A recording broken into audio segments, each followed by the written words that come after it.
Chapter 538, Long Zuantian. At this time, a sect master from a great power coldly sneered and said, "The 1,000-carp river still isn't satisfied after taking all the treasures in this nest.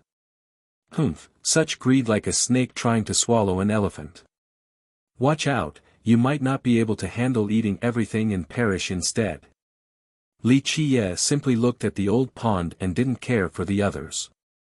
After a while, he revealed a smile.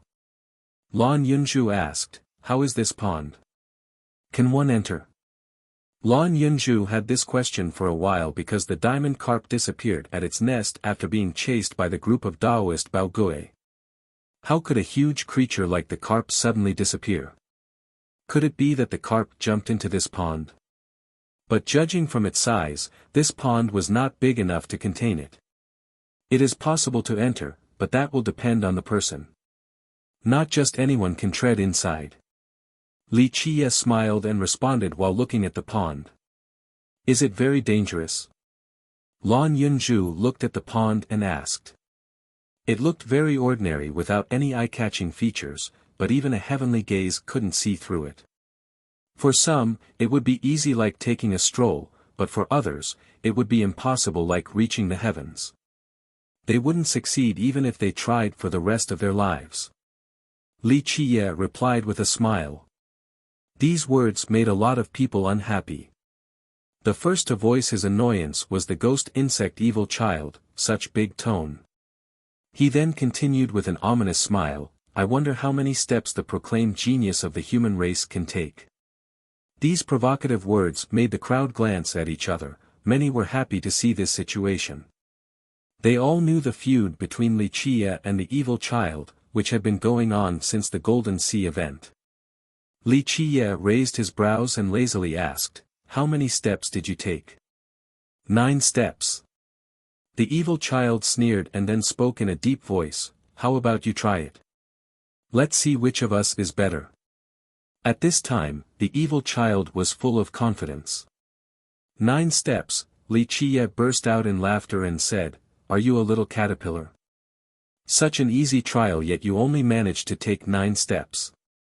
I can go further than that even with my eyes closed. You."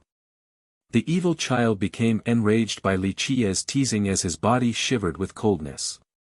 Frightening glints appeared in his eyes. Li Qiye was too lazy to look at him. Instead, he waved his sleeve dismissively, "Only 9 steps, yet you still dare to provoke me? Go play in a corner and don't interfere with my grand matters." "Is that so? Li, how many steps do you think you can take?" Another cold laugh appeared. The speaker was the descendant of another emperor's lineage, the Titanic Crescent Saint Child. "How many steps?" Li Qiye gave a yawn in response and added, "I'm not looking down on you guys, but to speak the truth, you already dare to challenge me just by walking a few steps. You don't know the limits of your own abilities. I'm too lazy to care to argue with people at such a low level. You challenged our ghost race and even the entire world. You don't think you are the one who doesn't know your own limits?" An arrogant voice appeared at this time. A phoenix chariot slowly approached and stopped by the pond. A supreme beauty stepped down. It was the divine spark phoenix maiden who escaped last time. The atmosphere became heated with her arrival. The phoenix maiden is also here. Everyone then looked back and forth at Li Qiye and the phoenix maiden. She fled during the last battle, but now she came back with great fanfare. Everyone wanted to see the conclusion between Li Qiye and the maiden. Li Qiye leisurely stared at her and quipped, "Oh, so it is the loser from before. Since when did your divine spark country become part of the ghost race? Are your ancestors ghosts? Being a daughter-in-law of the ghost race means that I'm part of the ghost race." The phoenix maiden was not angry at all. She calmly answered him with grace. Her excellence was part of why she could become the daughter-in-law of the throne of bones. "Yes, you are quite right." Li Qiye smiled and said, "So? The miserable loss last time was not enough, so you want to lose again?" It was as if the maiden came prepared. She was not angry or anxious and instead leisurely spoke, "Li Qiye, you do have the ability to act arrogant, but do you think you are unbeatable in this world? Li Qie lazily looked at her and said, I myself don't know if I am unbeatable in this world, but I only have one answer to those who oppose me, and that is that they will all be killed without mercy. Even if it is everyone in this world. Young man. Such bold words.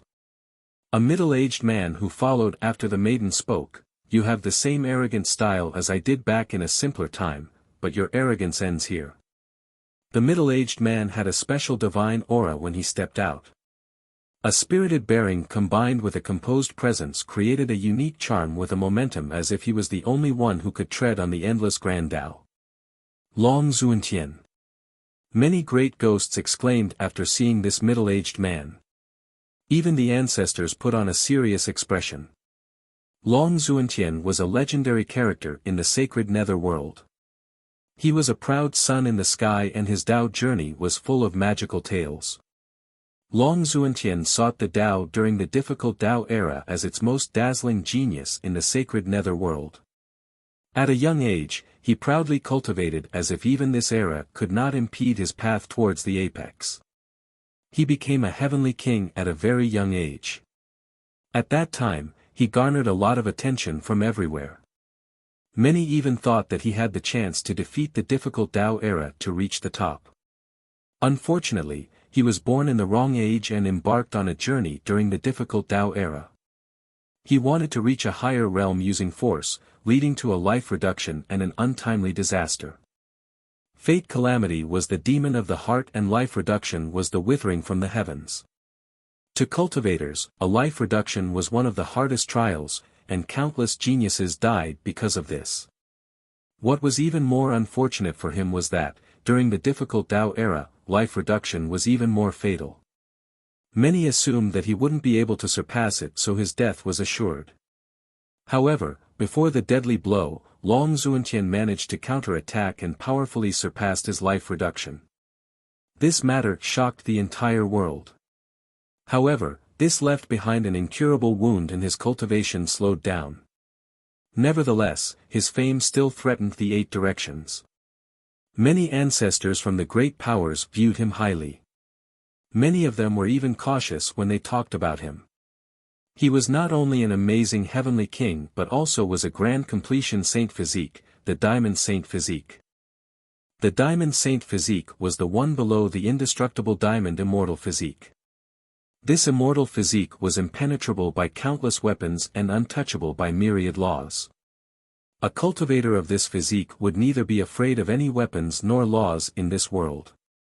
Although it was not an immortal physique, Long Zuantian still had this extremely powerful grand completion saint physique.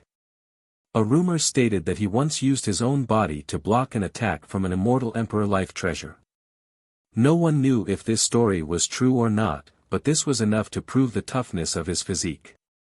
I can't believe Sir Dizhua actually convinced Long Zuantian.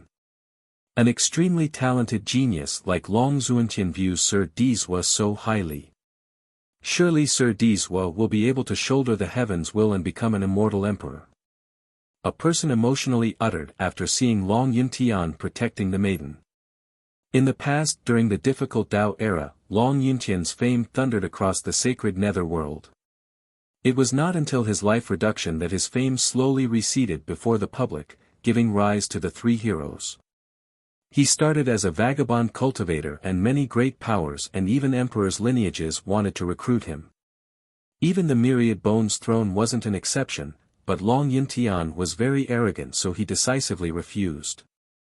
Who would expect that many years later, once Dizhua came to the light and became a great genius would he be able to convince Long Zuantian? From then on, he became the Tao mentor of Dizhua. Although the Throne of Bones had some amazing ancestors at the level of legendary masters, a person like Long Zuantian was very rare to find. Dizhua surely benefited greatly from having him as a Tao mentor.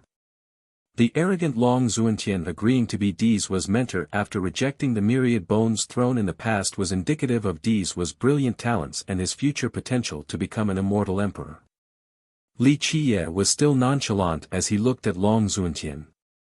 Then, he said with a smile, "Oh. You want to teach me a lesson?"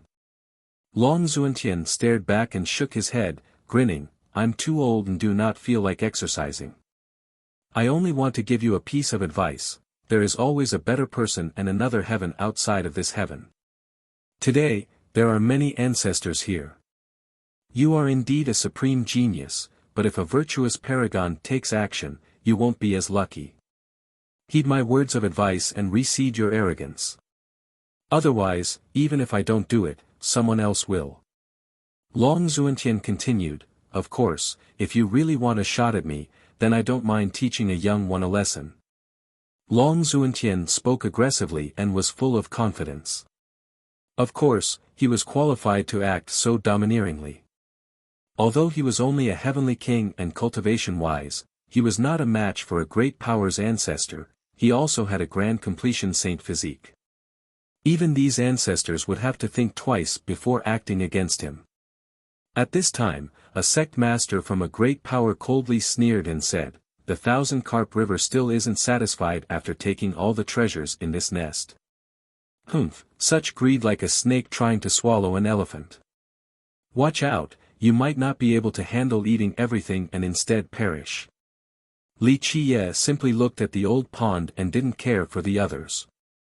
After a while, he revealed a smile. Lan Yunzhu asked, how is this pond? Can one enter? Lan Yunzhu had this question for a while because the diamond carp disappeared at its nest after being chased by the group of Daoist Baogui. How could a huge creature like the carp suddenly disappear? Could it be that the carp jumped into this pond? But judging from its size, this pond was not big enough to contain it. It is possible to enter, but that will depend on the person. Not just anyone can tread inside. Li Qiye smiled and responded while looking at the pond. Chapter 539, Divine Spark Phoenix Maiden Scheme. Li Qiye didn't take note of Long Xuantian's words, he simply smilingly said, if you want to teach me, then come anytime. I agree with the sentiment that there is always someone better and that there is a heaven vaster than this heaven, but as for the whatever ancestors here who want to kill me, Li Qiye laughed and declared, so what if they are ancestors from great powers? Try it and I'll slaughter all of them. Anyone who blocks my path will be killed without mercy. His words offended all the sects and lineages and even the entire ghost race. Of course, this was not his first time offending the ghost race.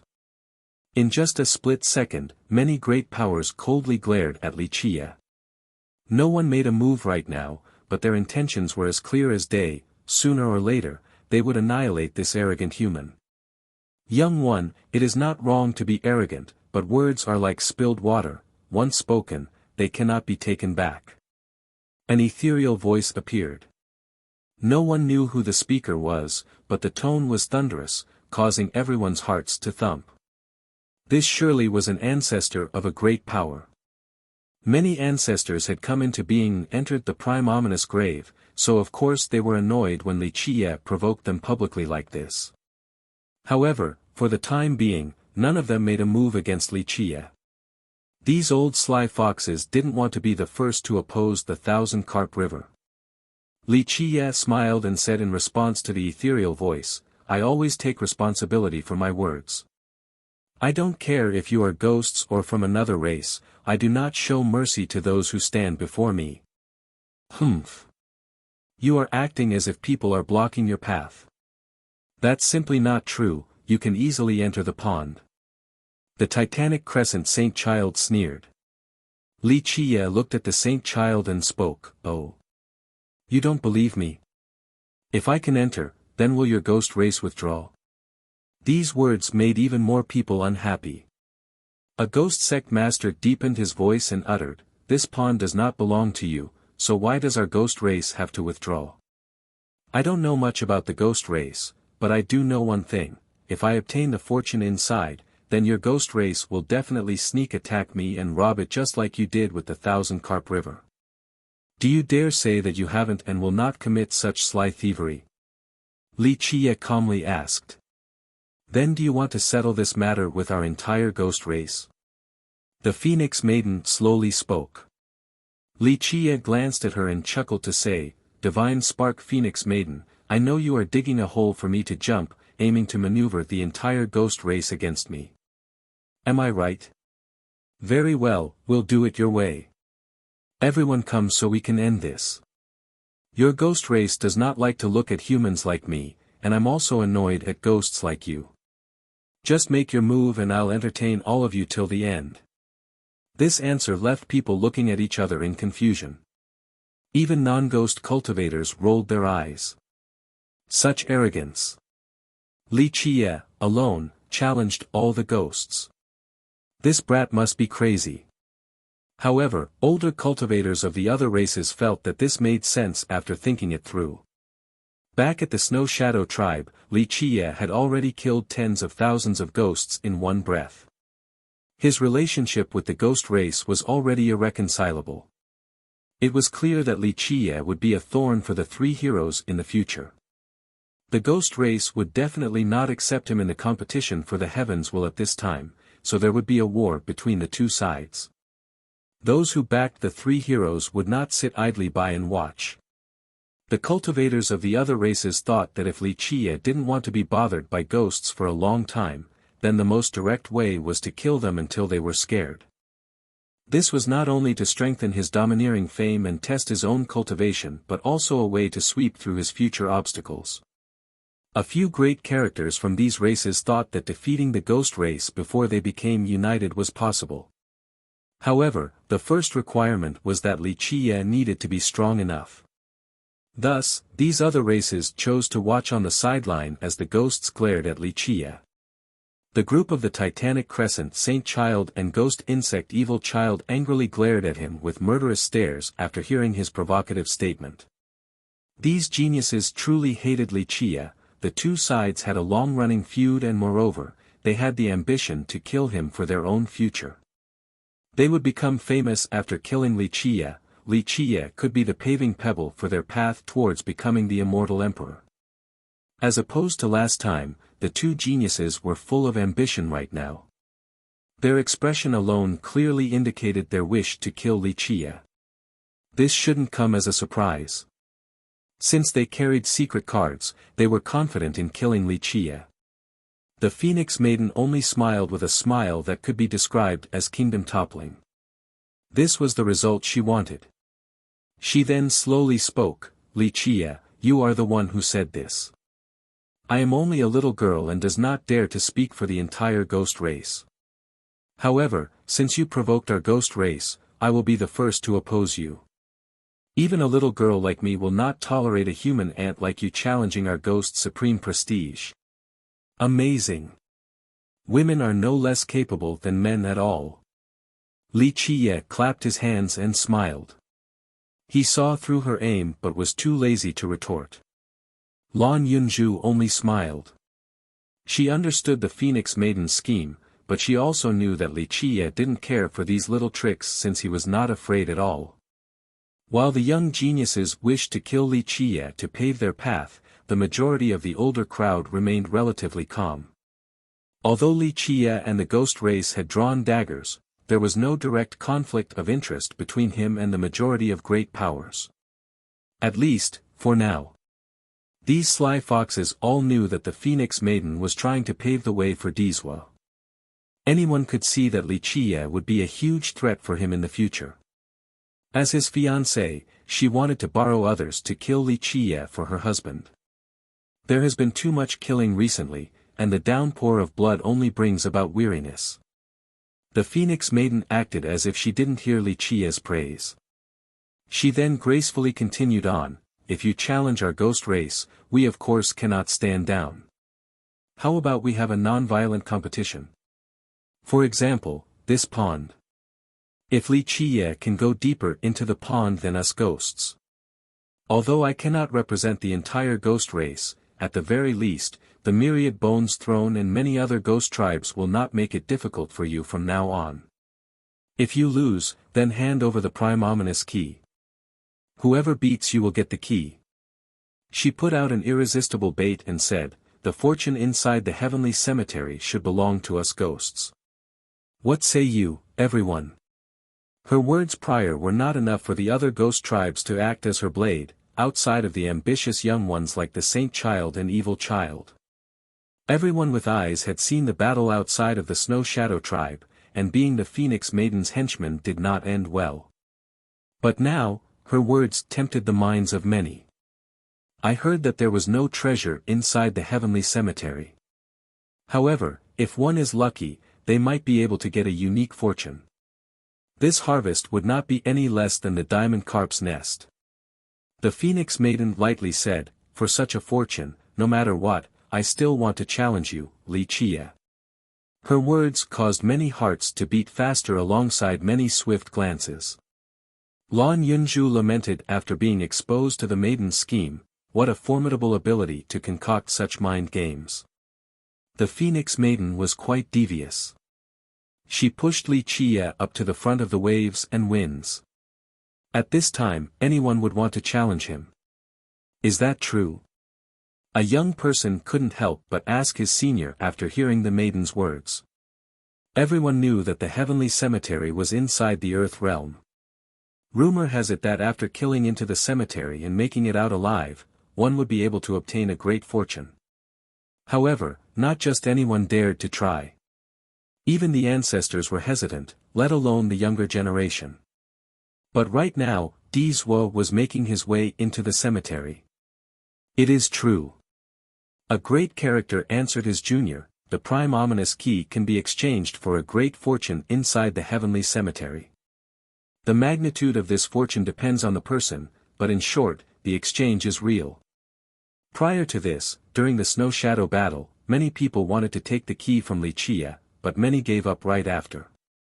Now, the maiden's words raising this issue again provoked a lot of people.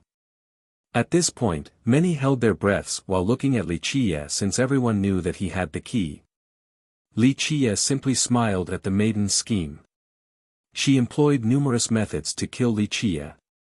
This, right now, was only a spark and the goal was to cause Li Chia to fight against the entire ghost race.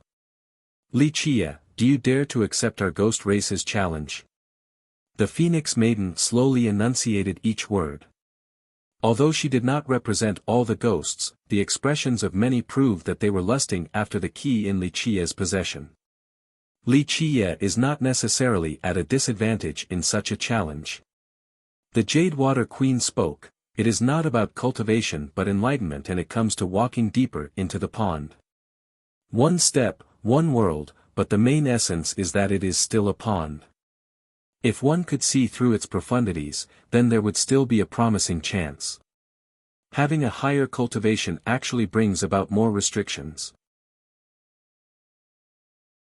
Chapter 540, Competition. The Jade Water Queen was the person who went the furthest for the time being, so her credibility was very high. After hearing her words, a person excitedly spoke while slapping their thigh, just like what I speculated, how far one walks into the pond has nothing to do with cultivation. Meanwhile, Li Chia only smiled at the Phoenix Maiden's challenge and said, no big deal. Taking dozens of steps would still be easy. All challengers, come forth. The losers will disappear, and if I lose, I will hand the prime ominous key to the winner.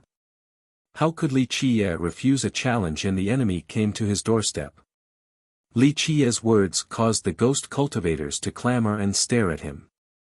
He was like a fat piece of meat that everyone wanted a bite of. Who's first? Li Chia looked at the Phoenix Maiden and slowly asked, you? Let me challenge you. However, a sneer suddenly came about as the ghost insect Evil Child walked forward and smiled ominously, if you lose, then hand over the key and get the hell out of here. The treasures of this place belongs to us, members of the ghost race. Count me in. Another person stood out and went together with the Evil Child. Of course, this was the Titanic Crescent Saint Child. You guys only managed to take 8 and 9 steps, yet you still want to challenge me? Li Chia was too lazy to look at them as he commented, your confidence is too unreasonable. The winner has yet to be decided, so don't act this arrogant so quickly. The Saint Child said as he sneered, he was full of confidence.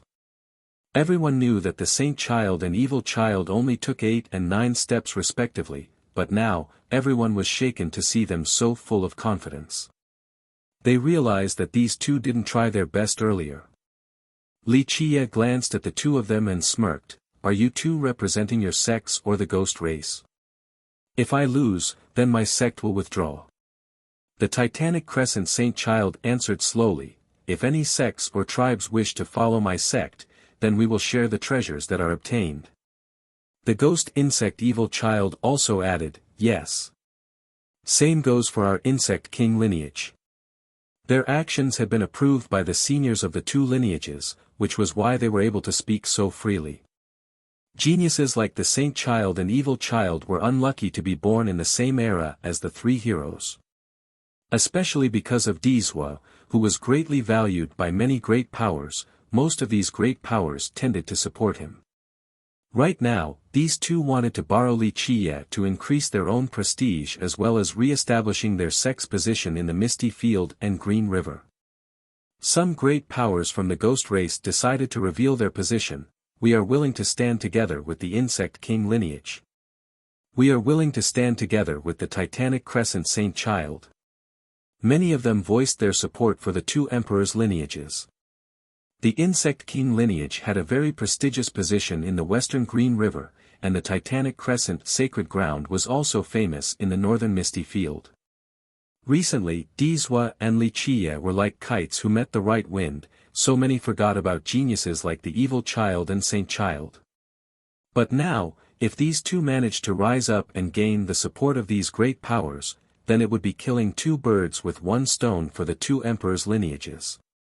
Not only did their actions have a chance to seize the prime ominous key from Li Qie, this was also an attempt to gauge their supporters in their regions. The sect masters and royal lords present were not stupid. They knew that this battle had no place for them. Eventually, the final victor to obtain the key would most likely be an emperor's lineage, so they knew that they had to show their support towards these lineages first. Interesting. The Jadewater Queen murmured to herself after seeing this scene. Right now, the challenge was no longer a feud between Li Qie and the ghost race, it was also a political contest among the ghost race. The one who created this situation was, of course, the Divine Spark Phoenix Maiden. At this point, many looked at Li Qie and the two descendants. The Evil Child and Saint Child had always been referred to as geniuses by people. They had extremely high talents but were still far from supreme geniuses like Dizhua. Nevertheless, some ghost tribes were still optimistic with their chance against Li Qie in this challenge. "If you want to challenge me, then come at the same time. Don't waste time going one by one." Li Qie looked at them and said, "You guys go first. I'm afraid that if I go first, I'll just discourage both of you." Such hubris. A ghost loudly exclaimed with a sneer. The two descendants also scowled. They looked at each other and took the first step into the pond, instantly disappearing. Everyone quickly opened their heavenly gazes to watch each of their actions. They leisurely took the first 5 steps before their speed slowed down. Now, 8 steps have been taken. At this point it was as if they were shouldering empty tie on their backs as each step was as difficult as reaching the heavens. Everyone stared at the two with bated breaths because these two could only go 8 and 9 steps earlier. The influential ghosts were secretly worried for the two descendants. If they could only go this far, then they wouldn't have any significant advantage over Li Qie. However, the Titanic Crescent Sacred Lord still had a relaxed expression as if he was still very confident in his disciple. He smiled and said, "My disciple shouldn't have any problems going past 20 or 30 steps." Just as he said, from the 8th step onward, the initial weight was lifted off their backs and the two became much more relaxed. A universal law as thin as a silk string faintly appeared around the ghost insect Evil Child's body and led the way for him, allowing his steps to be as light as a feather. It was the same for the Titanic Crescent Saint Child. In just a split second, a wave of light was being emitted from his body as if it was the protection of the gods. When this wave of light appeared, his steps became light. It seemed as if each step was not crossing one world but just walking casually across water. 11. 12. 13. A ghost began to count their steps as they quickened their pace. More and more began to count as well, especially the disciples who came from the Titanic Crescent sacred ground and the Insect King lineage. They were becoming louder with their cheers, causing the atmosphere to be much more lively. How come they suddenly became so strong? Everyone became surprised when those two made it to the 15th step. Before, they already struggled at 8 and 9 steps, a single extra step was prohibitively difficult. But now, their steps were as light as the wind, so how could people not become astounded by this sudden change? A predecessor expert figured something out and said, there are heaven-defying treasures on their bodies, most likely immortal emperor life treasures. Not only one or two people realized this. A group began to understand that those two were carrying some amazing treasures. Many great powers of the sacred nether world were here, and not just one or two emperors' lineages brought emperors' weapons. If these two had emperors' weapons, then it meant that the sacred ground and the Insect King lineage brought more than just one weapon.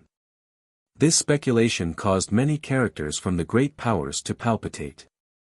These emperors' lineages would be carrying immense firepower if they brought more than just one emperor's weapon each. These weapons were dreadful items, and they were the bane of those countries without one themselves. When two had the same cultivation and battle prowess, the person with the emperor's weapon had an absolute advantage. In just a blink of an eye, the evil child and saint child made it to the 20th step.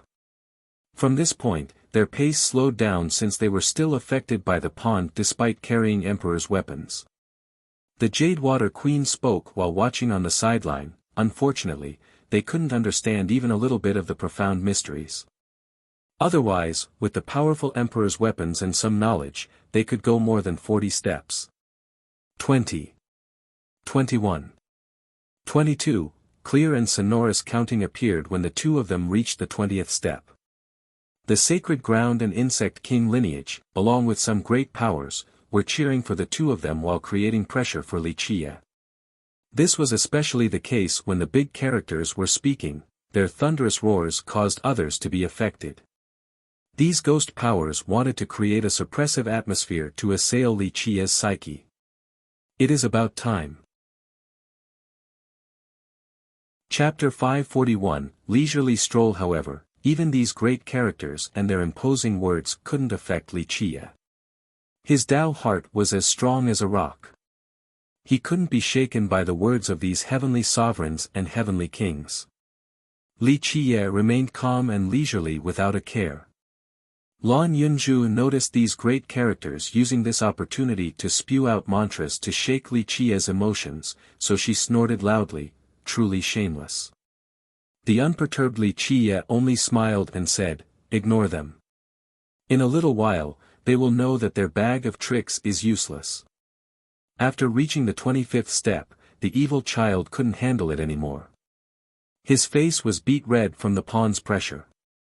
Eventually, he gritted his teeth and mustered one last step for a total of 26 steps. At this point, he couldn't handle another one, so he had to give up and step out from the pond. 26 is already very amazing. The bronze tree ancestor disappeared after the 20th step. The great ghosts were very proud of his achievement after seeing him retreat safely. Meanwhile, the saint child continued on with many eyes fixated on him in anticipation. They wanted to see how many steps he could take. Seeing the withdrawal of the evil child while the saint child was holding on, Lan Yunzhu asked, the saint child is going further than the evil child, could it be that he has an immortal emperor true treasure with him? Wuxia took a look at the saint child and shook his head in response, no, it is not a true treasure. He can go further because he has something that is connected to the prime ominous grave. After hearing this, Lan Yunzhu suddenly remembered a tale that had been passed on for a long time, so immortal Emperor Zhu Tian got a heaven-defying treasure from Necropolis. Wuxia nodded and said, right, it is that thing from the Ghost River. Alas, the saint child does not understand its profoundness. The world all knew that immortal Emperor Zhu Tian obtained a great treasure from the Ghost River. This was half the reason why future generations went to the Ghost River. they were tempted by the tale of immortal Emperor Ju Tian. 30. He finally reached the 30th step. This was the same as the Jade Water Queen from the charming spirit race. At this time, the saint child was drenched in sweat, but he still bit his teeth and exerted all of his potential to strugglingly take another step. 31. The ghost experts roared powerful mantras when they saw him take another hard step. These cheers served both to encourage the saint child and to demoralize Li Qie. 32. He took another step, but it was near impossible for him to go any further. If he kept on forcing the issue, then he would disappear just like the bronze tree ancestor. The Jade Water Queen shook her head and commented, "What a shame." He still couldn't understand the mysteries of the pond. There is a limit to using an emperor's weapon to force it. The saint child safely left the pond and was met with many cheers from the ghost cultivators. A royal lord praised, being able to take 30 steps is an achievement higher than an ordinary ancestor. So promising. This youth will surpass us in time. The saint child's victory is certain. An ordinary ancestor, I'm afraid, could only go 30 to 40 steps. I do not believe that this Li fella is better than an ordinary ancestor. There's no way he could go more than 30 steps in. The ghost cultivators were at ease, especially the great powers that chose to side with the sacred ground. They were certain of their victory and of Li Qie's defeat. They didn't think that Li Qie could take 30 steps since it was difficult for even an ancestor. For him, it was not worth mentioning. The saint child stepped out of the pond. The evil child immediately came to congratulate him. "Brother Titanic Crescent is quite amazing, you took 6 more steps than me." The moment Li Qie got in the pond, everyone quickly looked at how far he could go with their heavenly gazes. However, he was too fast. Once their gazes were ready, Lan Yunzhu had already counted to 30. Impossible, the entire ghost race was astounded by his pace. The moment their senses came back to them, Li Qie already made his way back as if he had never entered at all. It was as if he had simply taken a leisurely stroll. 60 steps.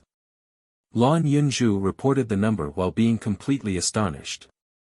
Li Qie was way too fast even for her to count. If it wasn't for seeing how the two descendants had struggled even with Emperor's weapon to take their final steps, she would have thought that this was only an ordinary pond after watching Li Qie's stroll. Suddenly, the atmosphere became quiet while everyone was sent into a daze.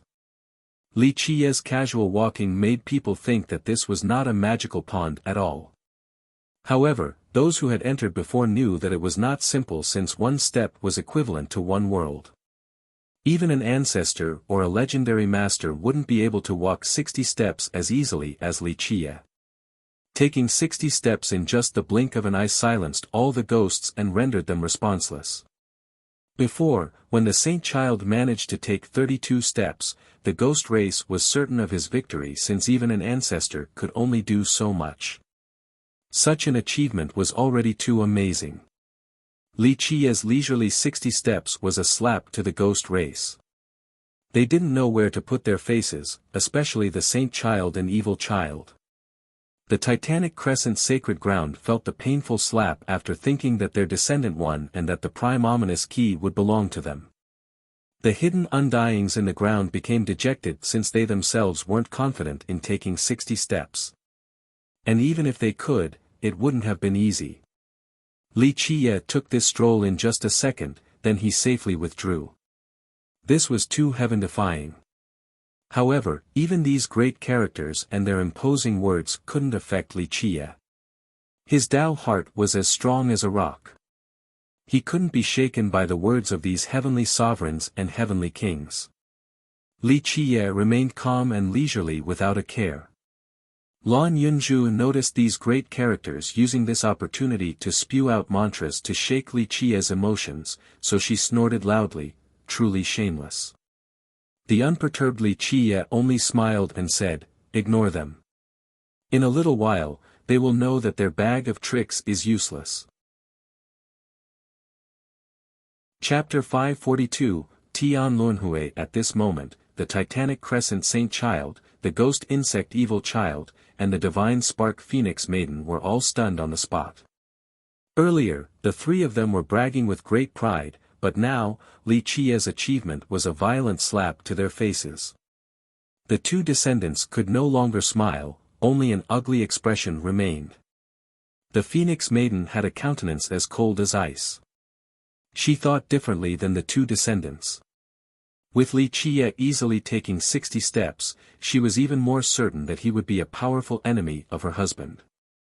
No matter what, she must destroy Li Qia and remove this huge threat to her beloved. How did you do it? Lan Yunzhu emotionally asked. She was no stranger to the miracle creator, but these casual 60 steps still amazed her. One step for one world. Li Qia smiled and said, I can create 3,000 worlds, so one step for one world can't trouble me. Lan Yunzhu was speechless after hearing this. Li Qia's 12th palace had already taken shape, meaning that he would have access to the heavens created from the palaces. Once it reached grand completion, he would have his own firmament, so one could only imagine the possibilities from it. Meanwhile, the Jade Water Queen recovered her senses after seeing Li Qia's result and gently sighed, it is not the cultivation but rather the insight. She was quite moved after this spectacle. Even as a charming spirit with strong cultivation as well as a divine reflection, taking 30 steps without the help of an external item was a big challenge to her. However, even if her divine reflection could help her gain more insights, she still wouldn't be able to take 60 leisurely steps like Li Qia did. At this point, Li Qia gave the two descendants an uncaring look and said, I initially wanted to go further, but since you guys only took 30 steps, it would be a waste if I took 80 or 90, so never mind, 60 is enough for now. Of course, this was met with an ugly expression from the two descendants. The two initially wanted to use this opportunity to build their fame and, once again, become respected. They planned to use Li Qia as a stepping stone. Who would have thought that even with the help of their emperor's weapons, they would still lose to Li Qia completely? Li Qia then ignored these two and looked towards the Phoenix Maiden. Maiden, is it your turn to challenge me? The Phoenix Maiden's eyes narrowed as they suddenly flashed with cold glimmers. She did not answer. Long Xuantian came out to speak instead, how about I challenge you in her stead? Long Xuantian making a move was not without reason. He was an unparalleled genius and had been watching for a while, so he knew that the maiden was absolutely not a match for Li Qia. Even with an assisting treasure, she still wouldn't be able to take 60 steps, so he had to take her place. Li Qia looked at him and smilingly said, as long as she doesn't mind, I don't either. Take 60 steps first, then you can come challenge me.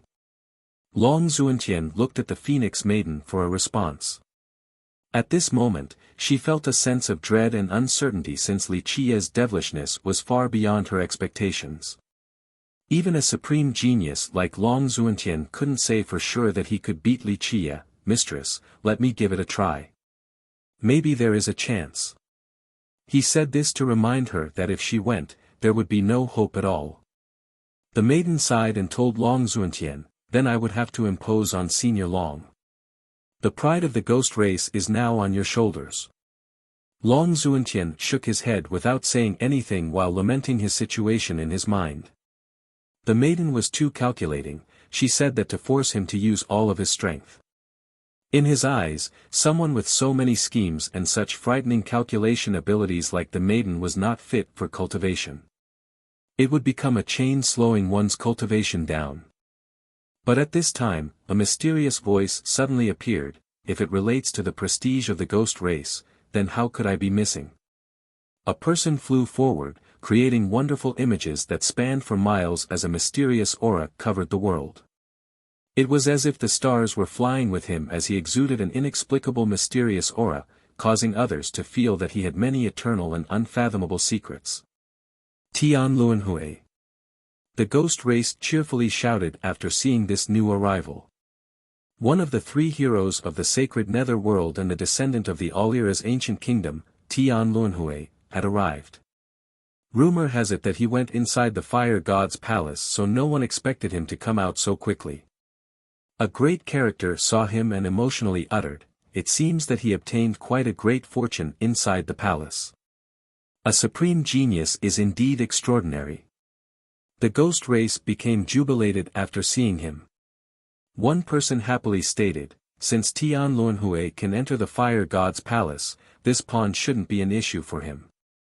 If this pawn doesn't care for cultivation, then with his aptitude, Tian Luanhui will definitely be able to see through it and enter." In just a second, many ghost members placed high expectations on Tian Luanhui since he gave them a glimmer of hope. Even the ancestors didn't want to bet with Li Chia, which elevated his current momentum. The fury of the ghost race couldn't be quelled until they defeated Li Chia. The Saint Child and Evil Child had already lost and no one else in the younger generation could challenge him until Tian Luanhui's appearance. "Sir Tian Luanhui, you must beat him and teach this human ant a lesson. Let him learn that we of the ghost race have plenty of geniuses capable of suppressing the human race." A ghost exclaimed. "That's right. Push him down to see if he will still act so arrogantly." Countless ghost cultivators added. Even a few great characters were screaming. The ghost race had been oppressed too hard recently. After the humiliating massacre and the events that played out here, even imperial descendants had lost miserably to him. The ghosts couldn't handle this anger since countless ghost geniuses were produced, yet none were able to beat an insignificant human. However, Tian Luanhui was a cause for revival and his prestige instilled absolute confidence into the ghosts. Tian Luanhui came forward while carrying a boundless mysterious aura and spoke, "Forgive my presumptuousness and allow me to learn from fellow Daoist Li before Senior Long." His words carried a strange rhythm. In terms of fame, Tian Luanhui was a bit less known compared to Dizhua, but when it came to style and momentum, he was not lacking in any way. He was on the same level as Dizhua and not just in title. Long Zuantian looked at Tian Luanhui and said with emotions, "The new waves will overturn the old waves. I am old and will not compete with you youngins. This is your stage." He then slowly went back to the maiden's side. The maiden then heaved a sigh of relief. Facing Li Chia was giving her significant pressure. She was always confident, but she was not certain of victory at this moment. However, Tian Luanhui was pushing this board game towards a better position. She became much more spirited to see Tian Luanhui challenging Li Chia since she wanted to use this chance to gauge Tian Luanhui's abilities for her husband. Tian Luanhui looked at Li Chia and calmly spoke, "Fellow Daoist Li's fame is like thunder next to one's ear. Today, seeing your great style has left me convinced." Li Chia looked at him and lazily spoke, "I'm afraid this is not our first meeting." This was true since the two had met each other prior without a formal greeting. Tian Luanhui was not angry. He only smiled with an unparalleled style and mysteriously unfathomable aura. Indeed, but that was just a glance without an opportunity to meet fellow Daoist Li. Tian Luanhui spoke, "Today's meeting and competition is my honor." Li Chia didn't care for the formalities and calmly said, "Begin. If you want to challenge me, then walk 60 steps first. Then excuse me." Tian Luanhui didn't dare to underestimate his opponent. He took a deep breath next to the pond with his eyes shooting out divine glimmers while staring at it.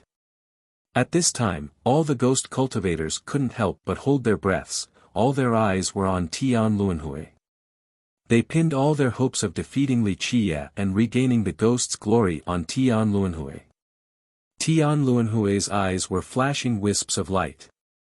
At times, they were as bright as the sun, yet sometimes, they were as dark as a black hole. Waves of universal law chains inside his eyes wove together to form a supreme article. He was using this supreme article to communicate with the profound grand Tao inside the pond, wishing to understand it.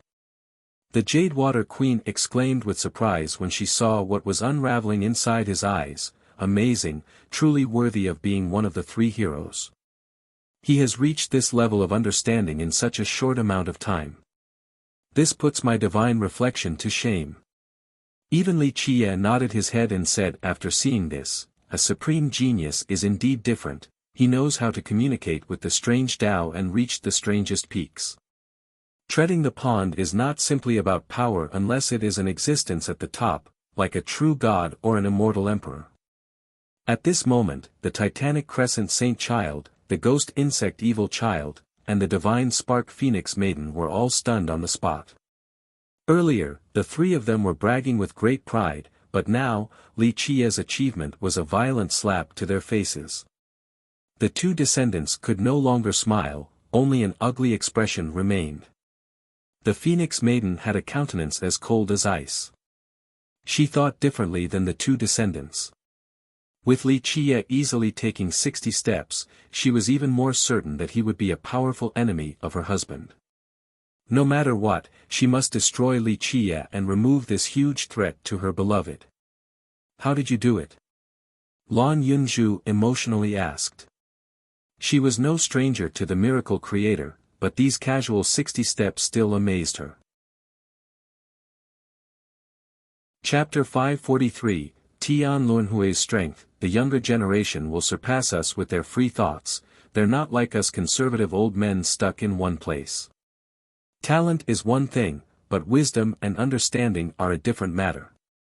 The group of undyings hiding in the darkness gently lamented. They were all praising him non-stop. The old undyings could enter the pond easily because they had sufficient strength. They were confident in their own cultivation and might, especially the ones from the emperor's lineages. With emperor's weapons along with their cultivation, if they risked it all in one shot, they would have a chance to enter. However, Tian Luanhui's actions gave them a new perspective. He was not like the saint child and evil child who merely used external help to enter.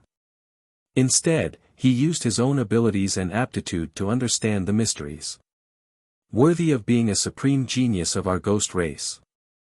An ancestor commented while being moved, even if he can't become an immortal emperor in the future, he can still reach the top. If he chooses the path of the Grand Era, then with his talents, he will absolutely become a virtuous ancestor. His future accomplishments will be much greater than ours. The majority of ancestors from the great powers who were called Old Undyings were virtuous paragons, but ordinary virtuous paragons had a huge gap compared to paragons who trod on the path of the Grand Era. Those who walked on this path were existences that could form their own countries and be bestowed divine titles, they were comparable to immortal emperors. Tian Luanhui's flashing eyes continued to gaze at the pond as he tried to unravel its profundities. More and more universal laws formed in his eyes. Li Qie didn't bother Tian Luanhui as he stood there, waiting. Even against someone who was called an unparalleled genius, Li Qie still remained calm without any anxiety. A while later, Tian Luanhui finally withdrew his gaze. His eyes returned to have the same old mysterious and indiscernible look. Fellow Taoist Li, I'll go first then. Tian Luanhui smiled and then took one step before disappearing into the pond. Hurry and look. Heavenly gazes were activated to watch his attempt. A ghost was counting his steps, 1, 2, 3, 4, 5, in the blink of an eye, he already took 10 steps with ease. He was very different from the saint child and evil child who struggled despite relying on emperor's weapons. He was not as fast as Li Qie, but he appeared to still be very comfortable. 30. The ghosts anxiously watched all of his actions. Tian Luanhui was the embodiment of their hope. In a short amount of time, he managed to take 30 steps. The ghost race's spirit was rejuvenated at this moment since Tian Luanhui still had a peaceful appearance as if he was taking a scenic walk. Incredible. An ancestor hiding in the shadows gently sighed and said after witnessing this scene, back in our youth, our talents were far weaker than Tian Luanhui's. Maybe even the Titanic Crescent Saint Child was superior to us. At this point, Tian Luanhui's performance had convinced the old undyings and confirmed the fact that being powerful was not the most important aspect to entering the pond. 40 steps. Another short span of time had passed, and Tian Luanhui had managed to take 40 steps. His pace had slowed, but he was still relatively comfortable. The ghosts tightened their fists in excitement and hoped that he would be able to surpass Li Qiye to win the ghost race some glory. Meanwhile, the Titanic Crescent Saint Child and Ghost Insect Evil Child were dejected. They constantly sighed and were no longer able to be arrogant. If Li Qiye's actions were humiliating like a slap to one's face, then Tian Luanhui, as another genius of the ghost race, left them with their proud heads hung low. Despite having lesser fame than the three heroes among the ghost geniuses, the Saint Child and Evil Child still had some hope. If they tried their best, then maybe they would have a chance to compete against the three heroes in the future. But now, Tian Luanhui had shattered their arrogance. The uncrossable gap between them was too great, it was just like the heaven and earth. On the other hand, the divine spark Phoenix Maiden was silent. Tian Luanhui had the same status as her husband, but she previously wished and believed that her husband was a bit stronger than the other two heroes. Now, it seemed that Tian Luanhui was no weaker than Dizhua. There was no doubt now that her husband's archrival was not just Li Qiye, there was also a supreme genius like Tian Luanhui. However, Li Qiye was different because he was a human, this allowed the maiden to create many schemes against him. On the contrary, Tian Luanhui left her powerless. He came from the Alira's ancient kingdom and was referred to as the reincarnation of an immortal emperor. It could be said that he had no weaknesses. Methods that the maiden could apply to Li Qiye would not work on Tian Luanhui. 60 steps. Finally, Tian Luanhui had reached the 60th step, the same as Li Qiye. Well done. A thunderous applause came from the ghost race. They were in high spirits and waited for Tian Luanhui to defeat Li Qiye. Long Zuantian, with brilliant talents as a heaven's favorite for a generation, couldn't help but lament, amazing. He nodded his head and continued on, such talents and aptitude make him no less than Dizhua. At this moment, he was the Tao mentor of Dizhua. Although his cultivation was weaker than the great power's ancestors and legendary masters, his vision and talents were much greater than theirs. Now, he himself personally praised Tian Luanhui, so one could imagine how frightening Tian Luanhui's aptitudes must be. At the boundary of the 60th step, Tian Luanhui was no longer full of himself. Instead, he became even more serious. Taking 60 steps to a genius like him was not worthy of pride. Right now, this only meant that he was at the same starting point as Li Qiye. His mysterious aura became even thicker as he immersed himself within and his image became faint. This aura condensed and created a grand path that slowly paved itself before his feet, allowing him to walk deeper into the pond. The path below him was extremely enigmatic, as if the universal laws forming it came from the origin of the Grand Tao. These universal laws originated from the beginning of the ghost race, full of primordial aura. What is that? Is it a treasure? Many great characters from the Titanic Crescent sacred ground emotionally asked. Another ancestor responded in shock, that is his Grand Tao. He is already building a Grand Tao for himself at such a young age. Such a bright future. If not an immortal emperor, he shall still become a virtuous ancestor. An ancestor from the insect king lineage was even more perceptive, so he murmured with a changed expression, Tian Luanhui's Grand Tao is so similar to our ghost race's origin Tao, it's not just simply great. Could it be that the prime ominous grave has something to do with the ghost race? With the grand path laid out below him, Tian Luanhui began his slowly walk forward. His pace was not fast but was full of confidence, surprising all the spectators. This kid's talents are indeed matchless. After seeing the Grand Tao paving the way for Tian Luanhui, even Li Qiye nodded his head approvingly and commented, he seems to have grasped a great enlightenment on the other side of the Golden Sea, resulting in great benefits. This was indeed the case.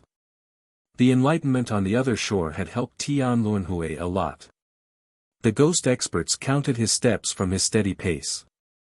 Once he reached the 70th step, the ghost race cheered, Step 70. At this point, the grand path below him still continued forward.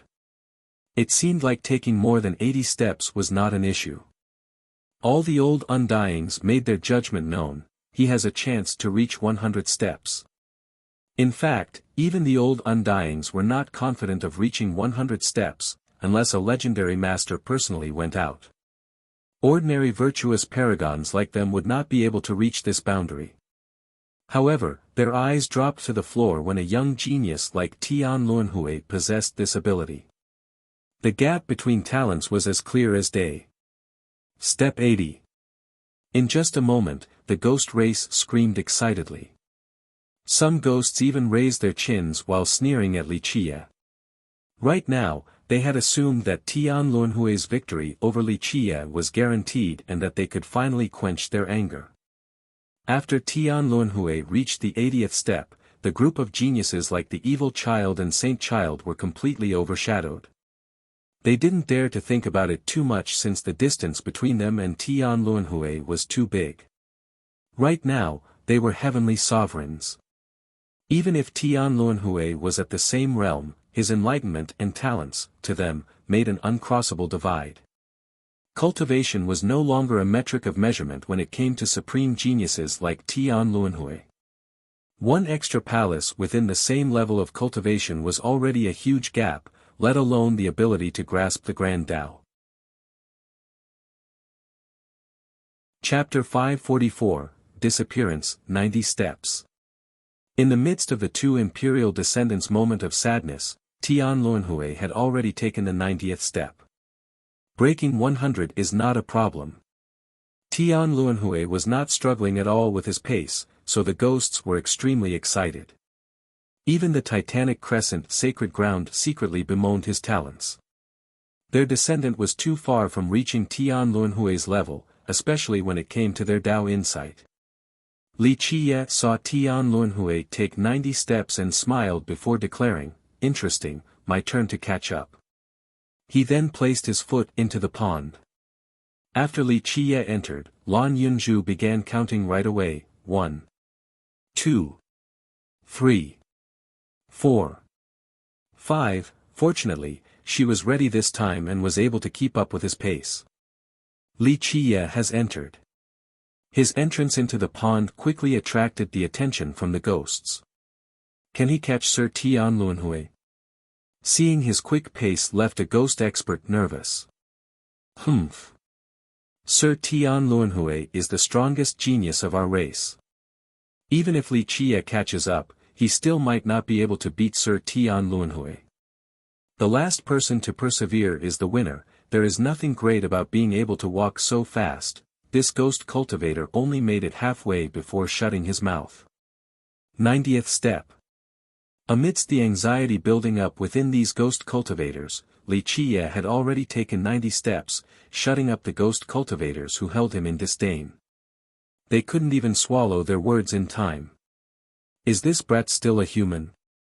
Even an old Undying from the ghost race cursed in his mind. In an instant, Li Qie had caught up to Tian Luanhui. Inside the pond, Li Qie looked at him in the distance. Li Qie then commented, "Incredible talents. To be able to study the origin Grand Tao of the ghost race means that you are qualified to become an immortal emperor. Alas, it is a misfortune that you were born in the same era as me. I have seen your Grand Tao, now it is your turn to watch." Having said that, a bright light suddenly flashed as if it was the Grand Tao blooming, like a caterpillar metamorphosing into a butterfly. Li Qie then went deeper into the pond as if he was blessed by a god. His speed was as fast as if he were flying. Li Qie was too fast, so Tian Luanhui couldn't stop himself from looking with his heavenly gaze. After seeing the expansion of Li Qie's Grand Tao, his expression greatly changed, for he had lost his composure. On the other shore, Tian Luanhui studied the Grand Tao and had an initial form in his mind. He didn't know that Li Qie had also learned a unique Grand Tao and had created its initial form as well. This Grand Tao was much further along than Tian Luanhui's own. 111, 112, 113, Lan Yunju was falling behind with her counting since Li Qie became faster and faster to the point of no comparison. At this time, it was no longer one step surpassing one world in the pond, each of his steps brought about his own world. The pond's water no longer obstructed his steps, he was dragging the pond along. Each of his steps created a new world in the pond. Now, he was the creator of worlds instead of the pond. He had reversed the primary and secondary relationship below his feet since he had now dominated the evolving transformations of the pond. At this moment, even Tian Luanhui stood still. A mysterious aura encompassed his body so one couldn't see his expression, but he was silent without the all-grasping style he previously displayed. Meanwhile, the ghost race fell into complete despair. Li Qie had shattered the pride of the ghosts as he drifted like he was flying inside the pond, completely leaving Tian Luanhui behind.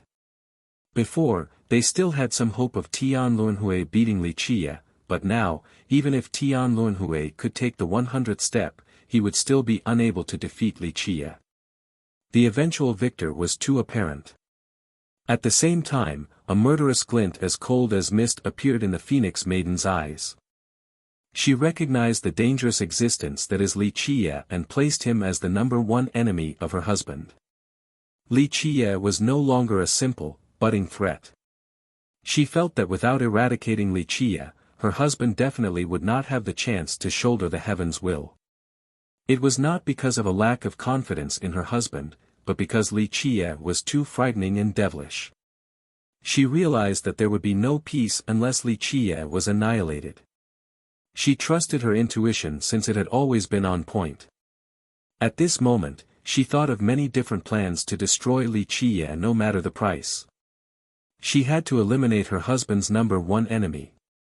150, at the 150th step, Lan Yunju suddenly paused and hesitated since she couldn't count any longer.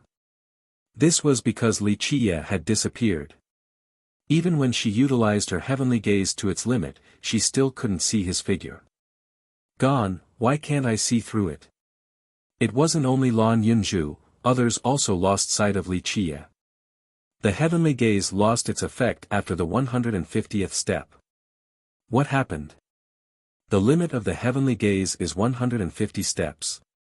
At this time, the gazes of ancient saints, heavenly sovereigns, and even the old undyings failed.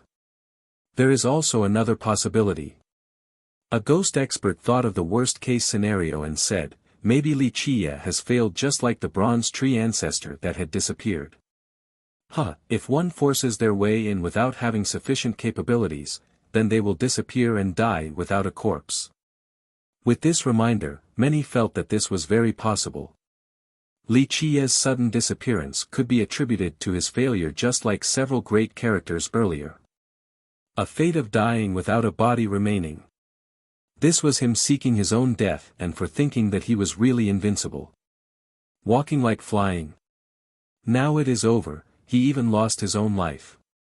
The ghost race thought of this possibility and gloated from others' misfortune.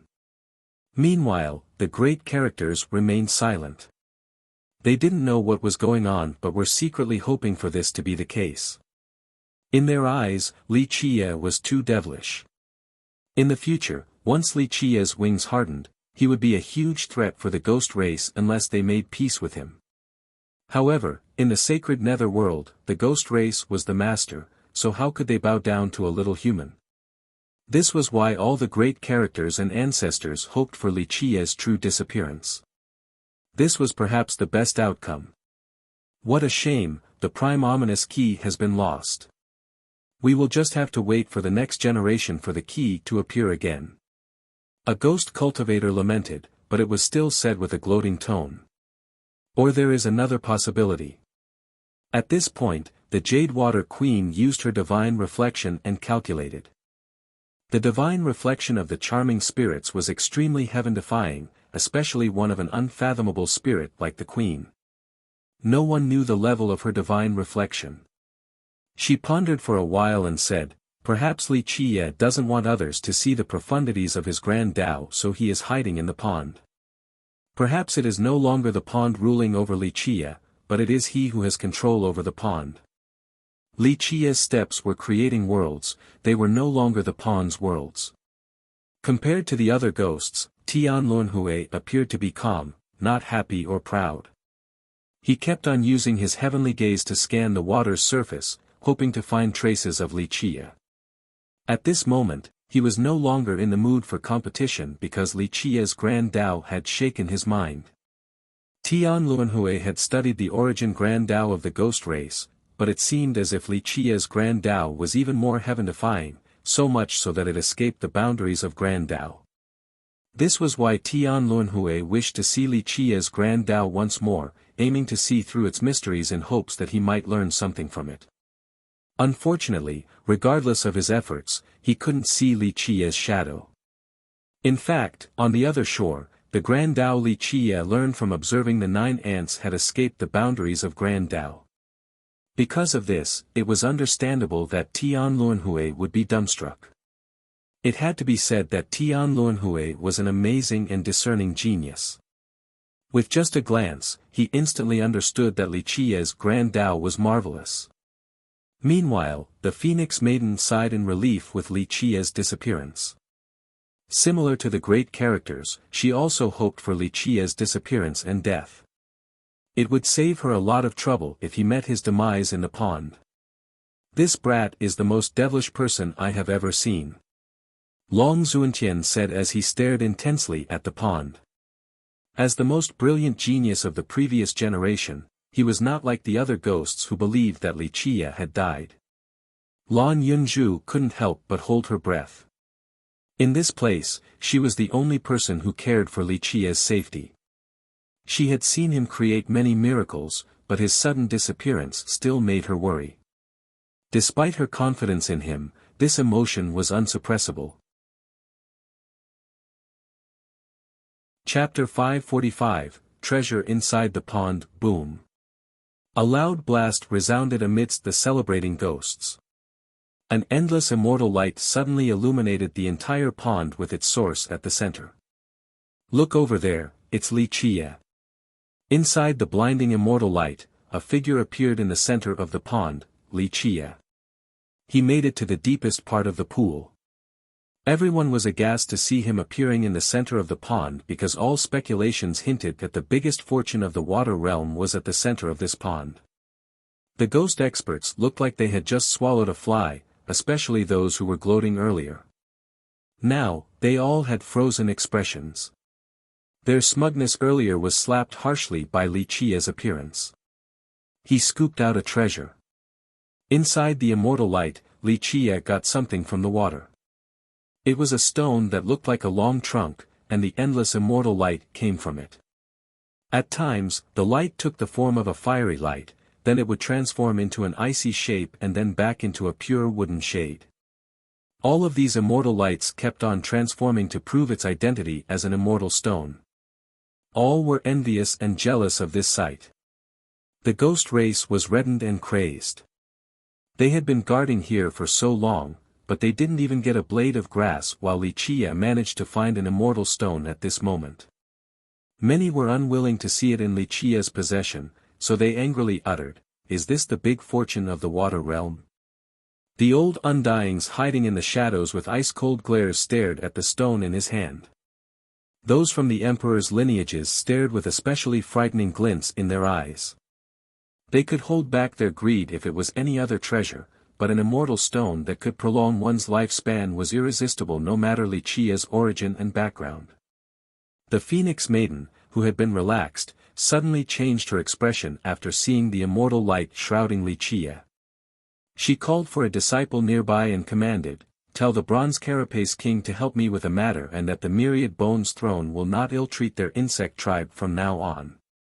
Long Xuantian only shook his head while watching her since he knew what she wanted to do. In the eyes of a supreme genius like himself, he didn't support her course of action and felt that using lowly schemes against experts was a dishonorable thing. Nevertheless, he didn't try to stop her. To the jealous members of the ghost race, this issue was not just about an immortal stone, it was because the one who got it was Li Qia who shamed them before. Meanwhile, Tian Luanhui only sighed to see Li Qia's harvest. He didn't continue on any further and return instead. Even if he could go further, it would be meaningless since the victor had already been decided. So what if he could take another 100 steps? If he couldn't surpass Li Qie, then it was only a counting game with himself. In the case that he managed to reach the middle of the pond and went towards the deepest parts of the water, it was still trivial since Li Qie was there first and arrived there in a much shorter amount of time. However, what Tian Luanhui dreaded the most was not Li Qie's speed, but that he had command over the grand momentum of the pond. Tian Luanhui was very confident in his own grand Tao, and with his created path, he would be able to go very far in the pond, 1 world per step. But Li Qie was different. The situation had reversed and the pond was no longer in control. Li Qie was the one who mastered the spatial transformations within. It was not a world per step from the pond, and instead was Li Qie creating a world with each step. This meant that nothing could stop Li Qie's pace within the pond and that he was free to come and go on his whim. Tian Luanhui's heart was gloomy. As a cautious and meticulous person, Li Qie had now become his #1 opponent, someone even greater than Dizhou. His absolute confidence in his grand Tao even reached the level that he was certain that the heavens would accept it as long as he continued on this path. His grand Tao would become the heavenly Tao, and his secret law would become the heavens' secret law. However, Li Qie's grand Tao suffocated him today. If Tian Luanhui's grand Tao could become a heavenly Tao in the future, then Li Qie's grand Tao was above even a heavenly Tao. This was the reason for Tian Luanhui's fear. Li Qie was too terrifying. If Tian Luanhui wanted to become an immortal emperor, Li Qie would be his biggest obstacle. All the ghost cultivators were quiet after seeing Tian Luanhui leave the pond. At this time, no one blamed him, and of course, no one was qualified to do so. Even ancestors personally taking action wouldn't have as great as an accomplishment as Tian Luanhui. It was not due to his personal lacking, but only because his enemy was too devilish and unbelievable. The ghost race felt powerless since they were humiliated by Li Qie time after time and only met failure despite retaliating numerous times. First was the Phoenix Maiden in a battle where Li Qie ended up massacring tens of thousands of ghosts. Now, the Titanic Crescent Saint Child, Ghost Insect Evil Child, and Tian Luanhui all had suffered utter defeat. The ghost race wanted to cry, but even tears wouldn't come out after a supreme genius like Tian Luanhui lost to Li Qie. They wanted to fight back but had no means to do so. No one was more qualified than Tian Luanhui, and even Dizhou was not necessarily much better. Regarding talents and insights, even within the group of ancestors of the previous generation, it would be hard to find 1 or 2 who were more heaven-defying than Tian Luanhui. How about we have a great powers ancestor personally kill Li Qie? A ghost expert's anger wouldn't subside, so he had this thought. A cruel intention began to appear among the ghosts. They agreed that Li Qie was indeed heaven-defying, but if a virtuous paragon took action, this paragon would definitely be able to suppress and kill him. The issue was that they must find an ancestor who would agree to this. Normally, these ancestors wouldn't want to touch the bee's nest that is the Thousand Carp River without a pre-established clash of conflict. Moreover, ancestors that could actually fight against the Thousand Carp River, such as those from the Titanic Crescent Sacred Ground, were not stupid enough to come out to fight a junior. If it is a contest of strength, then Sir Tian Luanhui would surely be able to kill Li Qie. Although Li Qie understood the mysteries of the pond, this doesn't mean that his cultivation is stronger than Sir Tian Luanhui's. A ghost expert had this thought: Sir Tian Luanhui is a reincarnated immortal emperor, someone who trains 2 different supreme emperors' laws from 2 emperors. Li Qie definitely is not a match for him. A ghost royal lord had the same train of thought: if Tian Luanhui takes action, then he can kill this human junior. In my opinion, his cultivation at best is only a heavenly sovereign, he cannot handle heavenly kings. Of course, Tian Luanhui was not someone that they could control. If he didn't want to, then even if they talked till their teeth wore out, it would all be meaningless. In short, the indignant ghosts only wanted to kill Li Qie at this moment. As long as he lived, the ghost race would never be able to wash away this shame. Li Qie also came back out not long after Tian Luanhui returned. Lan Yunzhu was relieved to see his safe return and quickly rushed over to see him. While being secretly glad, she said, "Did you get a great fortune?" "Not really, entering the center of the pond doesn't guarantee a great fortune since it also depends on their luck." Li Qie continued with a smile, "But I did find out something." "What did you find out?" Lan Yunzhu hastily asked, unable to quench her curiosity. However, Li Qie did not answer because Tian Luanhui came closer while shrouded in his mysterious aura. He then spoke, "Fellow Taoist Li, I accept my defeat completely. Your Grand Tao is truly unequaled and has escaped the boundary of the Grand Tao."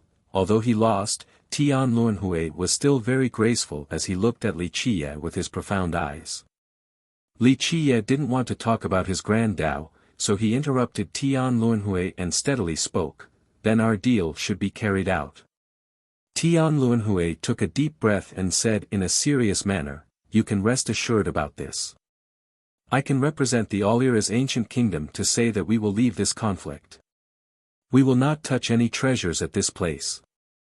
After all, Tian Luanhui was Tian Luanhui, the descendant of the Alira's ancient kingdom. His words were powerful and had true substance. He then looked at the group of great powers from the ghost race and carefully declared, "This was the deal. I lost to fellow Taoist Li due to my own lack of abilities. I hope that the Alira's ancient kingdom's allies and friends will leave this conflict. Of course, if you are unwilling, then I won't force you. Feel free to comply with the wishes of your countries." Tian Luanhui's declaration caused the great powers from the ghost race to look at each other, especially those from the western Green River. The ancient kingdom was a powerful monster in this region, a force that was looked up to by many countries. Eventually, these great powers declared their intentions, "We are willing to follow you and stand by your decision. The Three Graves country is willing to follow your decision. The Bamboo Corpse sect is willing to leave this conflict with you and will follow your order of not taking any treasures from this place." Boom! A loud blast detonated amidst the celebrating ghosts. An endless immortal light suddenly illuminated the entire pond with its source at the center. "Look over there, it's Li Qie." Inside the blinding immortal light, a figure appeared in the center of the pond, Li Qie. He made it to the deepest part of the pool. Everyone was aghast to see him appearing in the center of the pond because all speculations hinted that the biggest fortune of the water realm was at the center of this pond. The ghost experts looked like they had just swallowed a fly, especially those who were gloating earlier. Now, they all had frozen expressions. Their smugness earlier was slapped harshly by Li Qie's appearance. Chapter 546, Bronze Carapace King. In just a moment, many great powers from the western Green River revealed their stance. Although the treasures might be tempting, a long-lasting relationship with the Alira's ancient kingdom was more important. Moreover, it was not certain that they could even obtain these treasures in the pond. There were many emperors' lineages here, so the big fortune had no parts for great powers like them. Instead of drinking leftover soup from these lineages, it would be better to climb up the ladder to please the Alira's ancient kingdom at this moment. If they didn't give Tian Luanhui face at this moment, then once he ruled over the ancient kingdom, it would be too late to try to make positive relations. "This is the deal between fellow Taoist Li and our ghost race, are you satisfied?" Tian Luanhui asked Li Qie. Hailing from the Alira's ancient kingdom, Tian Luanhui had never lacked treasures and could obtain all that he wanted. To him, not obtaining the big fortune from the pond was not a big deal. He needed status and fame as well as the support of these great powers. This would solidify his position in the ghost race for when he eventually contends for supremacy. He was very satisfied by the Western Green River's great powers' attitude. In the future, he would rule over the ancient kingdom, then reign over the Green River without an issue. Once his wings became stronger, he would then aim for the top of the sacred nether world and eventually maneuver his army into the 9 worlds to compete for the heaven's will. Good move. Li Qiye smilingly said as he nodded approvingly. Tian Luanhui didn't continue to chat and quietly left. He didn't go too far since he wanted to watch from the distance to see the developing situation. His eyes were profound, and no one could see through his thoughts while he was shrouded in that mysterious aura. He wanted to see Li Qiye's grand Tao once more. After Tian Luanhui's departure, Li Qiye looked towards the Phoenix Maiden. This turmoil was initiated by her, but she was clever enough to make others fight first as cannon fodder. Li Qiye didn't intend to let her go since she continuously antagonized him. He stared at her and nonchalantly said, "Do you want to try again by using the pond, or do you want to use force? Our matter has not yet concluded. What do you think?" The maiden said as she coldly glared at him. Her eyes were burning with a palpable murderous intent towards Li Qiye. "Whatever, it's up to you." Li Qiye smiled and said, "Using the pond or directly fighting, both of these choices are good. Today, we should resolve this grievance. Like I said, death is the only path for my enemies, so you should mentally prepare to meet your demise today." Ha ha ha. Human ants, do you really think our ghost race has no one that can stand up to you? How could we allow a cruel and immoral butcher like you to slay our ghost juniors? An immense voice suddenly appeared. Loud buzzes appeared as the sky became dark with the arrival of countless insects that eventually gathered into a gigantic person. Bronze Carapace Insect Tribe, the Bronze Carapace King. The group gasped and uttered after seeing this insect giant. This insect tribe was not the strongest ghost tribe in the sacred nether world, but it was definitely the most troublesome and scary tribe. They were like locusts and unkillable cockroaches, it was nearly impossible to kill them all. The tribe brought along a group of disciples, causing many great powers to secretly dread their presence. These insects all came together to form the Bronze Carapace King that stood before Li Qiye. With the heavens as his crown, it stared down at Li Qiye. Li Qiye was too lazy to look at this giant as he said, "Oh. Your Bronze Carapace insect tribe wants to get involved too." This king looked very real as if it was cast from bronze. No one would think that it was made from countless insects squeezed together. Yes. The voice of the insect king was clear yet loud like thunder. It coldly spoke, "Human Junior, we will not allow you to carry out your devious scheme." "My scheme?" Li Qiye asked with amusement. "Time and time again, you kill our ghost geniuses in order to carry out your plan." "My plan? What kind of plan?" Li Qiye laughed and asked. "You killed Ghost Monk, Golden Child, and also several tens of thousands of young talents and experts of the ghost race. Now, you reach your hands towards the Titanic Crescent Saint Child and the Ghost Insect Evil Child. Then in the future, you will also conspire against our 3 heroes. For what? This is all because you want to kill our ghost race's youngins, our seeds as well as our future and hope. This is your scheme. After you do so, you will then lead the humans to ruthlessly massacre our ghost race and chase us out of the sacred netherworld, even if it means to the point of extinction. Then, your human race will rule the entire sacred netherworld alone." At this point, the insect king was extremely angry. With indignation, he spoke in a righteous manner, "But as a member and child of the ghost race, we of the Bronze Carapace insect tribe will not let you get away with it. If you want to scheme against our youth, you will have to confront us first." The insect king's rhetoric was full of devotion to righteousness that deserved reverence. His presentation against Li Qiye caused everyone to become dumbfounded, including the great powers of the ghost race. Many great characters from these powers looked at each other. Whether it were ghosts or people from the other races, anyone with a sliver of sobriety could tell that the insect king was exaggerating. Li Qiye alone wanted to destroy the ghost race. This was just daydreaming. Long Zuantian, who was standing to the side, shook his head. He knew the goal of the Phoenix Maiden's scheme. Shameless! Lan Yunju snorted and exclaimed upon hearing this. She knew that the insect king was trying to frame Li Qie and cause all the ghosts to attack him. At the very least, this would give the old undyings of the ghost race a reason to attack, a reason for the great powers to actually maneuver their true forces. With this kind of righteous excuse, the ghost race could easily tear apart the verbal agreement from before. Even if they had lost, they didn't need to leave this place and could maintain their occupation of this pond. Li Qie couldn't help but laugh after hearing this dignified insect king.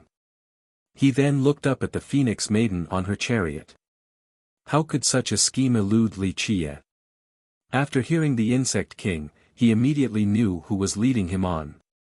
A person like the insect king wouldn't be able to articulate this kind of logic. Well said and cleverly put. Li Qie applauded and said with a grin, with such effective eloquence and lip service, it is a shame that you are not a storyteller. Li Qie then smirked at the maiden and continued, however, your words are useless. Today, the maiden will definitely not leave this place alive. Humph. Li Qie, your scheme is truly evil. You want to murder our entire ghost race.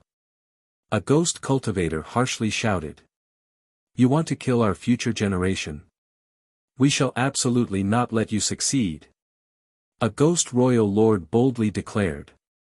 That's right. Do not let the human race's scheme come to fruition. In just a moment, many important characters from the ghost race stood out against Li Qie. A few were moved by the words of the insect king, but if these sect masters and royal lords were so easily moved by speech, then they wouldn't be worthy of their current position. They were pretending to be stupid as they marched against Li Qie, their minds were still very clear. This was the best chance for them to kill Li Qie, and the insect king's words gave them a legitimate reason. Only a fool would not take advantage of such a good excuse. It could be said to be killing 3 birds with 1 arrow. First, they could kill Li Qie. Second, there would be no need to honor the deal, they could stay at the pond so that the ghost race could have exclusive access to the treasures. Third, they could pave the way for the ghost's younger generation, especially the 3 heroes. How could the sect masters and royal lords of the great powers choose to let this opportunity go? In an instant, the fervent mob stimulated by these big shots had even more ghost cultivators verbally attacking Li Qie. In the meantime, the old undyings were only sneering in the shadows. Before this, these old undyings didn't want to attack a junior, but it was different now since the insect king gave them the perfect excuse. If necessary, these old men would be happy to give the human junior Li Qie a fatal blow. While so many ghost cultivators and great powers were provoking Li Qie, the cultivators from the other races didn't want to join this mess, so they only watched silently by the side. Good trick. No words are spared when accusing someone of a crime. The Jade Water Queen commented as she was startled by the sudden reversal of the situation. Chapter 547, The United Crowd. The divine Spark Phoenix Maiden sighed in relief and revealed a smile after seeing many great powers criticizing Li Qie. At this time, she was certain of victory and did not believe that Li Qie could walk away alive. There were many ghost experts here today, including heavenly sovereigns, heavenly kings, and even a few hidden ancestors from the great powers. The ancestors from the Titanic Crescent's sacred ground or the insect king lineage could definitely give him a fatal blow. As long as these old men who were hiding behind the curtains took action, there would be no chance for him to escape. The situation was escalating towards her desired outcome, giving her great confidence. She wouldn't let him escape today, she had to destroy the #1 enemy for her husband, Dizhua. Li Qie, on the other hand, didn't care for this excited and united crowd. He simply stood there at his leisure. He only chuckled at the barrage of attacks from these great characters. After a while, he dryly coughed and deliberately spoke to these excited great characters, forget about the excuse. You can say that I'm plotting to destroy the ghost race or whatever, but I'll play to your heart's content. I do not mind killing a few more tens of thousands, so leave alive or stay here and die without a grave, it's your choice. Li Qiye paused here and gazed intensely at the Phoenix Maiden. Then, he declared with a smile, however, even if you had your greatest army here, you still wouldn't be able to stop me. Today, she must die. The maiden felt a chill from Li Qiye's stare. His attitude was outside of her expectations. Anyone who withstood this constant barrage from the great powers would surely be in shambles. Even a genius with great courage and decisiveness, when facing the entire ghost race, would know of their harsh situation. They might even choose to compromise. However, Li Qiye didn't seem to care at all. Despite the hundreds of ghost tribes crying for his punishment, Li Qiye was still unperturbed. Perhaps, he didn't care for the ghost race despite their considerable forces at this location. The maiden felt a dreadful sense of foreboding. She didn't know where his confidence was coming from, but she understood that no one could hinder his path. She gathered her strength and met his gaze while feeling a cold sensation inside. She could tell by the look in his eyes that he was looking at a dead person. However, she didn't care for her own life. Rather, she was worried about Dizwa having such a frightening enemy like Li Qiye. She then calmly spoke, "If my death can wake up the ghost race's vigilance, then my death would not be without meaning." She was prepared for the worst as she declared in a solemn demeanor, "You wish to destroy the ghost race's future and hope, but your scheme will fail. Even if I die, I must stop your plan and destroy your scheme against the ghost race." This woman's mind is sharp. With her support, Dizwa could have swept through the sacred nether world in the future. Lan Yunju lamented while looking at the Phoenix Maiden's calm expression of self-sacrifice. She was also a genius, so she understood how effective this move was. The maiden was ready to die, but not for the ghosts, it was for Dizwa instead. "You must ask me before killing the young lady." The gigantic bronze carapace king gravely spoke, he was full of justice. "That's right.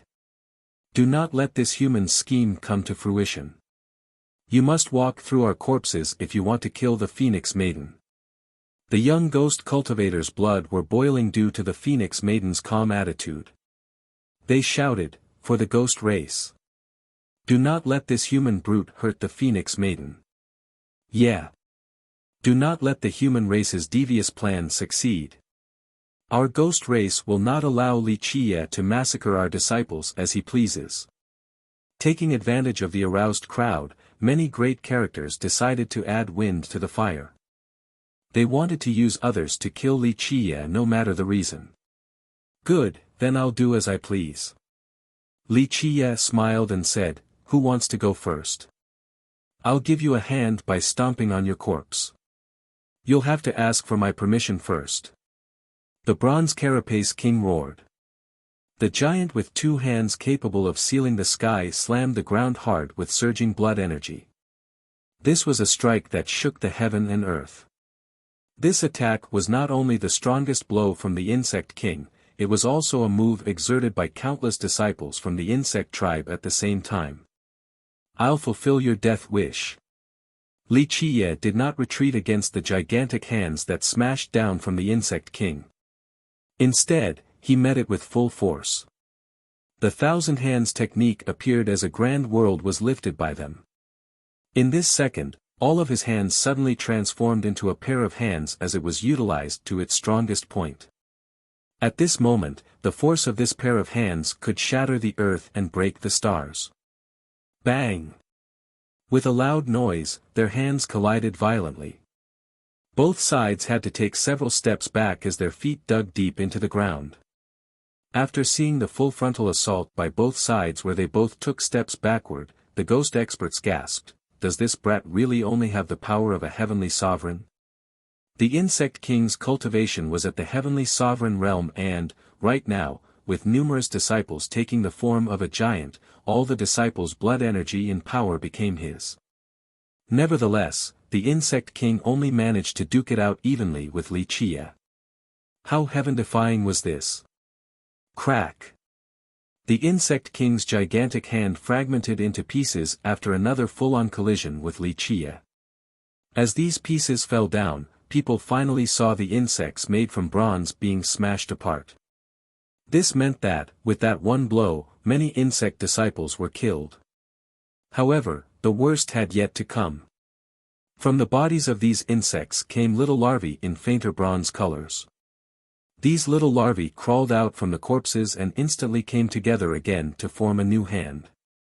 The dead and broken bodies that fell to the ground looked just like flakes of skin. This scene terrified those who had never seen these insects in action before.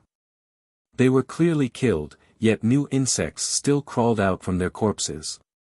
What a frightening ghost tribe. Rumor has it that each disciple of the bronze carapace insect tribe all have 3 lives. Could this rumor be true? A person quivered and asked after seeing this scene. Anyone would feel a terrorizing sensation in the face of such an opponent. What a wicked thing to be able to be reborn from one's own corpse. Human Junior, I cannot be killed. I have the protection of my disciples and you will never be able to kill us all. The insect king coldly shouted, now, it is time for you to die. With a great roar, his gigantic body suddenly became a huge mountain that carried a powerful weight and majestic force descending onto Li Qie. Such a huge mountain was more than enough to flatten him into meat paste. This sudden transformation shocked the spectators. The techniques of this insect tribe were so bizarre. Is that so? Li Qie remained still without batting an eyelash against the huge mountain crashing down at an unbelievable speed. Clank! At this moment, a giant lock emerged from his body as countless refined flame universal laws covered his body. In the blink of an eye, 9 suns rose from behind his back like 9 sealed suns, and these gigantic chains made out of laws were dragging them out. Boom! The 9 suns suddenly exploded. The location where Li Qie stood had turned into a sea of flames. Endless refined sunfire incinerated the sky and all creations. No! Screams resounded the moment this endless refined sunfire encompassed the gigantic mountain. The huge mountain was burnt into countless sand particles as they fell down and no longer had the power to suppress Li Qie. Under the 9 suns locking heaven's refined flames, even these insects that were shielded with their bronze carapaces were killed. Little larvae crawled out from the burnt corpses, but they were also incinerated before being able to escape. Buzz! Many powerful insects were not killed by this fire and managed to escape to the 4 directions like dispersed bees without a nest.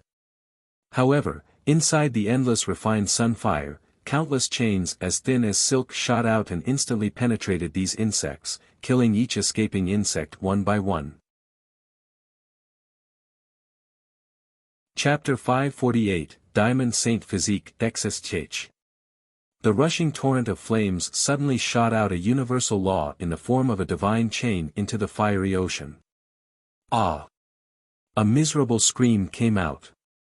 A bronze carapace insect the size of a fist with a shining husk was penetrated, and the law chain instantly burned its body. Young lady, save me! The insect king cried out for help.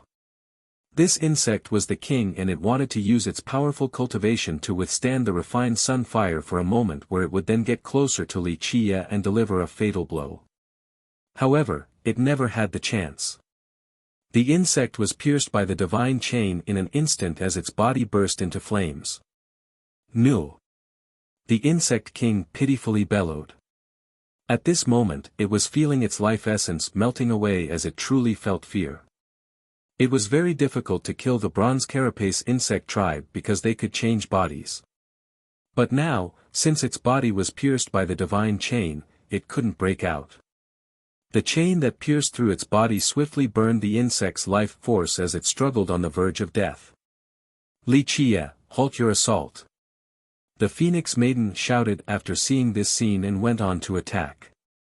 With a screech, a phoenix spread its wings and covered the 9 heavens, then it flew towards the sea of flames to attack Li Qie.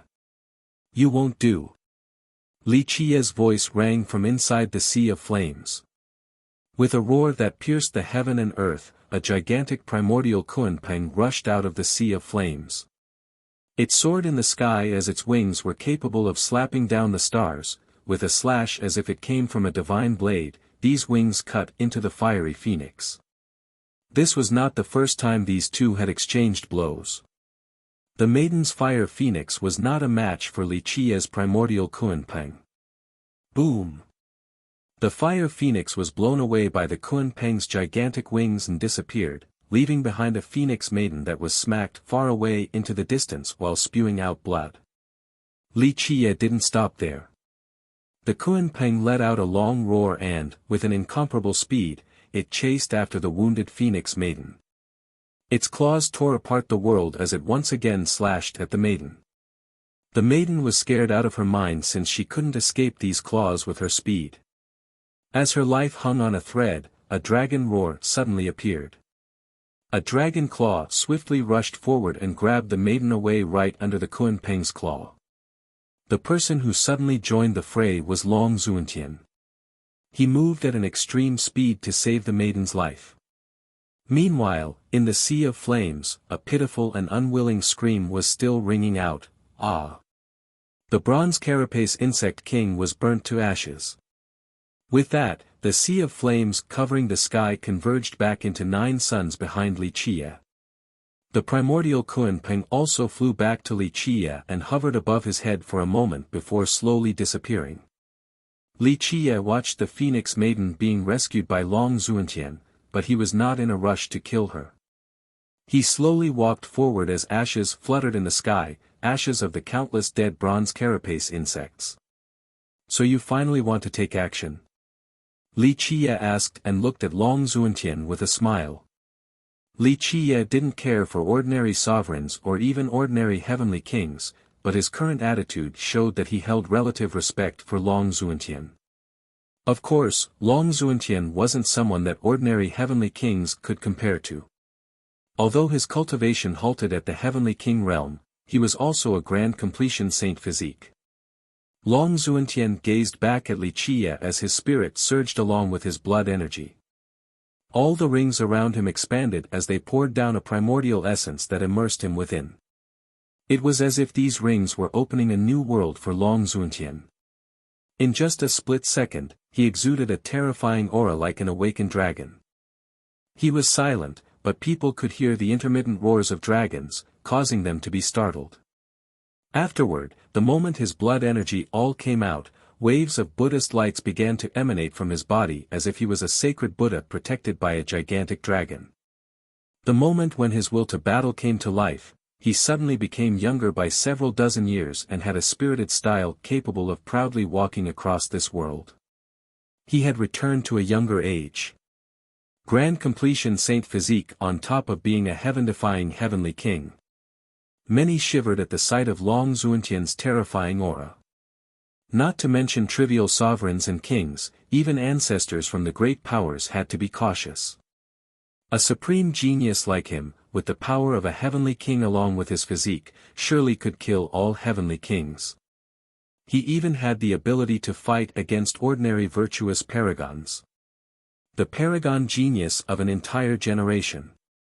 What a shame, seeing Long Zuantian's proud style that could reign over this world, the ancestors hiding in the darkness lamented with regret. If he hadn't been born in the difficult Tao era, then today, he would have loomed over many ancestors of the great powers and might even have become an existence of the legendary master level. Unfortunately, his birth was inopportune and the life reduction left a fatal wound, stopping him from reaching the peak. Diamond Saint Physique. Seeing the gigantic dragon protecting the sacred Buddha left Li Qia with a smirk as he said, "A bit interesting. A grand completion Diamond Saint Physique could stop an attack from an emperor's weapon. I do want to give it a try." Li Qia smiled and said while looking at Long Zuantian's Diamond Saint Physique, "How about we have a match with our physiques?" "Whatever you want." Long Zuantian confidently replied. He was confident in fighting against even legendary minor completion immortal physiques with his grand completion saint physique. Alas, he had never seen one since he began his Tao path. "Then let us start." Li Qiye's gaze became serious. His chest shot out a wave of light as bright as the explosion of the sun while the space around him suddenly shook twice. Long Xuantian was astonished. A divine Buddhist light surrounded his body. In this second, he exerted the Diamond Saint physique to its maximum potential. At this moment, both of them took action and slammed into each other at an unbelievable speed. Long Xuantian's speed was fast as he utilized his Heavenly King cultivation to the limit. Li Qiye was even faster and he inched closer in just a flash. Their speed was too fast. Not to mention the other experts who couldn't see anything, even the ancestors couldn't grasp this split-second acceleration. Boom! The two collided, resulting in a deafening blast. It was as if the world had exploded. A blinding light illuminated the heavens for many miles.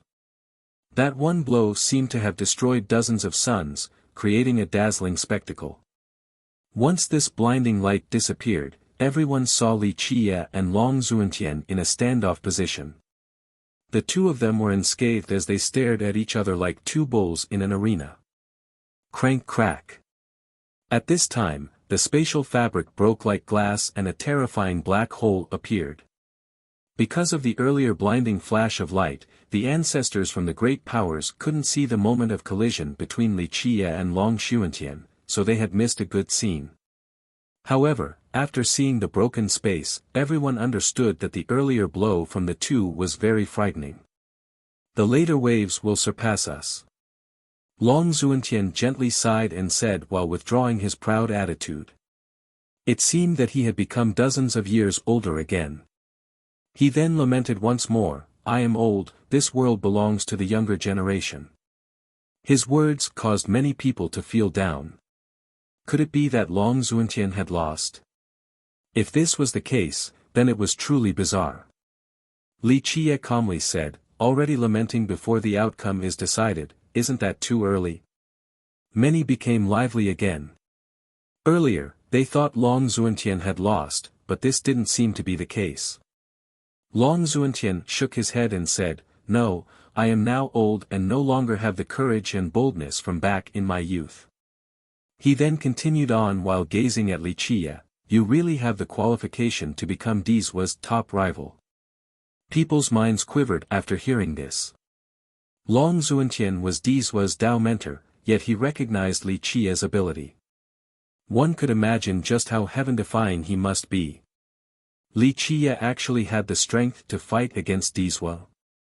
But Li Qiye simply smiled and didn't respond to Long Xuantian's evaluation.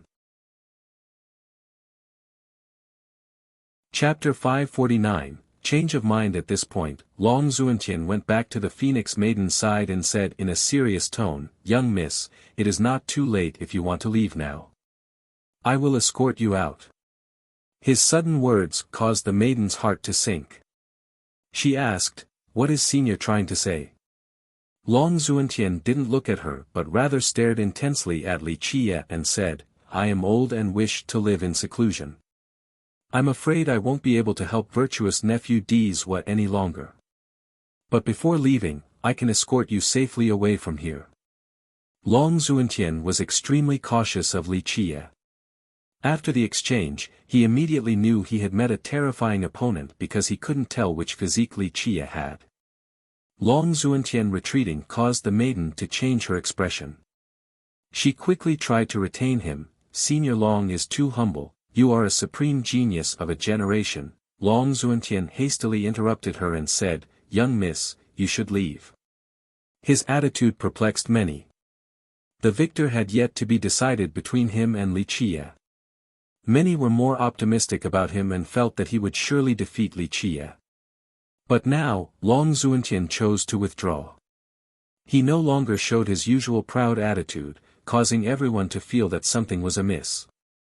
No one thought that he was afraid of Li Qiye. In the past, he had even declined the myriad bones thrown right away.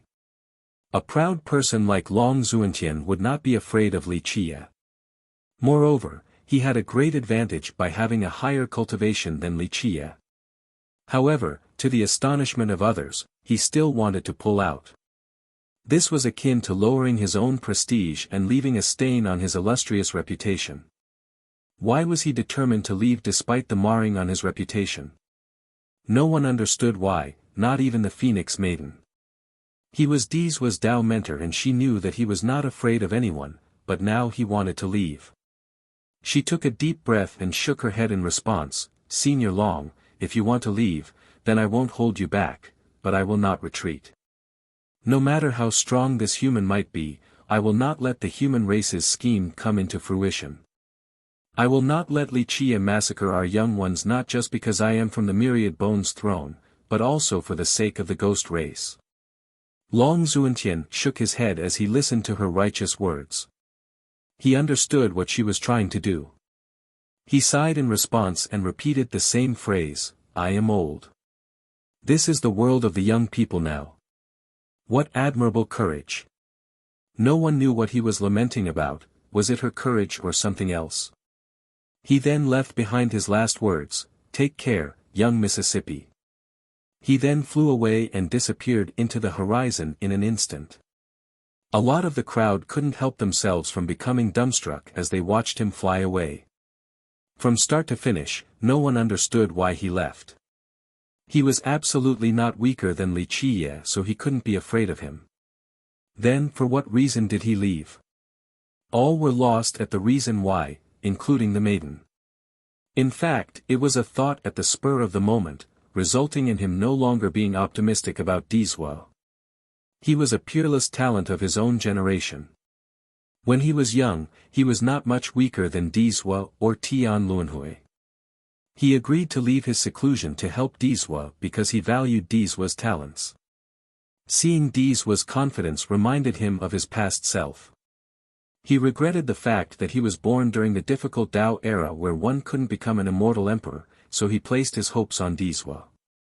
When facing an opponent like Tian Luanhui or Chan Yang, he trusted that Dizwa would come out victorious all the way until he reached the imperial throne. But today, his trust was shaken, especially after his one blow with Li Qie.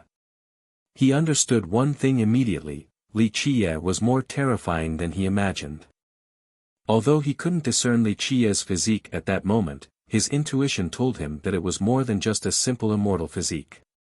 He felt an illusion as if Li Qie had two immortal physiques, but anyone with a sliver of common sense knew that this was impossible. Nevertheless, this striking intuition resonated powerfully in his mind. What if Li Qie had two immortal physiques? Long Zuantian didn't dare to think about this any longer. Li Qie was already heaven-defying enough to the point where he could compete against any of the three heroes. However, what if his ace card was not the 9 stars and 10 palaces, not an invincible merit law, but something else? For example, an impossible thing like one body with two immortal physiques. He began to believe that this was the most plausible explanation, and he knew that Dizwa would suffer a terrible defeat, thus resulting in his retreat. He didn't want to see the moment of Dizwa's utter defeat. After he left, Li Qie looked straight at the Phoenix Maiden and said, now, who else is willing to fight for you? Even if I am alone, I will neither retreat nor compromise. The maiden took a deep breath and spoke in a dignified manner, even if my own power is insignificant, I will still stand before you to stop your evil plan from stretching its cruel grasp towards the ghost race. If my death can wake up the ghost race, then my death is a cheap price to pay. The maiden spoke with dignity. She slowly uttered each word with a heroic attitude that resonated with the crowd. She spoke as if Li Qie was an unpardonable and sinful devil and her current actions won the admiration and support of many spectators. Li Qie shook his head while looking at her dignified appearance and smilingly said, to tell the truth, I do admire your courage a little bit. You know that it is impossible yet you still try. Truly excellent. For the ghost race, my own life is nothing.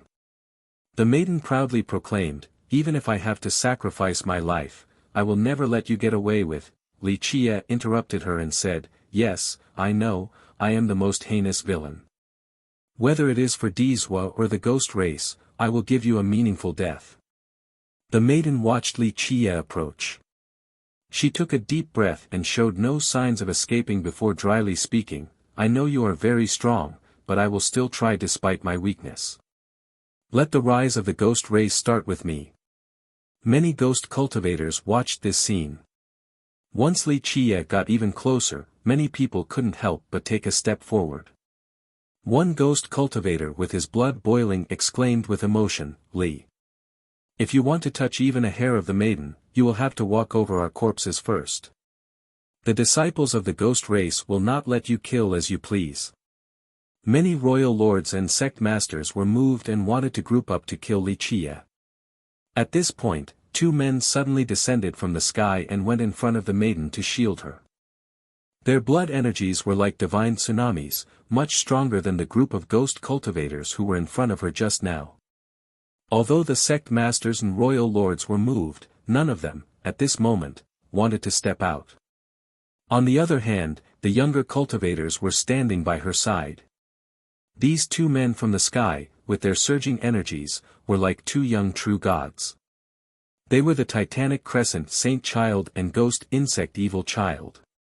Although the Saint Child's stature was humble, with his spewing blood energy, he appeared incredibly tall and powerful. We are all responsible for the rise and fall of the ghost race. As a man, how could we let a weak girl take the vanguard? The Saint Child spoke with gravity, Li Qie, don't think that you can display your brutality here.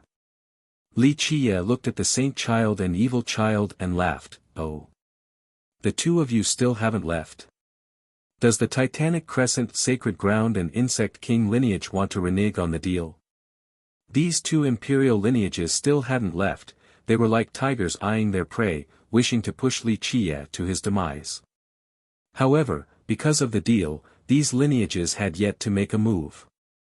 The deal is one thing. The Evil Child smiled with a dark shade and continued, we will not touch the treasures at this place and can leave at any moment. However, if anyone wishes to kill ghost disciples and the seeds of the ghosts, then I, as a member of the ghost race, and the Insect King lineage, as a great power of the ghost race, have the responsibility to protect the ghost race's safety. The Titanic Crescent Saint Child also spoke in an awe-inspiring manner, our Titanic Crescent Sacred Ground will also not let anyone harm the ghost race. The Divine Spark Phoenix Maiden is a woman with a heroic heart. She doesn't even mind sacrificing herself for the sake of the ghost race. Men like us should contribute to the ghost race. In my eyes, the honor of oneself is a trivial matter, the well-being of the ghost race is a much bigger matter. Li Qie, you wish to harm the ghost disciples. Although we had a deal, so what if I lose my own honor for the ghost race? For the ghost race's safety, I will not leave this place and allow you to massacre more ghost disciples. I will stop your brutality. The Saint Child continued on in a resounding manner, you can say that I have reneged my promise, and the world can curse me for going back on the deal. I am willing to bear this eternal infamy all to kill you today to rid the ghost race of your evil and bring back peace. Chapter 550, Fighting Against the World. The Saint Child's well-spoken and righteous rhetoric was quite moving. His appearance of protecting the ghost tribe above all else stirred many ghost cultivators, especially the younger ones. We shall support the Titanic Crescent Saint Child and Ghost Insect Evil Child. If it is for the benefit of the ghost race, so what if we die? A ghost cultivator immediately shouted, we will not let the human race's plan succeed. A royal lord fueled the fire, yes. We of the ghost race cannot bow down before the wicked. Another sect master knew just what to say, we of the ghost race only keep our word with honorable people, there is no need to do so against a brute. This deal is also part of Li Qie's evil plan. Because it is harmful to the ghost race, it should be voided. Yes. Following the agreement with this brute will only hurt the ghost race. In just a short moment, countless ghosts agreed with this sentiment and rapidly spoke. If the deal is a conspiracy against the ghost race, then it is immediately void. Of course, many great powers happily agreed with this new development. Who would be willing to let go of the great fortune inside the pond? This was even more true for the imperial lineages. They were certain of their ability to seize it, especially the insect king lineage. A clamor broke out as the agreement between the saint child and evil child with Li Qie was voided. Because of this, the sacred ground and insect lineage were the largest beneficiaries. Lan Yunzhu only sighed after seeing this.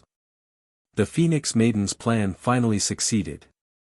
However, Li Qie didn't give a damn. To him, the bet was only for fun.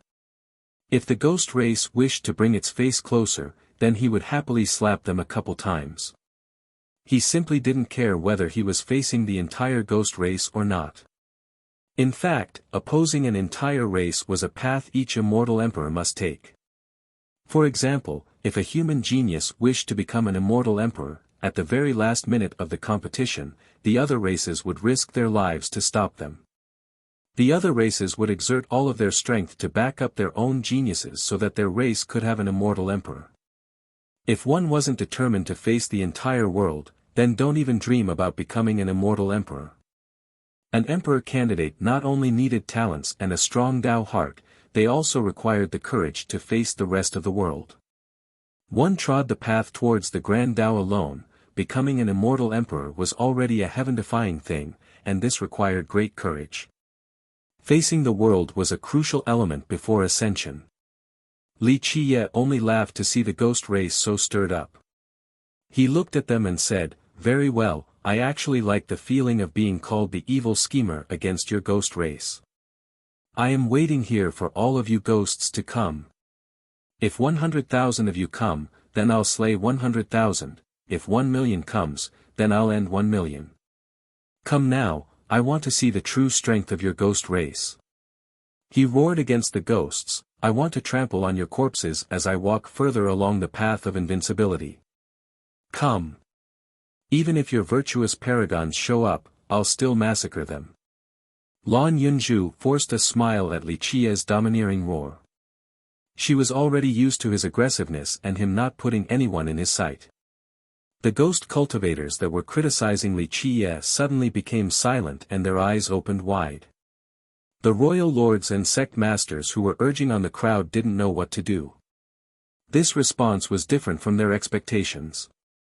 Under the pressure from the entire ghost race, anyone else would have chosen to acquiesce or compromise then walk away. There were hundreds of great powers from the ghost race here and also many emperors' lineages, especially the Titanic Crescent Sacred Ground and the Insect King lineage that wanted to kill Li Qie. In this situation, even an expert from the previous generation wouldn't want to directly confront and offend the ghost race, let alone a young person. By doing so, they would no longer have a place to stay in this world. However, Li Qie didn't concede or compromise and, of course, he didn't run away. He shouted at the entire ghost race and declared his wish to massacre them all. This aggressive and tyrannical attitude left the ghosts dumbfounded. Even great characters like royal lords and sect masters didn't know what to do. Declaring such a thing before so many ghost powers. Such a person was either crazy or unbeatable in this world. However, Li Qie was not insane and definitely not invincible either. Tian Luanhui, who was standing in the distance, took a deep breath and murmured, "He's fighting against the world." His eyes focused as a dreadful sensation appeared in his heart. He asked himself whether he had this type of courage or not. Would he be able to scream and declare his challenge against the rest of the world? Talents, comprehension, Tao heart, courage. All of these were essential for becoming an immortal emperor. However, more often than not, courage was more important than anything else. Without courage, there was no chance to have a Tao heart. Without courage, although talents and comprehension might allow one to become an expert, they couldn't raise one to the apex. Ever since the long archaic ages, which emperor didn't kill millions? Which emperor didn't experience countless bloody battles in the 9 worlds? At this minute, Tian Luanhui was quivering with anxiety. He began to question his determination and courage, and whether he would retreat and compromise against an enemy stronger than himself. At this step, the strength of the enemy was no longer important, the fear that was the devil of the heart would become one's biggest foe for the rest of their lives. The truth was that the majority of immortal emperors had lost at least once in their lives. At a young age, they faltered in the face of stronger enemies. However, this was not a matter worthy of embarrassment. A challenge was only a challenge if it was difficult. The only humiliation was to not have the courage to face the challenge. Fight against the world. Tian Luanhui's eyes carried a serious gleam. Do I dare to do so? A supreme genius like Tian Luanhui was having an introspective moment. On the other side, it was a scene of silence. Li Qiye's declaration was followed by snorts and jeers. The ancestors of the great powers were unhappy with Li Qiye's arrogant declaration, so some of them suddenly wanted to kill him. Such a big tone. There's no need for the ancestors to kill you, we are enough. The Titanic Crescent Saint Child said as he scowled. With glaring eyes, the Saint Child's blood energy filled the sky as the earth shook back and forth. The energy around his body seemed to be a flood dragon. The big boil on the ghost insect Evil Child squirmed as he spoke with a dark glare. Li Qiye, you think too highly of yourself. We are enough to kill you. With only 2 losers like you. Li Qiye looked at the 2 and sneered. However, the strange part was that the Saint Child and Evil Child did not become angry. The Saint Child coldly smiled and replied, Li Qiye, having superb comprehension doesn't represent everything. Even if you can reach the end of the pond, it doesn't mean that you are invincible. Li, it is not too late to surrender to our ghost race. The Evil Child added with a snort. His blood energy drowned out the sky. The Nether King insect inside the protrusion on his forehead was excitedly squirming like a bloodthirsty monster. The Titanic Crescent Saint Child looked just fine, but the Evil Child caused people to shiver due to the insect on his forehead. The 2 of them surrounded Li Qiye, one in front and one in the back to cut off his path of retreat. Their soaring blood energies were issuing howls of tigers and wolves, instilling fear into all spectators. The 2 lost to Li Qiye in the pond contest, but no one underestimated their strength because they were imperial descendants. They were stronger than the majority of big characters from the great powers. With a sharp glare, the Saint Child declared, cooperate and let us take you in. We of the ghost race are benevolent and will give you a fair trial. Despite saying this, his eyes still gave off a frightening and murderous sensation. You massacred our ghost race, yet we are still giving you a way out. This is the most generous and merciful offer. The Evil Child added with an ominous smile. When the ghost cultivators stood out to attack Li Qiye, the first to fuel the fire was not the group of royal lords and sect masters, but these 2. They had 2 reasons for attacking Li Qiye. First, they had an ace card and were confident that they could kill Li Qiye by joining forces. Second, they wanted Li Qiye to be their stepping stone.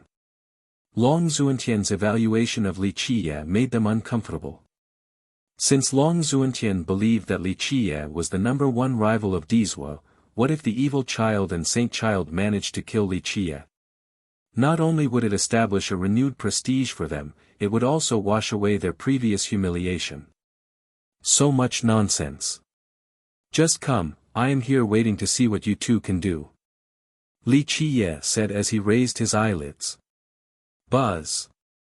The Evil Child's and Saint Child's power erupted. At this moment, divine rings emanated from their bodies. The Saint Child had 30 divine rings and the Evil Child had 31. In less than a year, both of them will be grand completion grand sovereigns. The ghost cultivators were shaken with admiration when they saw the number of rings around their bodies. The Saint Child's well-spoken and righteous rhetoric was quite moving. His appearance of protecting the ghost tribe above all else stirred many ghost cultivators, especially the younger ones. We shall support the Titanic Crescent Saint Child and Ghost Insect Evil Child. So what if we die if it is for the benefit of the ghost race? A ghost cultivator shouted immediately, we will not let the human race's plan succeed. A royal lord fueled the fire, yes. We ghost race cannot bow down before the wicked. Another sect master knew just what to say: "We ghost race only keep our words with honorable people, no need to do so against a brute. This deal is also part of Li Qi's evil plan. Because it is harmful to the ghost race, it should be voided." Yes. Following the agreement with this brute only hurts the ghost race. In just a short time, countless ghosts agreed with this sentiment and rapidly spoke: "If the deal is a conspiracy against the ghost race, then it is immediately void." Chapter 551, Declivity Mountain Bell. The Saint Child and Evil Child were very strong, even stronger than sect masters and royal lords from ordinary great powers. It was a shame that they were born in the same era as the three heroes and were eclipsed by them. People usually talked about Dizwa, and this tended to make them forget about these two. Die! The two of them shouted together. A light reached the sky and, in just a split second, the worldly energy was completely sucked in by them. The power of the world's myriad Tao was borrowed at this moment. A grand Tao as bright as a galaxy surrounded the two of them. Their blood energies surged like a storm as all the Tao hovered around them, giving them a majestic energy. Heavens will secret laws. Seeing their states left the crowd astonished. The two of them directly used heavens will secret laws. They clearly wanted to kill Li Qie right away. Open. In response to the approaching heavens will secret laws, Li Qie roared. Boom. With a loud boom, his life wheel spun quickly as the yin-yang sea of blood opened up. An endless amount of blood energy poured into Li Qie's body. It seemed as if his body was capable of holding 1,000 seas. This blood energy shot all the way up to the high firmament and dispelled the clouds for thousands of miles. At this time, it was as if Li Qie's back was carrying a blue sky. Places that his shadow touched had a never-setting sun. The 9 worlds became bright and darkness had no place to hide. All the grand Tao circled around his body. That's a heavens will secret law as well. A group was shocked to see Li Qie reveal his own heavens will secret law. A great character looked at it and startlingly exclaimed, "No. This isn't Immortal Emperor Qian Li's secret law. Which one is this?" Everyone knew that Li Qie was the river sect's guardian. If he was going to use a secret law, then it should be Immortal Emperor Qian Li's. However, he was using a different one, so how could others not be shocked? 3 people were using heavens will secret laws at this moment. Li Qie's back carried a never-setting sun, and his body was the embodiment of day. Behind the titanic crescent Saint Child was a gigantic deity while the ghost insect Evil Child poured out a ghastly energy. The nether insect king flew out of his boil and sucked up all the energy of the grand Tao to turn into an extremely frightening evil insect. In just a flash, the 3 of them decided to battle it out using their secret laws, causing many spectators to be dumbstruck with envy and jealousy. Only descendants of imperial lineages would have such luxurious means. Boom! The Evil Child and Saint Child finally initiated a pincer attack on Li Qie. The deity of the Saint Child came crashing down while the Evil Child's insect devoured the world and even the universal laws within. It opened its mouth, aiming to bite Li Qie. Meanwhile, with the never-setting sun on his back and an endless amount of energy, Li Qie's sun grew bigger and bigger. In just a moment, this sun changed the world completely. Rumble. The suppressing deity and devouring insect along with the never-setting sun clashed together and tore open the sky. The 3 of them then jumped up to the higher firmaments and used their strongest momentum to attack the enemy. Bang! The 3 secret laws shot out their ultimate might. Li Qie's never-setting sun had the advantage as the new world created by it immediately repelled the deity and the evil insect. Boom! Boom! Boom! In the air, the Saint Child and Evil Child were forced to take several steps back as their expressions greatly changed. 9 stars and 10 palaces. It seems that with this power, even an ancient saint could fight against grand sovereigns. All the ghost cultivators and even the big shots were jealous after seeing this scene. Everyone knew that Li Qie had 9 stars and 10 palaces and were already jealous after watching him massacre thousands on that day. But now, Li Qie alone blocked the saint child and evil child, not to mention that he even had the upper hand. Everyone then realized the horrifying properties of the 9 stars and 10 palaces. The saint child and evil child gritted their teeth after being reminded by the crowd. Their eyes were reddened with jealousy by Li Qie's achievement. They would trade their grand sovereign cultivation for 9 stars and 10 palaces right away if they could. They were both incredible talents, but it was not easy to achieve 9 stars and 10 palaces. Even a supreme genius like Dizwo wouldn't be able to have 9 stars and 10 palaces. While watching this scene, Lan Yunju didn't know what to say. The surprise of the masses was within her expectations. She even knew that having 9 stars and 10 palaces was a matter of the past since Li Qie was about to have 9 stars and 12 palaces. She understood that upon reaching this level, geniuses became nothing and were not worth putting in one's sight. At that realm, Dizwo would only be an insect, not to mention these other 2. 9 stars and 10 palaces. The Titanic Crescent Sacred Lord secretly cursed. If such a brilliant talent was his disciple, then there would be no fear of him not being able to compete with Dizwo. The saint child and evil child were full of hate. This was a hatred towards both the 9 stars and 10 palaces and the people who brought it up. They were driven crazy by this achievement. They took a deep breath and took one step closer to stop Li Qie. The saint child coldly spoke, "Li Qie, there is still time to surrender. Don't waste words, take out your killing moves. Otherwise, there will not be a chance later on." Li Qie lazily said as he glanced at them.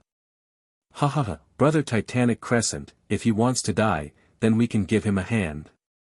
The evil child laughed ominously. Clank. With a clear sonorous sound, the evil child took out a treasure. This was a huge bell, and it floated above his head with ghastly head-like apparitions that covered the sky with a nether energy. These heads seemed very miserable as they screamed out in despair as if this bell had refined countless lives. Evil bell. The ghost cultivators were alarmed at the sight of this bell. A royal lord gasped then said, "This is immortal Emperor Chong Huang's strongest life treasure. It is only weaker than his true fate treasure."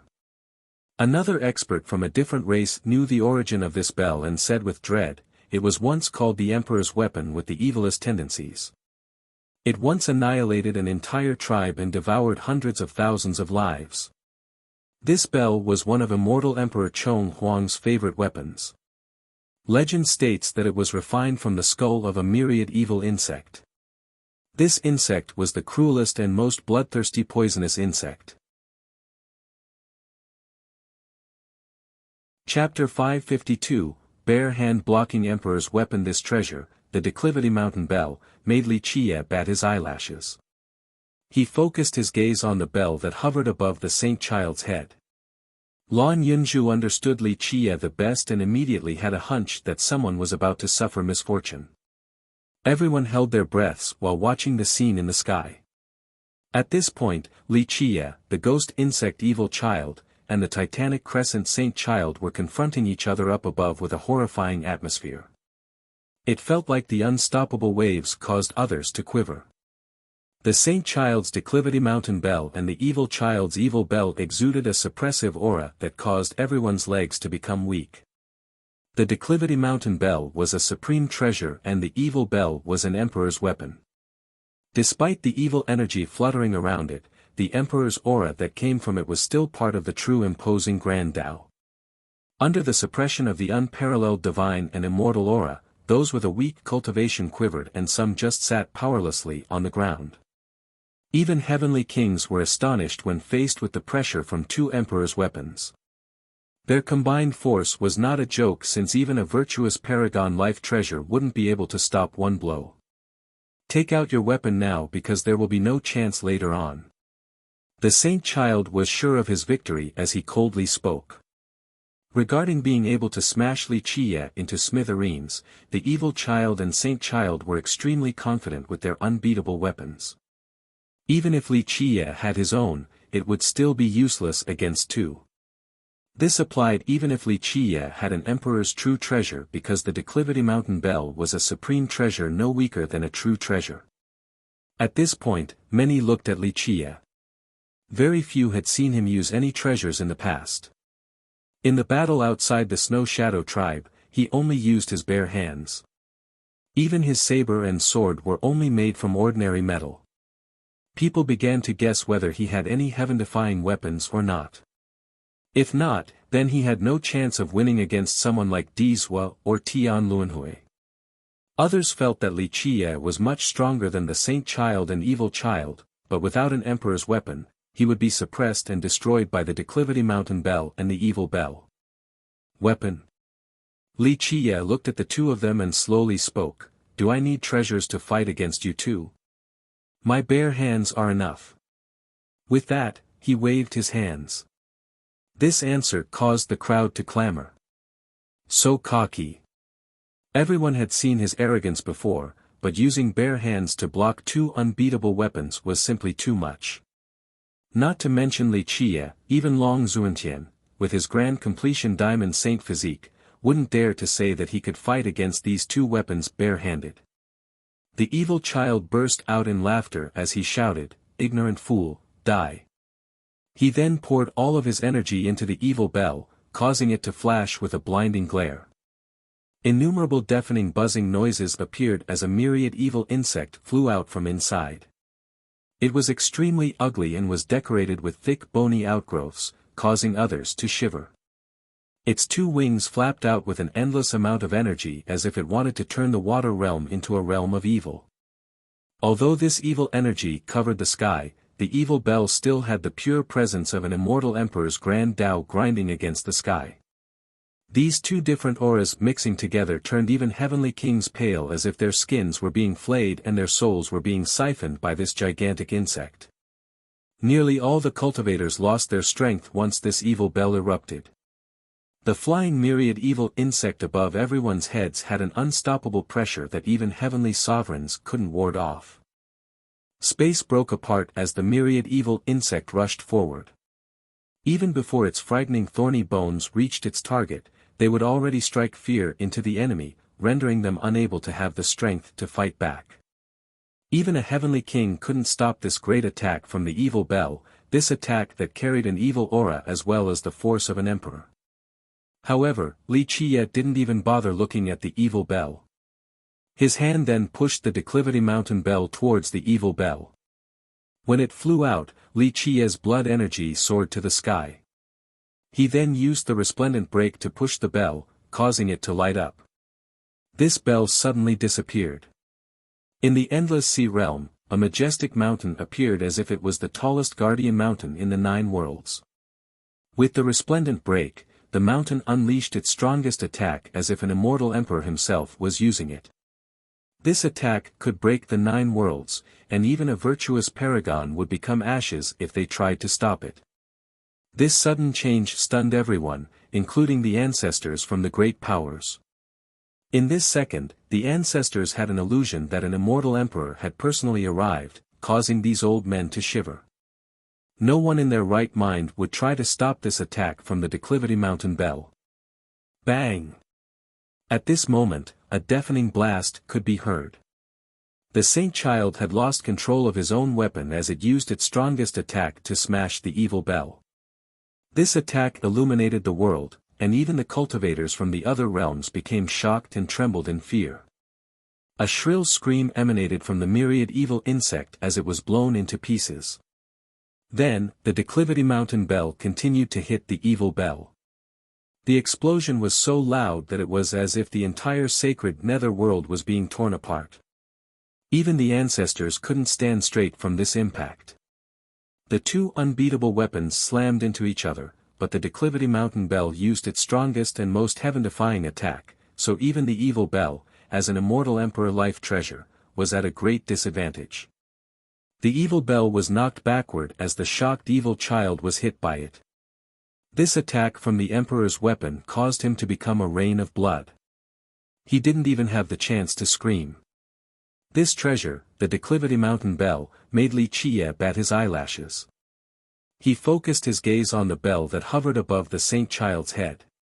Lan Yunju understood Li Qiye the best and immediately had a hunch that someone was about to suffer misfortune. Everyone held their breaths while watching the scene in the sky. At this point, Li Qiye, the ghost insect evil child, and the Titanic Crescent Saint Child were confronting each other up above with a horrifying atmosphere. It felt like the unstoppable waves that caused others to quiver. The Saint Child's Declivity Mountain Bell and the evil child's evil bell exuded a suppressing aura that caused everyone's legs to become weak. The Declivity Mountain Bell was a supreme treasure and the evil bell was an emperor's weapon.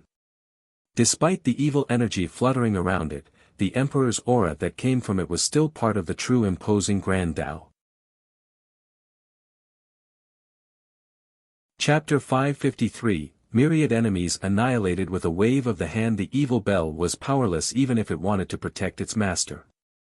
The Declivity Mountain Bell was already stronger than it, and now, that stronger bell even shot out its most powerful attack. The evil bell already had a difficult time saving itself, let alone saving the evil child. It was blown far away and disappeared in the endless sea. During its uncontrollable descent, cracking sounds could be heard.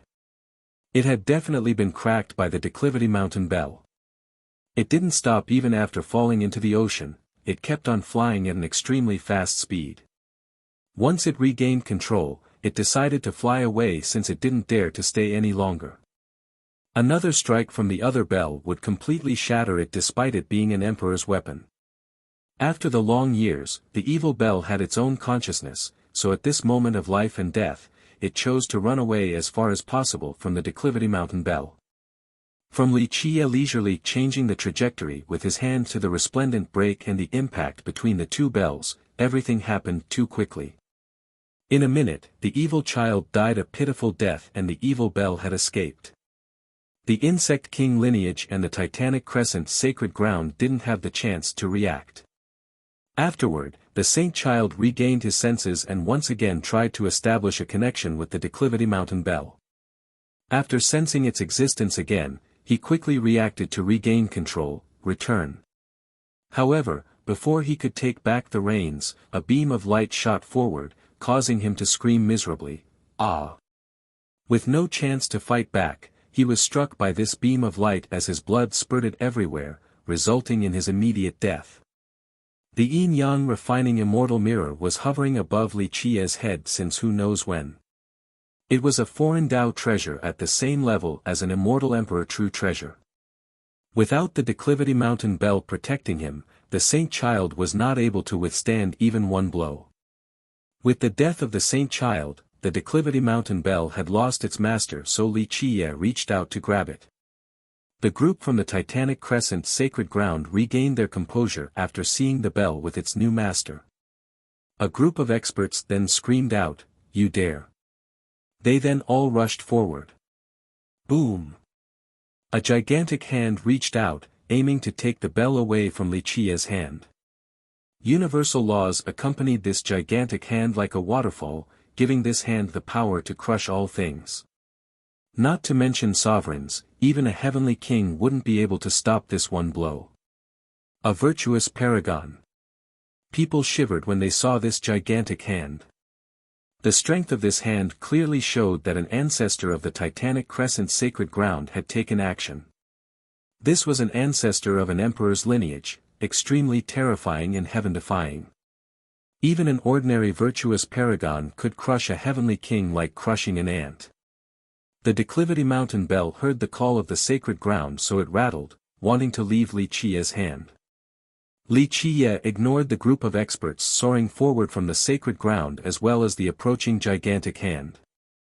He threw out 5 bronze doors and shouted, "Seal!" Bang!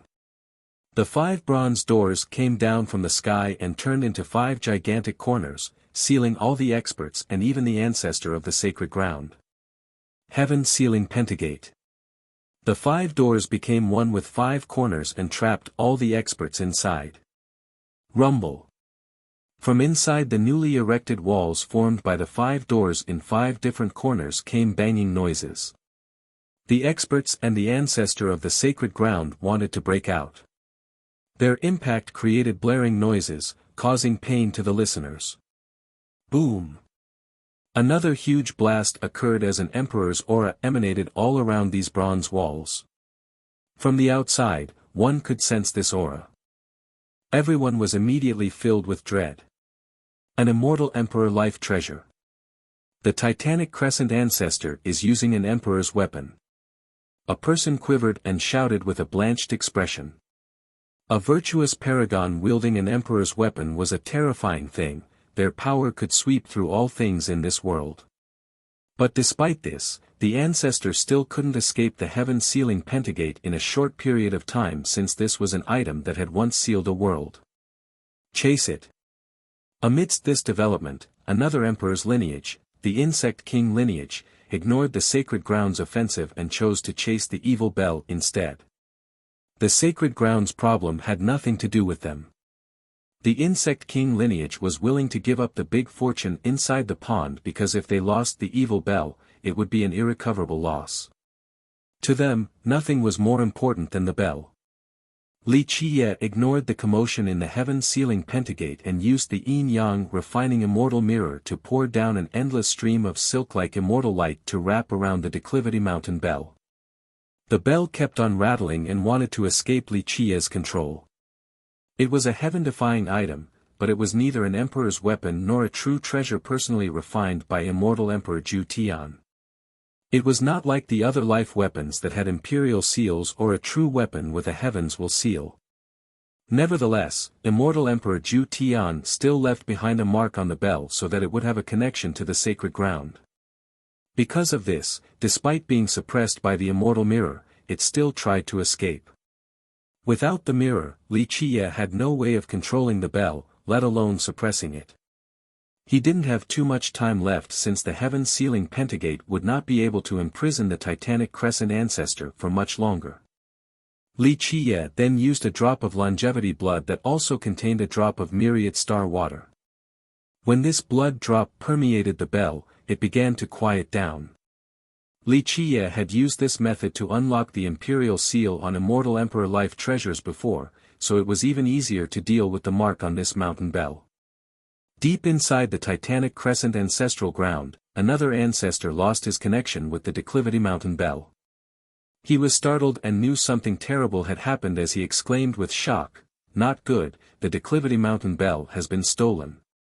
Li Qiye didn't have much time, so he needed to finish this quickly. He took in the bell, then rushed towards the Phoenix Maiden. A bunch of ghost cultivators with boiling blood wanted to stop him. They shouted, "You have to ask us first before harming the Phoenix Maiden." The majority of them were young, since the sly foxes didn't want to die in her place. As you wish. What is going on? This sudden change startled everyone as they looked deeper into the pond. Li Qiye also became serious after seeing this towering, immortal light. The light that spiraled into the sky was also accompanied by a whirlpool in the pond that emitted continuous splashing sounds.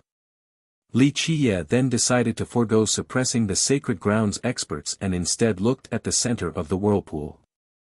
He turned around and dragged Lan Yunzhu along as he spoke, "We're going now." With that, they rushed towards the pond. Boom! With a deafening blast that collapsed the sky, the Titanic Crescent ancestor finally broke through the 5 bronze walls. A huge hole could be seen in one of its sides. The ancestor, with his emperor's weapon and terrifying aura, looked like an angry god. His anger was understandable, since although he was an imperial ancestor with an emperor's weapon, he was still sealed by a junior. How humiliating was this? Buzz! The pentagate couldn't trap the experts from the sacred ground any longer, so it disappeared as it flew back into Li Qiye's fate palace. "Little animal, I won't forgive you." The Titanic Crescent ancestor roared with a furious might that shattered the void. Li Qiye ignored his threat, then shouted at Lan Yunzhu, "Hug me tightly." He then rushed even faster towards the pond. During their quick journey to the center of the pond, the scenery changed continuously. Sometimes they were in a world with countless erupting volcanoes. At times, they were in a mortal world full of prosperous humans. At other times, it was a dead world that had suffered endless destruction. One step was one world. In the blink of an eye as worlds shifted past her gaze, they had traveled past 3,000 worlds. This pond could not be so easily trespassed since one wrong step would result in their disappearance, but Li Qiye made it look so easy, it seemed like a mere stroll. This was not strange at all. With one enlightened Grand Tao from the other shore, Tian Lunhui could take 100 steps or even more. His Grand Tao, compared to Li Qiye's Grand Tao, was far too lacking. Little animal, even if you escape to the farthest reaches of the earth, I will still kill you. The Titanic Crescent ancestor also rushed into the pond while shouting at Li Qiye. He wanted to take revenge and take back their declivity mountain bell. They would become the biggest sinners of the sacred ground if they permanently lost the mountain bell. In an instant, the two reached the deepest part of the pond. This place had turned into a rowdy whirlpool as it spun around with a particular rhythm. Li Qiye looked at the whirlpool with a grave expression. What is it? Lan Yunju noticed his serious demeanor and asked while being worried. She seldom saw this expression from him. Perhaps the biggest fortune will appear right here. Li Qiye answered, then added, but that isn't important. The important part is that the grave secret among secrets is about to appear. Grave secret among secrets? Lan Yunju asked in astonishment. She knew how great the biggest secret was in these realms. That's not all. It is no longer important whether the biggest fortune will appear here anymore. A bit later, there will be a flower blooming right here. When it appears, you need to take action right away. Li Qiye answered while still gazing at the whirlpool. That flower is the secret among secrets? Lan Yunju asked in shock, just like the 5 immortal phoenix ginseng. It is not a true immortal medicine or an immortal medicine. It is a very special and unique flower, not to mention that it is especially suitable for you. Li Qiye continued, I didn't expect for it to appear in this generation. You are too lucky to meet this chance. Can I actually do it? Her heart beat faster as she wondered. The reason for her hesitation was due to the phoenix ginseng. Despite being a medicine, it was unbelievably powerful. Rest assured, you can definitely do it. Your cyclical river of fate is the most appropriate merit law. In the past, immortal Emperor Qianli had quite a deep and faithful connection with this flower. Although Qianli created this secret law, the emperor was not able to take it due to a slight absence of luck. Nevertheless, the emperor still benefited from it. Li Qiye said, when it appears, it will be fine if you directly use your secret law. How do you know all of this? Lan Yunju was startled since Li Qiye knew the past of her ancestor, immortal Emperor Qianli, too well. The river sect had no written records of this event, yet Li Qiye knew it like the back of his palm. Li Qiye remained tight-lipped about this issue.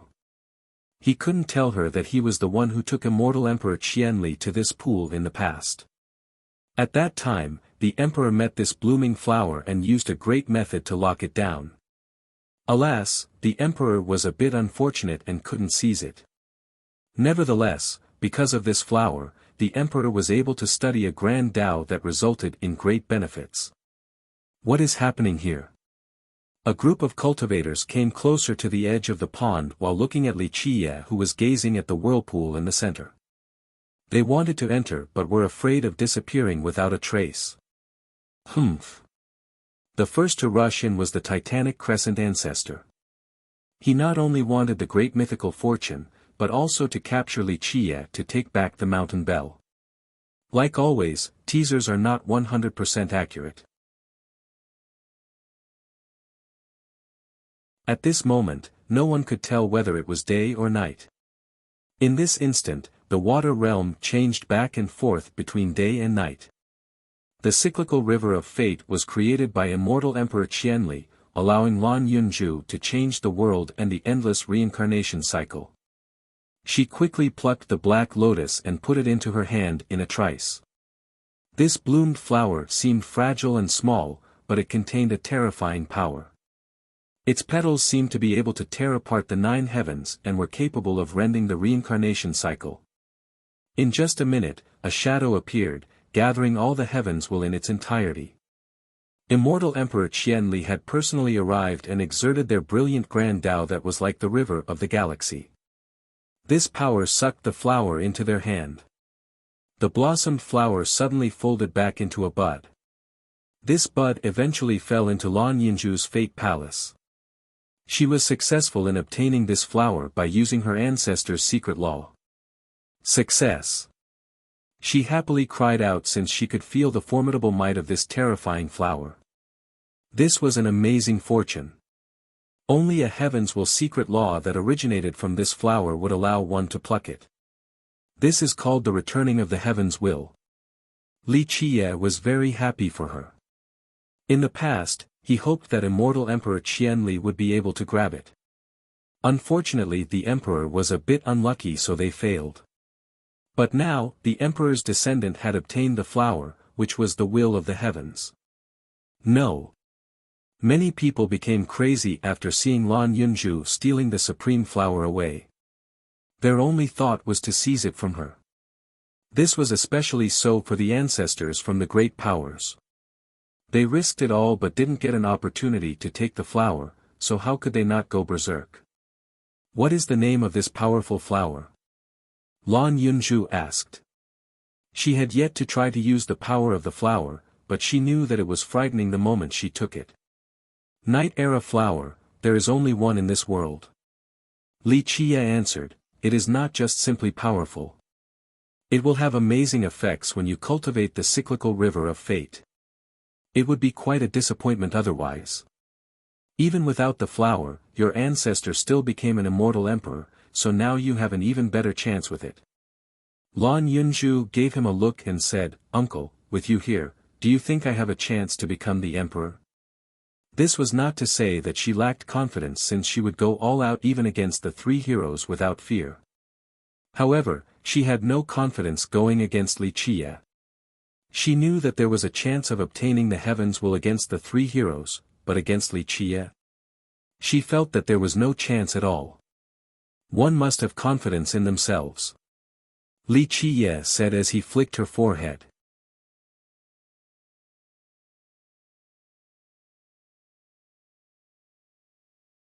Chapter 557, 100 Saints Imperial Formation. While the group helplessly looked at the water fish and turtle in the pond, a huge carp approached. It jumped out of the sea's surface and quickly reached the pond. The 1,000 Carp Rivers people are here. Everyone knew who was coming after seeing this huge carp. In a flash, all eyes were on this carp's back. The arrival of the river sect made many people unhappy, especially those of the ghost race. Humph. Does the 1,000 Carp River not know when to be satisfied and when enough is enough? After taking all the treasures in the nest, you actually came back to take a part of the great fortune in the pond as well? A ghost clan master snorted and said. The Titanic Crescent ancestor quickly left his Blood Era stone the moment the river sect arrived. Boom! This ancestor stood next to the huge carp like a giant. Although this ancestor was not the #1 ace of the sacred ground, of course he was still very powerful. Junior Baogue, tell your disciple to give back the Declivity Mountain Bell to our sacred ground, or else we will declare war. This roar caused the mountains and rivers to collapse. The 1,000 Carp disciples fell down with weakened knees. However, even when facing an ancestor from the sacred ground, Daoist Baogue was not afraid at all and was brimming with confidence. The 1,000 Carp River came to the prime ominous grave not just with protectors, elders, and high elders. If the sacred ground had an ancestor, then the river sect also had one as well. As the strongest powers, which emperor's sect didn't have 1 or 2 ancestors to protect their sects? Senior, you are mistaken. Daoist Bao Gui shook his head and explained, 1. Young noble Li is not our disciple, he is our guardian. 2. I have heard about our guardian taking your bell. If he stole it, then he should give it back. But in a war, there is life and death and a victor and a loser. Our guardian fought against your descendant, and the result was decided by their abilities. If you want the mountain bell back, then you should ask our guardian. As for whether he agrees or not is a different issue. Daoist Bao Gui continued, the loser can only blame themselves for not being skilled enough. I trust that the Titanic Crescent sacred ground, an emperor's lineage, can handle losing gracefully. Bao Gui child, don't try to mince words. The Titanic Crescent ancestor coldly responded, we can let it go if it was another treasure, but not the declivity mountain bell. I don't care what your river sect says, you must give us an answer or we will declare war. I cannot guarantee anything in this matter. Daoist Bao Gui shook his head once more and said, Senior is talking about war. If your sacred ground wants to fight, our river sect is not afraid of anyone. You can pick the time and place. Daoist Bao Gui spoke with confidence and was undeterred by the sacred ground's threat. This was not strange at all since the river sect was also an emperor's lineage and was definitely no weaker than the sacred ground. Moreover, immortal Emperor Qianli was the last emperor of the sacred netherworld, so the river sect's true power was quite formidable. The great powers held their breaths while watching the posturing of the two sides. Both sides were monstrous imperial existences. A war between the two would not be simple, there would be rivers that ran with blood. Good. The ancestor looked at the Daoist for a long time before declaring, then wait and see. He then decisively walked back to his camp. Even if the sacred ground wanted to fight against the river sect, this was not the right time. Without sufficient hidden cards, one side would lose completely. Rumble. At around this time, the heavens shook and the Grand Tao shivered. In just a moment, a heavenly flame incinerated the surrounding area in an incomparably dominating fashion. This was the result after it sucked up all of the black flames, prompting her next question, what is this flame? Good stuff, my efforts have not been wasted. Li Qiye raised the lamp and gently sighed. Lan Yunzhu couldn't help but look at Li Qiye and say, what is this lamp? What effect does it have? She felt that this lamp was becoming more and more extraordinary. Her intuition told her that immortal emperor true weapons were nothing before this lamp.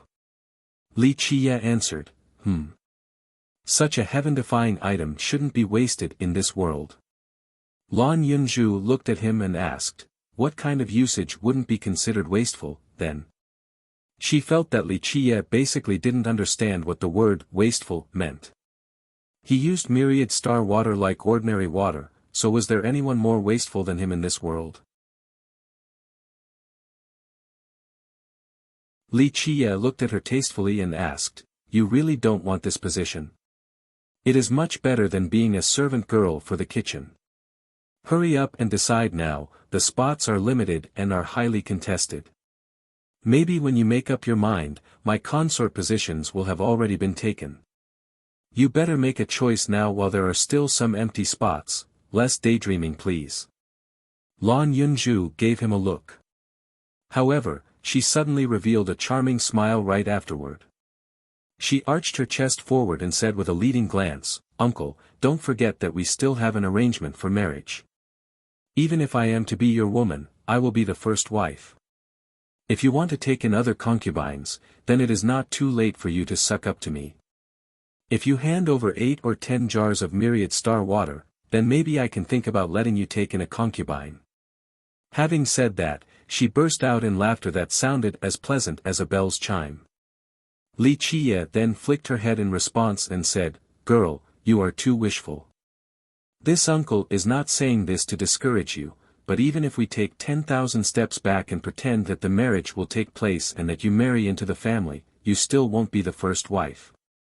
Now, we'll take another 10,000 steps back and pretend that you will be my first wife, but taking in more concubines will be my business and you will have no say in the matter. I'm the sole ruler of this heaven and earth, so who has the right to make decisions for me? Fine, I know you are gifted at bragging. Lan Yunju grumpily said, but then she curiously looked at him and asked, Uncle, if you marry one day, what will your first wife be like? Since you said I can't be the first wife, do you already have someone in mind? It was a bit embarrassing for a girl to say these words, but Lan Yunju was a bit different since it was like friendly banter between close friends. First wife, Li Qiye couldn't help but silently gaze at the far distant void. This is Dizwa in my imagination. Chapter 560, Dizwa waits for the battle. Lan Yunju looked at his expression and found it strange because she had followed him for a long time and had a decent understanding of him. When he narrowed his eyes like this, it was either a very important matter, or it was time for him to carry out a massacre. However, she felt like it was neither of these cases this time. His emotions seemed to be very complicated at this moment. She then teased with a mischievous smirk, Uncle, don't tell me you have a crush on someone. Just tell me, what kind of girl is worthy of being your secret crush? Li Qiye answered with a smile, Little girl, your uncle has never had a secret crush before. If I really like someone, then no matter whether she agrees or not, I'll still take her home. These are my true colors. Oh. You sound just like a pervert with no fear for the world. Lan Yunju responded with a grin. She then looked at him again, then what's with this expression? Is it love or yearning? Or remembrance maybe? She understood Li Qiye and could read more from his expression than others. Right now, she was the only one who spoke and teased him in this manner. All wrong. Li Qiye gently brushed over her hair and smilingly answered, Girl, you are still young and there are things you don't understand. Certain things in this world requires you to make a choice. Lan Yunju angrily glared at him and said, You speak as if you are older than me or something. I only called you uncle a couple of times yet you actually think it is for real. Lan Yunju playfully said, Maybe I'm older than you and you have to call me big sister. Li Qiye only chuckled then looked at the huge dark star to say, We'll leave this place for now. The objective has been achieved and it is time for me to visit the heavenly cemetery. The two of them then rode the chariot swiftly through the sea of stars. Splash! The sound of waves splashing with starlight shining everywhere appeared as the diamond carp chased after the chariot. It didn't attack and instead only happily followed them. Lan Yunju saw this and asked, What is it doing? Li Qiye looked back at the carp and answered, It wants to follow us because the lamp, along with the black flames, is in my hands. Are we bringing it along too? Lan Yunju continued. Such a fish would surely be a divine creature since even a virtuous paragon wouldn't be able to catch it. Li Qiye shook his head in response, It won't leave like how the 5 immortal phoenix ginseng didn't want to leave the wooden nest. It will only see us off for a while. The initially lively pond became very quiet after the arrival of Dizwa. The experts from the great powers all stood in silence. No one talked loudly. Dizwa stood by the pond like a statue of a god suppressing this world. The moment he stood there, no one dared to come closer to the pond. The great formation was still hovering in the sky. The 100 giant saints' suppression caused others to be out of breath and quiver in fear. Dizwa had been waiting for Li Qiye's return this whole time. He stood still without any movement. Not even a strand of his hair fluttered as if the wind didn't dare to approach him. His aura was like a majestic mountain.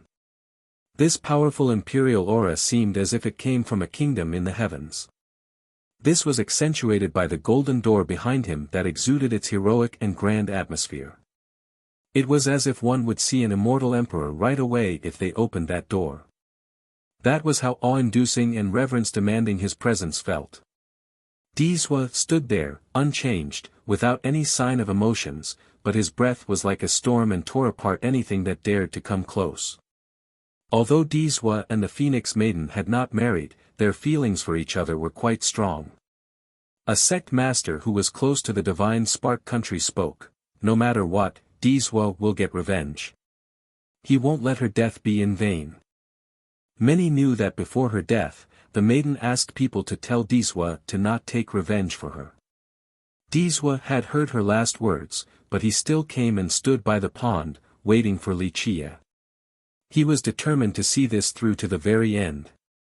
From this, it was easy to tell that the love between them was deep despite not having an official ceremony. He stood there day by day without asking anything. He let go of treasure hunting and training in the prime ominous grave as he waited for a life and death battle with Wuxia. Today, the ancestral mountain had also arrived. All the great powers retreated at its sight since any of them would tremble before this throne-like mountain from the myriad bones throne. It descended quietly yet still carried a grand and solemn atmosphere. No one knew how many experts and ancestors they brought along, but the mountain itself was enough. This mysterious mountain represented the throne's prestige and was enough to cause all the powers to be wary. More days went by as the water fish and turtle slowly went away. The whirlpool in the middle of the pond seemed as if it would close at any time. A few people lost their patience, especially the young ghost cultivators. They really wanted to see Dizwa take care of Wuxia. One of them couldn't help but sneer, "Humph. Maybe that human ant Wuxia is too afraid to show his face, so he is turtled up in his lair." In the recent times, they had been suppressed by Wuxia, so they wanted nothing more than to see Dizwa teach Wuxia a lesson. At the same time, the ghost cultivators from the previous generation were worried about something else as opposed to the impatient young ones. A royal lord spoke with jealousy, "Since Wuxia has entered for quite some time, maybe he obtained a big fortune from the tales just like immortal Emperor Du. It doesn't matter what big fortune he got since in the end, he won't be able to escape death." Another sect master was also jealous of this possibility, so he snorted and said, "No one will be able to come help Wuxia. The elders and masters of the river sect are trapped in the 100 Saints Imperial formation, so who would be able to help him?" Many instinctively looked at the formation hovering in the sky after being reminded of this. Their hearts felt another chill just by looking at these gigantic deity-like saints. Ever since the river sect's people were sucked into the formation, there wasn't a single sign of activity from within. It was as if all of them had died inside. At this point, the cultivators of all races shivered with fear. This was the Thousand Carp River, an extremely powerful emperor's lineage. Daoist Baogui's group were famous experts back in the southern distant cloud. Their elders also included heavenly sovereigns and heavenly kings. Such a powerful team was actually suppressed this easily by Dizwa. This not only demonstrated his strength, it also indicated the throne of Bone's might. Many ghost cultivators had trouble breathing in such an oppressive atmosphere. One of them nervously asked, "Will he be able to kill Wuxia?" This worry was reasonable. Recently, Wuxia had been too mighty, he had swept through everything, and no one had been able to halt his steps. Even Tian Luanhui lost to him in the most recent bet. One should know that Tian Luanhui was just as notorious as Dizwa.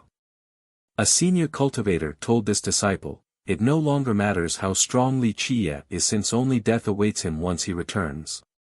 Even if he beats Dizwa, he will still die because the throne of bones will not spare him.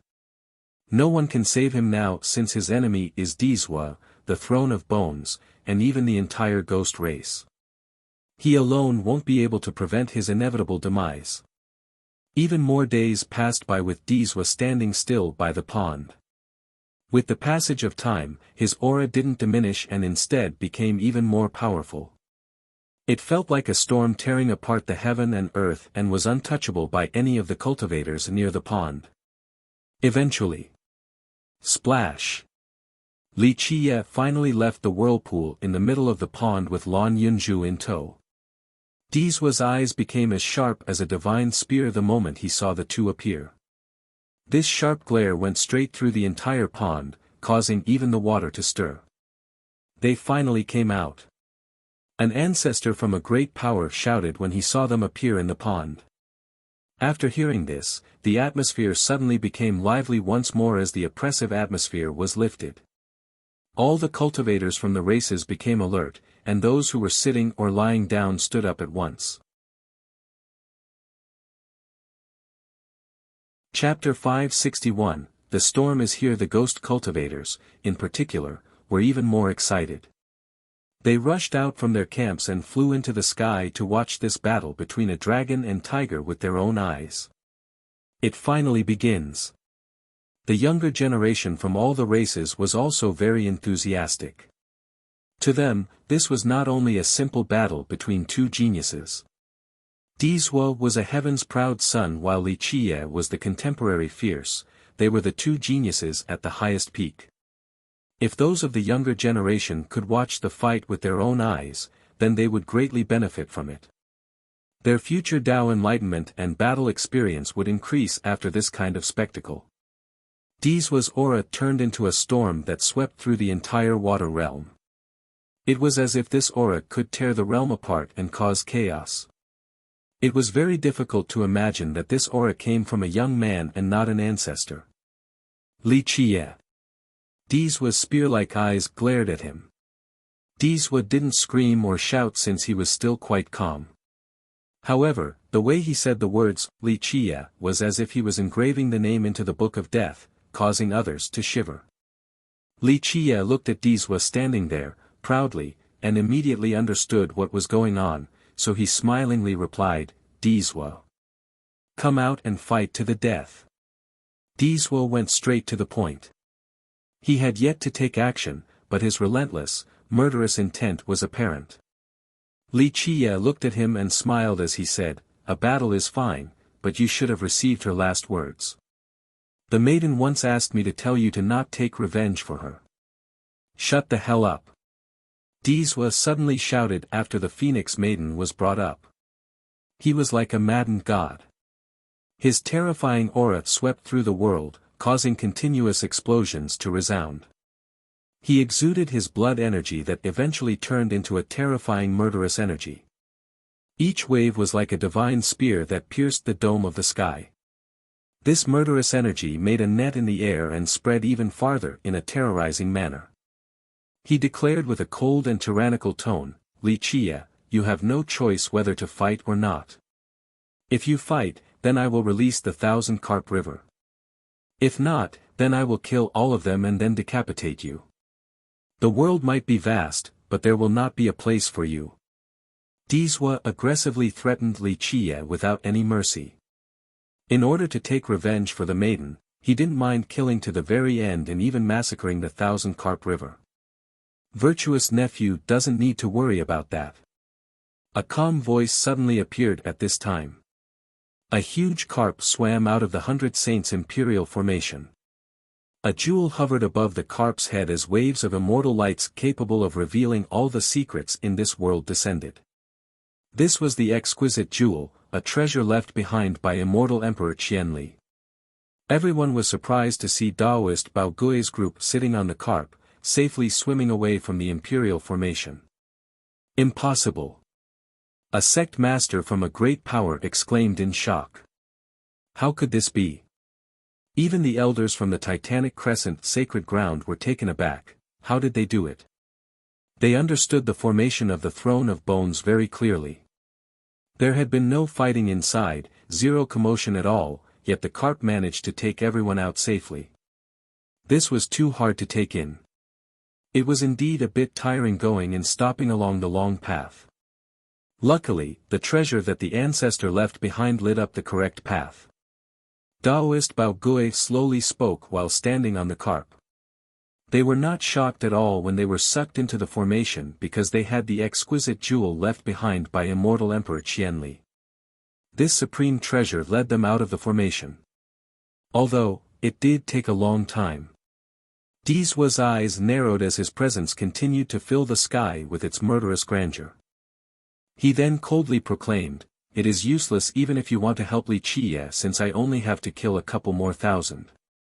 Virtuous nephew Dizhua, do you wish to settle this personal feud or fight with my 1,000-carp river? Taoist Bao Gui calmly inquired. He was not angry in the slightest. Humph. The 1,000-carp river is nothing. An ancient voice rang from the ancestral mountain like a roar of the grand Tao, causing blaring thunder to resound. The person inside the ancestral mountain didn't show their face, but they already exuded a terrifying aura throughout the water realm. Everyone felt that there was an invincible existence inside. It was as if when this person looked down below his feet, the world would seem incredibly insignificant. When this person's words came out, everyone quivered in fear. Even the expressions of the ancestors from the great powers changed. This person's breath even caused them to feel some pressure. One of the ancestors exclaimed, "This is a legendary master. I wonder which ancestor from the myriad bones throne came." This powerful aura caused everyone to be nervous. If this person took action, then no one would be able to stop him. The old voice from the ancestral mountain was extremely tyrannical and didn't put anyone in his eyes. Li Qiye must die. If your 1,000-carp river wishes to stop us, then we'll annihilate all of you. The ghost race became extremely excited. If it wasn't for Dee's solemn expression, many of them would have jumped up and cheered. One of them had a dark smile as he spoke, "The myriad bones ancestor has spoken. Li Qiye will die for sure. Not even gods or immortals will be able to save him now." A wary ancestor gently sighed and said, "Whoever came amongst the myriad bones ancestors is definitely a legendary master." The myriad bones throne was a sect with 3 emperors. To the ancestors from the great powers, any of their ancestors would be enough to cause dread. Behind Deeswa was the backing of an ancestor, so the ghost race was quite optimistic. This was also the backing of the entire ghost race since the myriad bones ancestor made his stance on the situation clear. They assumed that Li Qiye would be dead for sure since he wouldn't be able to stop a monstrous existence like the Throne of Bones. Kill Li Qiye. Let him atone with blood. A ghost cultivator couldn't help but shout, "There will be no good ending for someone who opposes the ghost race." Ha ha ha, it's not only Li Qiye, even the 1,000-carp river is scheming against the ghost race, so destroy the river sect as well. A great ghost added fuel to the fire with a devious grin. I feel the same way. Leaving the 1,000-carp river alive is the same as raising a tiger in one's house. How about everyone work together to attack the 1,000-carp river? A royal lord added with a chuckle. The royal lords and ghost kings didn't dare to say it directly to the myriad bones ancestor, so they hid in the crowd and fanned the flames. Not to mention the large amount of treasures that the river sect was carrying right now, the 1,000-carp lake alone had been lusted after for countless years by the other great powers. If the myriad bones throne declared war against the river sect, then these great powers would escalate the situation and use this chance to take advantage of the turmoil. Daoist Bao Gui was not surprised by the ghost race's comments or the myriad bones throne's words. He clasped his hands together towards the ancestral mountain and said, "Dear senior from the myriad bones throne, I am a junior so I cannot decide on this grand matter. Senior can directly talk to our ancestor." The 1,000-carp river's elders then personally raised a divine coffin. This divine coffin was made from the best materials and was surrounded by blood-era stones that were stacked around it. The quantity of this heap of blood-era stones on top of the coffin proved that the person inside had a great status. They were powerful to the point where they required many stones in order to seal time. Humph. I wonder which ancestor from your 1,000-carp river came. How should I address you? The ancestor inside the ancestral mountain still didn't show his face, but he carried an imperious tone nevertheless. He had the power and qualifications to speak in this manner. He was already a heaven-defying expert, and the world referred to people of his level as legendary masters. The divine coffin sealed by many blood-era stones did not open its lid, and the ancestor inside did not come into being. A feeble voice came out from within, "I do not remember my own name." The voice was not very loud, it sounded like a dying person speaking their last words. "Too much time has passed, and I do not remember mundane matters anymore. I only remember that in that year, the world wanted to call me a god monarch, but I felt that my insignificant self was not worthy of the title. Each time I remember the imperial presence of my ancestor, I felt so trivial that I didn't dare to accept the title of God Monarch for the throne. If the world asks for my name, then you can call me the Azure God Monarch." This whispering voice uttered shocking words. Those who knew the inside story were completely dumbfounded. The young cultivators who didn't know who the Azure God Monarch was asked, "Who is this Azure God Monarch?" Chapter 566, Myriad Fists. After failing to achieve victory for so long, Dizwa finally used his true killing technique. He didn't only create a Tao of the spear, he also created an invincible technique for this particular Tao. His Tao was refined from a 9 accumulations destiny stone, so it would have 9 Tao, meaning that Dizwa also specifically created 9 techniques for it. Until now, cultivators only picked the most suitable destiny stones. Only by doing this would they be able to exert the true power of their weapon as well as themselves. Dizwa took it a step further. He used his true fate weapon to create new unbeatable techniques, one for each of the stone's Tao. Such a heaven-defying action was only doable by a genius like him. Buzz. When Dizwa unleashed his new 9 unbeatable techniques, Li Chia, who was fighting on even ground, suddenly fell into a disadvantage. He was repeatedly pushed back and his fire laws couldn't withstand the ferocious spear techniques anymore. In just a minute, Li Chia's freestyle counterattacks became insufficient, so he was pushed into a dead end and couldn't break through. "It is not looking good for Li Chia," a person murmured after seeing Li Chia in this dangerous situation.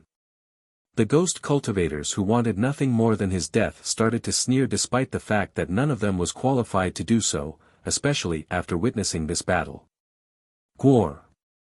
A dragon roar emerged as a true dragon appeared in the sky while Dizwa's spear technique turned into countless dragons and the body of the spear itself turned into a golden one. This particular attack could be described as unbeatable throughout the eras. It pierced through the temporal fabric as well as myriad laws. Even other universal laws couldn't stop its invincible momentum.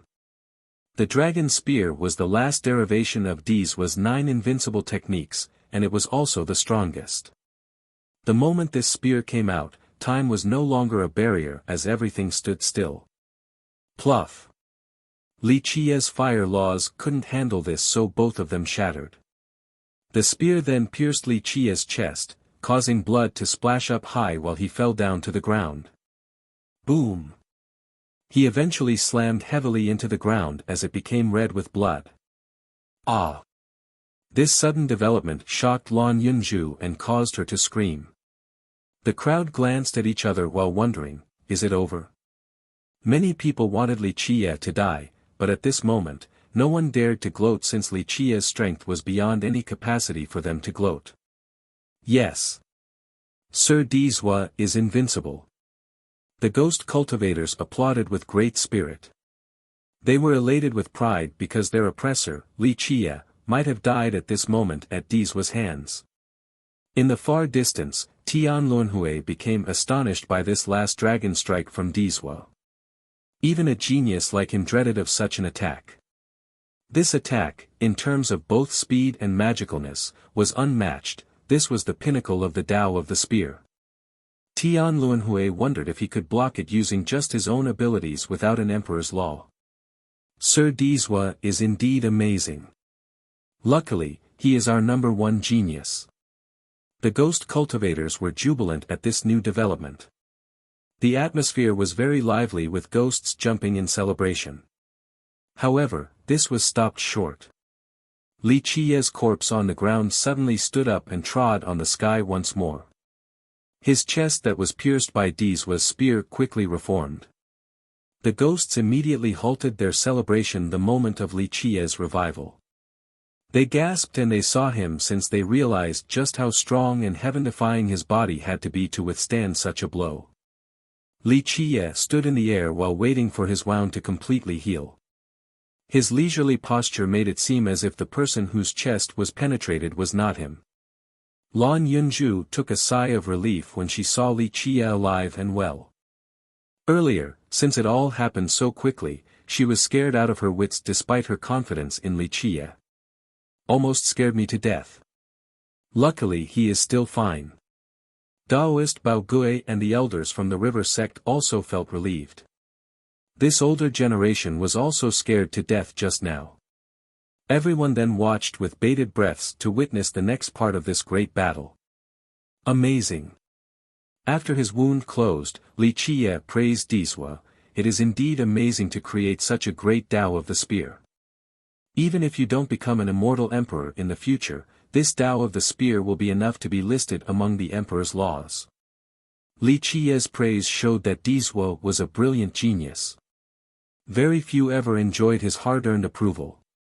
Disua pointed his spear at Li Qie and tyrannically declared, "Use whatever skills you have left now, or else there won't be another chance. The next spear strike will not penetrate your chest but your head." Li Qie smiled and said, "Since you truly want to duel without using Emperor's laws or relying on the Tao of those before you, then I should also show some sincerity. I appreciate powerful and gifted enemies such as yourself, so even if I kill you, I won't use my ace move lest others call me a bully." Disua snorted. He was very unhappy about Li Qie's words. His eyes became serious as his murderous intent became even clearer. Until now, no one had ever called themselves a bully before Disua. Li Qie was the first. However, Li Qie was speaking the truth. He still hadn't used either of his immortal physiques. The warm-up is over. I have seen your Tao of the spear. Now, it is your turn to observe my Tao of the fist. With that, the 1,000 hands appeared behind his back. This was not the 1,000 hands against the 9 worlds from the myriad form tribe but an art that belonged to Li Qie. Each of his arms was unlike the ones from the old technique. Instead, they were capable of raising a world by themselves. At this moment, Li Qie's 1,000 hands appeared very tangible. It was as if myriad hands made from flesh and blood were on his back. "Die!" Disua shouted, then thrusted his spear. He once again used his. Truly worthy of being the descendant of the throne of bones. Disua did not falter, however, as a divine shimmer flashed across his eyes. From Emperor's weapons to supreme divine and ancient treasures, he took out all of his treasures. Their endless lights illuminated the firmament in a brilliant and blinding manner. However, he gave all of these invincible treasures back to the ancestral mountain and only left behind treasures that he personally refined, such as his own true fate treasure. Many were reddened by intense jealousy when they saw Disua pulling out so many great and unparalleled treasures. A sect master lamented while being dejected, "The myriad bones throne is indeed worthy of its prestige. One sect with 3 emperors. Their resources are so great that others cannot compare to them at all." It was no wonder that these rulers were saddened. Disua alone had more treasures than many of the great powers. This gap only left them feeling bashful due to their lack of money.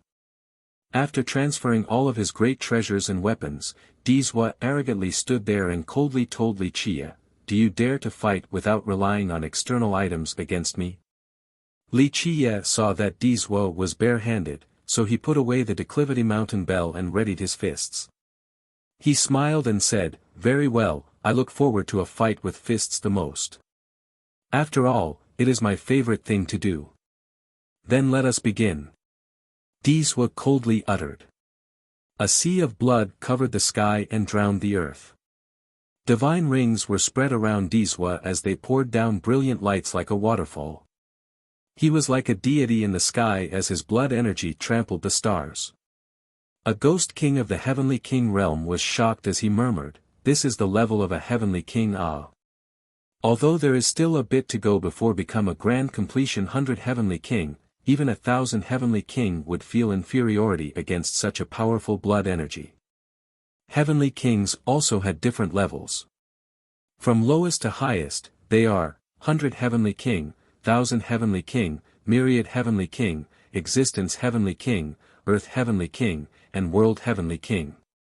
This ghost king was not the only one who was astonished. All the other ghost kings and ancestors who were hiding in the darkness were clicking their tongues with praise. Although Dizwa was only a heavenly king, the purity of his blood energy and longevity blood shamed even these ancestors from the previous generation. It was as if each of his longevity blood drops had been refined many times to contain the very best of essences. Each wisp of blood energy or drop of longevity blood had an amazing power. In fact, being a heavenly king at his age was already enough to shake others. When these ancestors were at his age, they were definitely not heavenly kings. This was enough to show how great his talents were. Those of the younger generation were even more convinced by his abilities. The young ghosts all viewed Dizwa as their idol and goal. At this time, all the youths held their breaths as their eyes were glued to the scene. A battle that didn't rely on treasures was the best way to show the strength of both sides. Such a duel was not only stunning, it would also force both of them to exert their skills to their zenith. Both of them were at the pinnacle of the younger generation, so to be able to witness their best techniques and most refined cultivation methods was like a feast for the youths. This was the best kind of lesson. Anyone with even a bit of insight would be able to learn a lot from this battle. Chapter 563, Myriad Form Rend, Bang. Dizwa stomped one of his feet, causing the sky to shake. With an ensuing series of explosions, the sky turned into a sea of flames as many volcanoes erupted and spewed out an endless stream of lava, making it seem as if the end of the earth has come. The sudden cataclysmic change in the scenery horrified everyone. Dizwa's action took everyone by surprise since even the previous generation didn't recognize this new move. What is this technique? Such a display of power caused many hearts to palpitate. Open for me. Li Qia's eyes became serious when he saw the erupting volcanoes, then he unleashed his fists. Boom! The void broke apart as this extremely tyrannical fist flipped everything over like a storm. The volcanoes were knocked over by the dragon-like force of this fist and exploded, creating an extremely spectacular scene.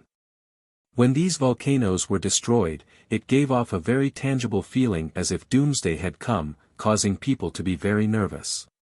Die! Dizwa roared and appeared again after the disappearance of the volcanoes.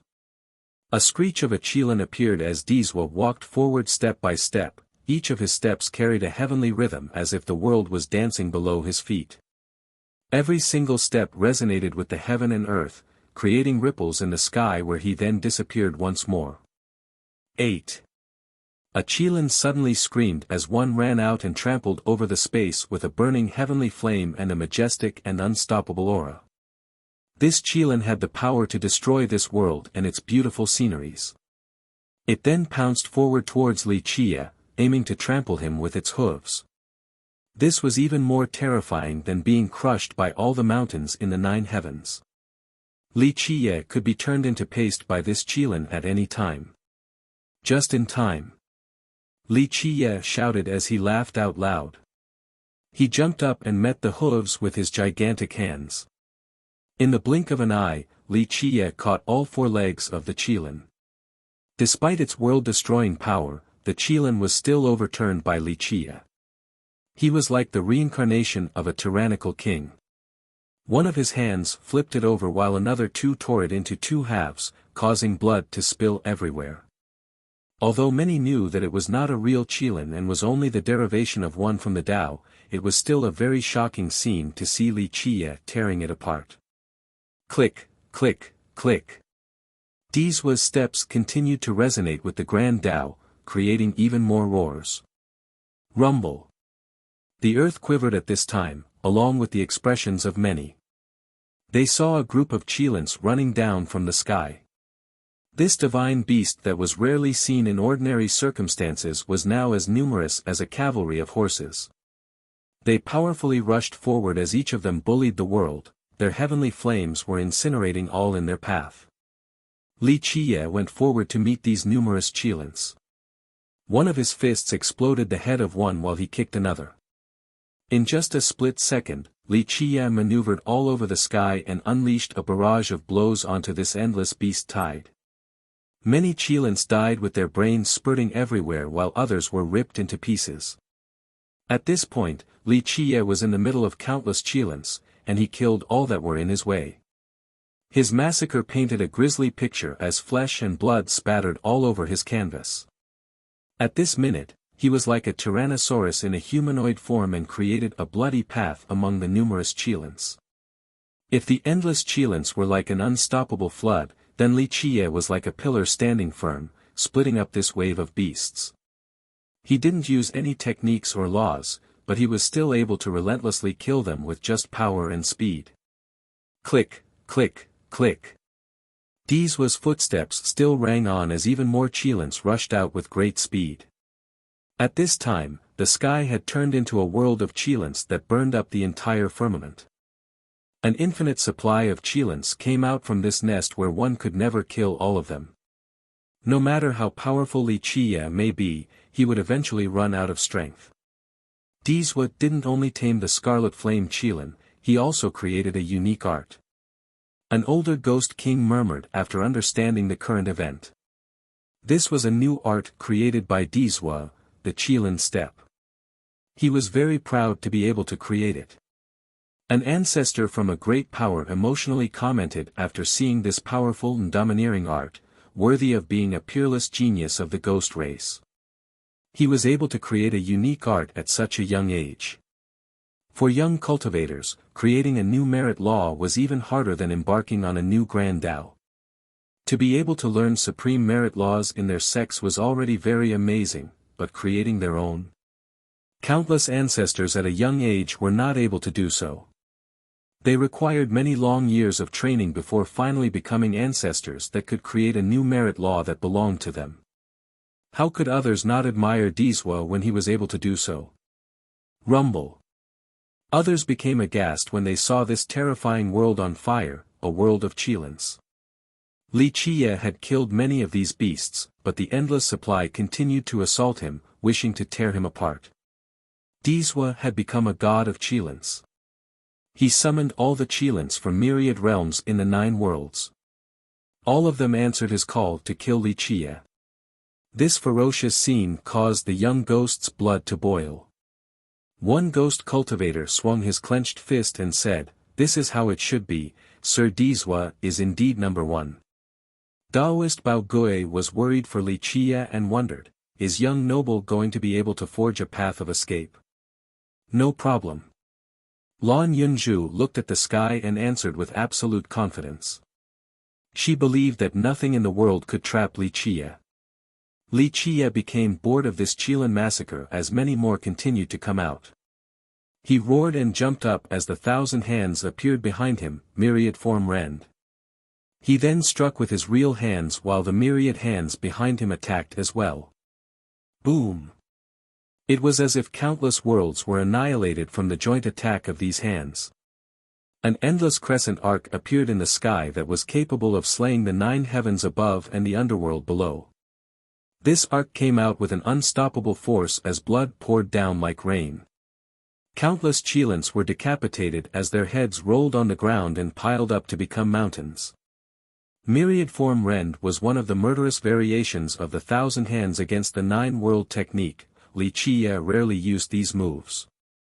But now, this attack had shattered Dizwa's Qilin step. After the Qilins were annihilated, Dizwa appeared once more. In just a split second, Li Qiye rushed forward with an unbelievable speed and unleashed a fist straight toward Dizwa's face. Without any delay, Dizwa returned a blow as well. The collision of their fists caused time to stand still as a terrifying force delayed time itself. Everyone saw the 2 fists slamming into each other in the sky. Bang! With a deafening roar, the 2 fists shattered the void, causing a terrifying black hole to appear. Pop! Dizwa was at a slight disadvantage, so he was blown away. He needed to roll in the sky once before stabilizing his stance. How could this be? The young ghosts exclaimed in shock at this scene. They were unwilling to see such an outcome. The older ghosts all stood up and screamed, Li Qiye, at best, is only a heavenly sovereign, so how could he knock away a heavenly king? An old ghost king gently sighed and explained, nothing can be more devilish than having 9 stars and 10 palaces. People with 8 stars are called heaven riders while 9 stars users had an eternal prestige. Moreover, he even has the power of 10 palaces, so at the sovereign realm, he can actually knock away a king. At this realm, having more palaces means having more power.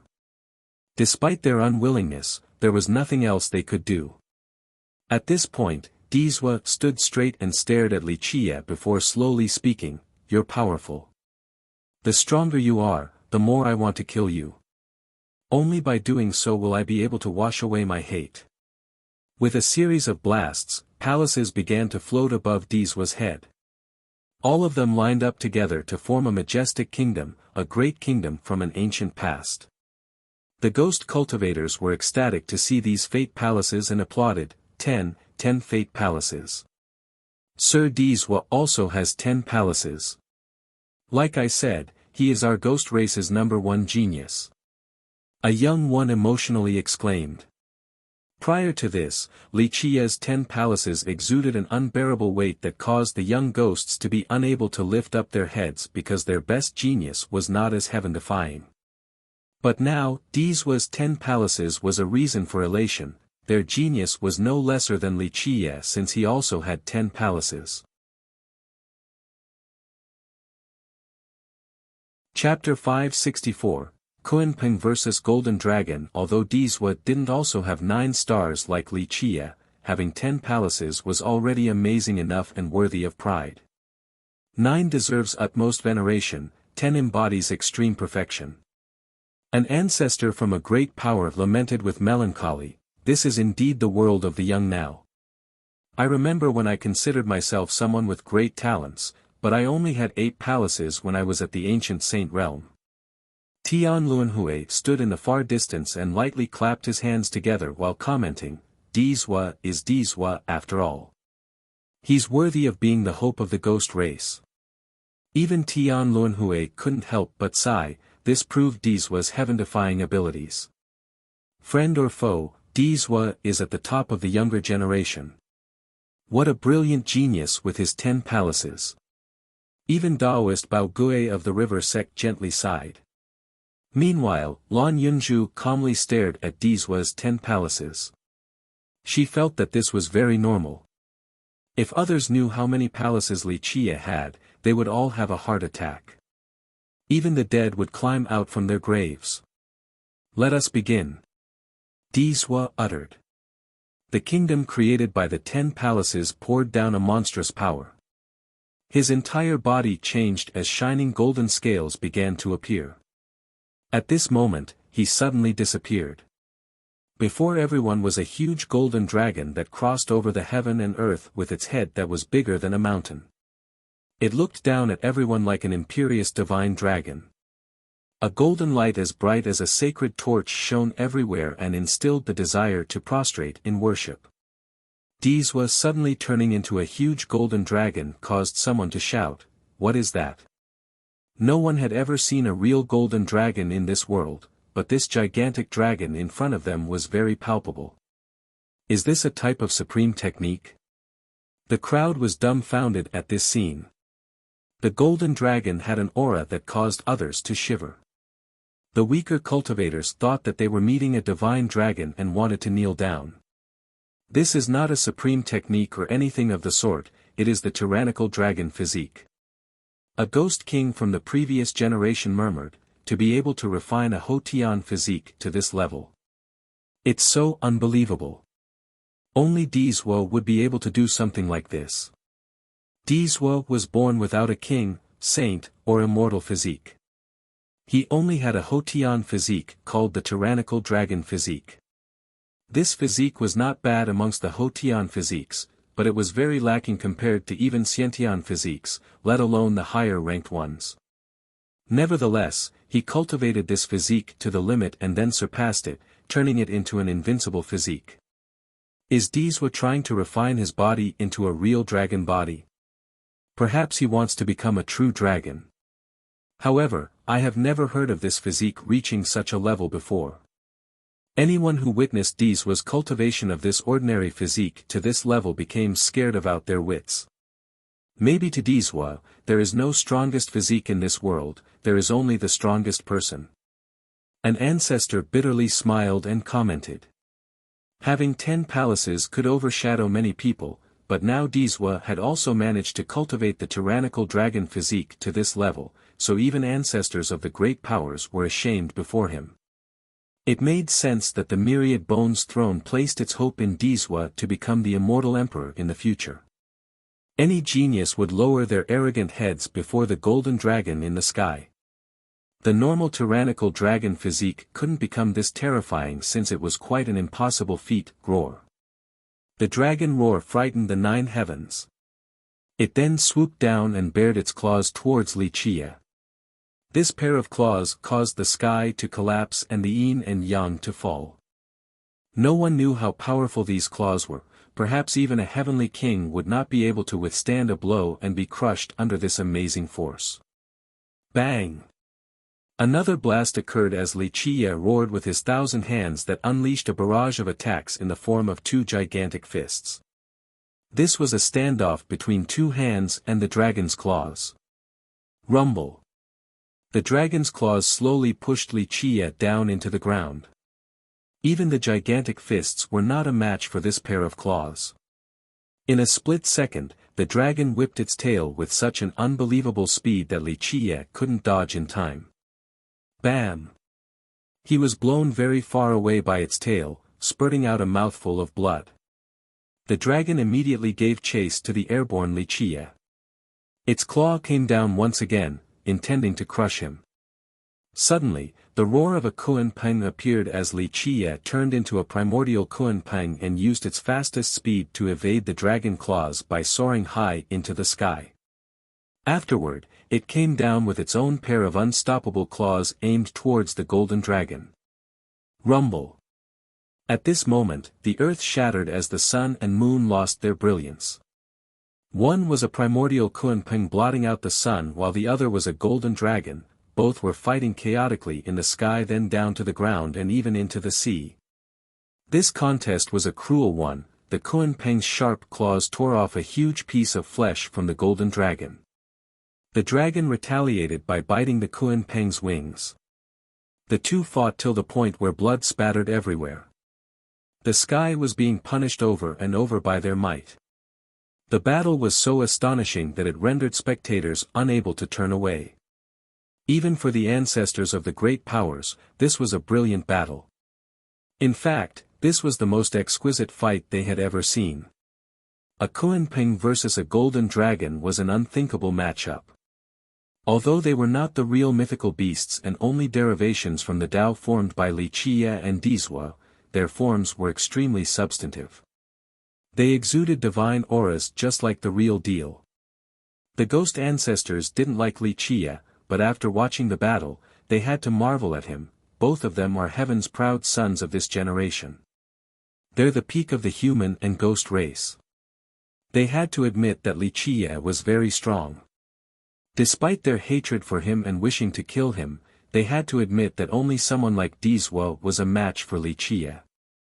Those who relied on Emperor's weapons to defeat their opponents like the Saint Child and Evil Child were not comparable to Dizwa and Wuxia.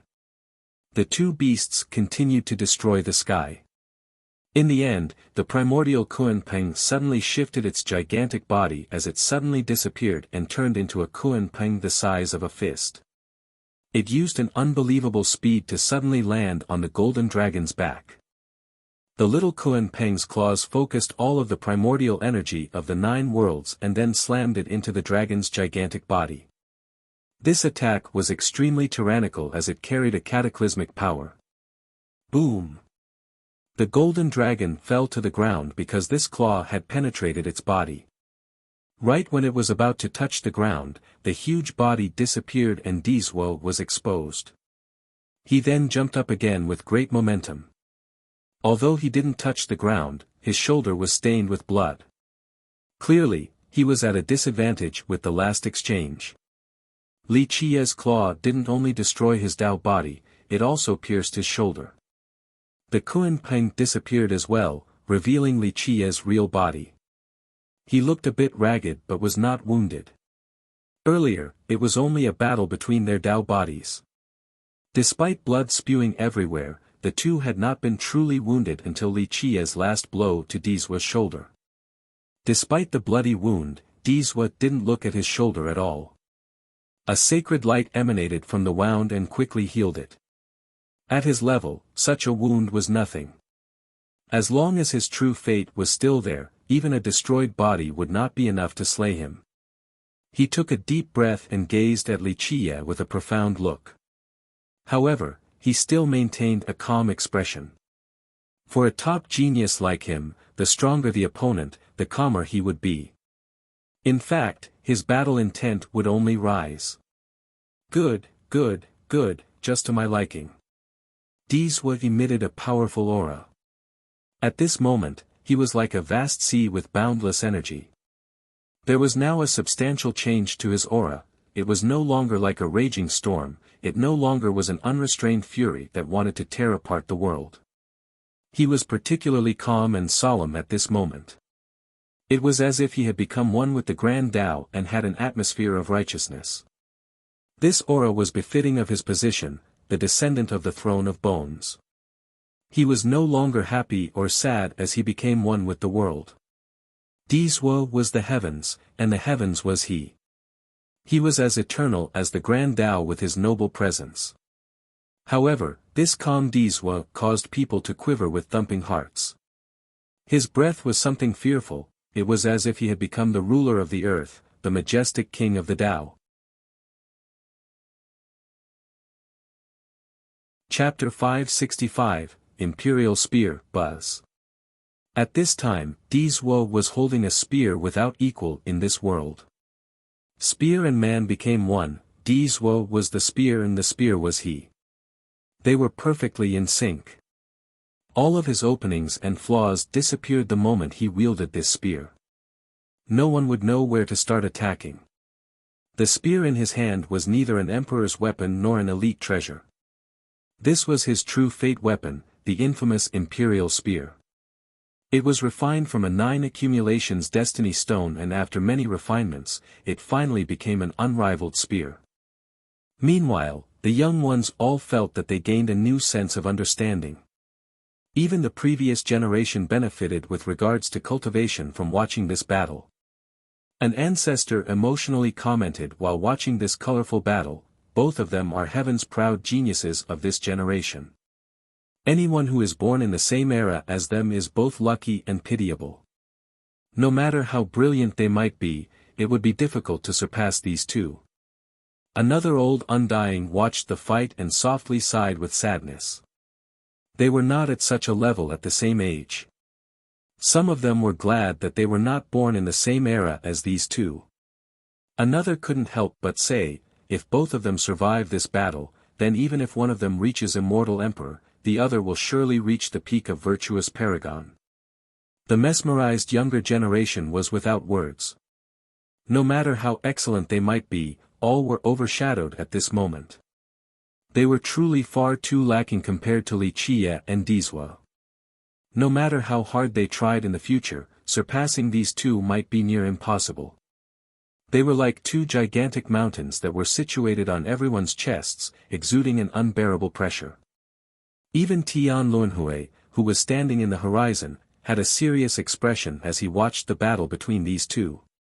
He imagined a scenario where he was on the stage fighting against either of the two. How long could he hang in there? What method would he use to defeat the enemy? Not using treasures and invincible arts left behind by the predecessors, this was a real showcase of one's abilities. The two fought for a very long time. During the fight, they altered old techniques into something new altogether and derived these new forms to their extremes. Eventually, Dizwa lost his patience in this long battle and uttered a cry to suddenly change his spear technique. It became chaotic and was out of the ordinary boundary, each thrust was its own world. In an instant, Dizwa's offensive capabilities skyrocketed to a tyrannical level and were no longer as perfect as before. It was stained with flaws but its power was much stronger as if a dragon was freed from its chain and was finally able to soar to the 9 heavens. With this change of technique, the imperial spear in his hand became an awakened dragon as if it had its own consciousness. At this point, Dizwa's spear technique had an even further outreach, like a bright galaxy in the form of the imperial spear that suppressed the sky. However, during its moment of defense, it was like an impregnable darkness. Sometimes, it changed to a state of reversing yin and yang as endless ice and fire alternated in resonance. Dizwa finally used his killing move. This is his true refined Tao of killing. Countless people were moved before this scene. Each of his attacks caused their hearts to thump. Buzz. At this time, Dizwa was holding a spear without equal in this world. Spear and man became one, Dizwa was the spear and the spear was he. They were perfectly in sync. All of his openings and flaws disappeared the moment he wielded this spear. No one would know where to start attacking. The spear in his hand was neither an emperor's weapon nor an elite treasure. This was his true fate weapon, the infamous imperial lance. It was refined from a 9 accumulations destiny stone, and after many refinements, it finally became an unrivaled lance. In recent years, one famous person after another fell by its edge. He once boldly declared that even without using an emperor's law or weapon, he would still be able to subjugate the world. Chapter 566, Myriad Fists. After failing to achieve victory for so long, Dizwa finally used his true killing technique.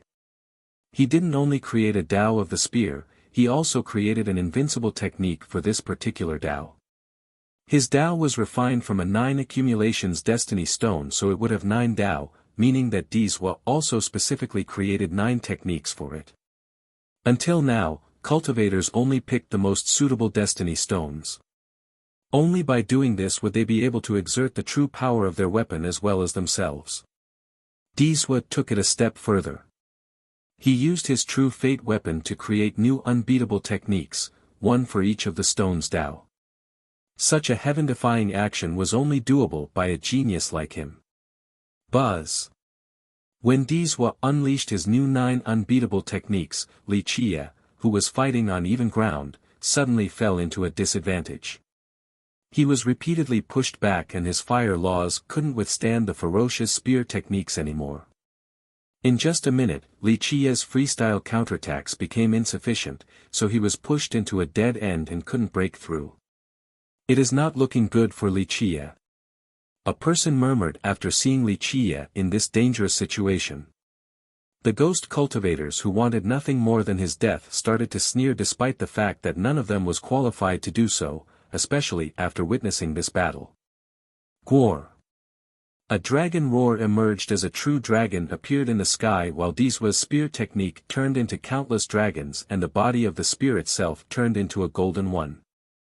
This particular attack could be described as unbeatable throughout the eras. It pierced through the temporal fabric as well as myriad laws. Even other universal laws couldn't stop its invincible momentum. The dragon spear was the last derivation of Dizwa's 9 invincible techniques, and it was also the strongest. The moment this spear came out, time was no longer a barrier as everything stood still. Pluff. Wuxia's fire laws couldn't handle this, so both of them shattered. The spear then pierced Wuxia's chest, causing blood to splash up high while he fell down to the ground. Boom! He eventually slammed heavily into the ground as it became red with blood. Ah! This sudden development shocked Lan Yunju and caused her to scream. The crowd glanced at each other while wondering, is it over? Many people wanted Wuxia to die, but at this moment, no one dared to gloat since Wuxia's strength was beyond any capacity for them to gloat. Yes. Sir Dizwa is invincible. The ghost cultivators applauded with great spirit. They were elated with pride because their oppressor, Wuxia, might have died at this moment at Dizwa's hands. In the far distance, Tian Lunhui became astonished by this last dragon strike from Dizwa. Even a genius like him dreaded of such an attack. This attack, in terms of both speed and magicalness, was unmatched. This was the pinnacle of the Tao of the spear. Tian Luanhui wondered if he could block it using just his own abilities without an emperor's law. Sir Dizwa is indeed amazing. Luckily, he is our number one genius. The ghost cultivators were jubilant at this new development. The atmosphere was very lively with ghosts jumping in celebration. However, this was stopped short. Li Qiye's corpse on the ground suddenly stood up and trod on the sky once more. His chest that was pierced by Dizwa's spear quickly reformed. The ghosts immediately halted their celebration the moment of Li Qiye's revival. They gasped and they saw him since they realized just how strong and heaven-defying his body had to be to withstand such a blow. Li Qiye stood in the air while waiting for his wound to completely heal. His leisurely posture made it seem as if the person whose chest was penetrated was not him. Lan Yunju took a sigh of relief when she saw Li Qiye alive and well. Earlier, since it all happened so quickly, she was scared out of her wits despite her confidence in Li Qiye. Almost scared me to death. Luckily he is still fine.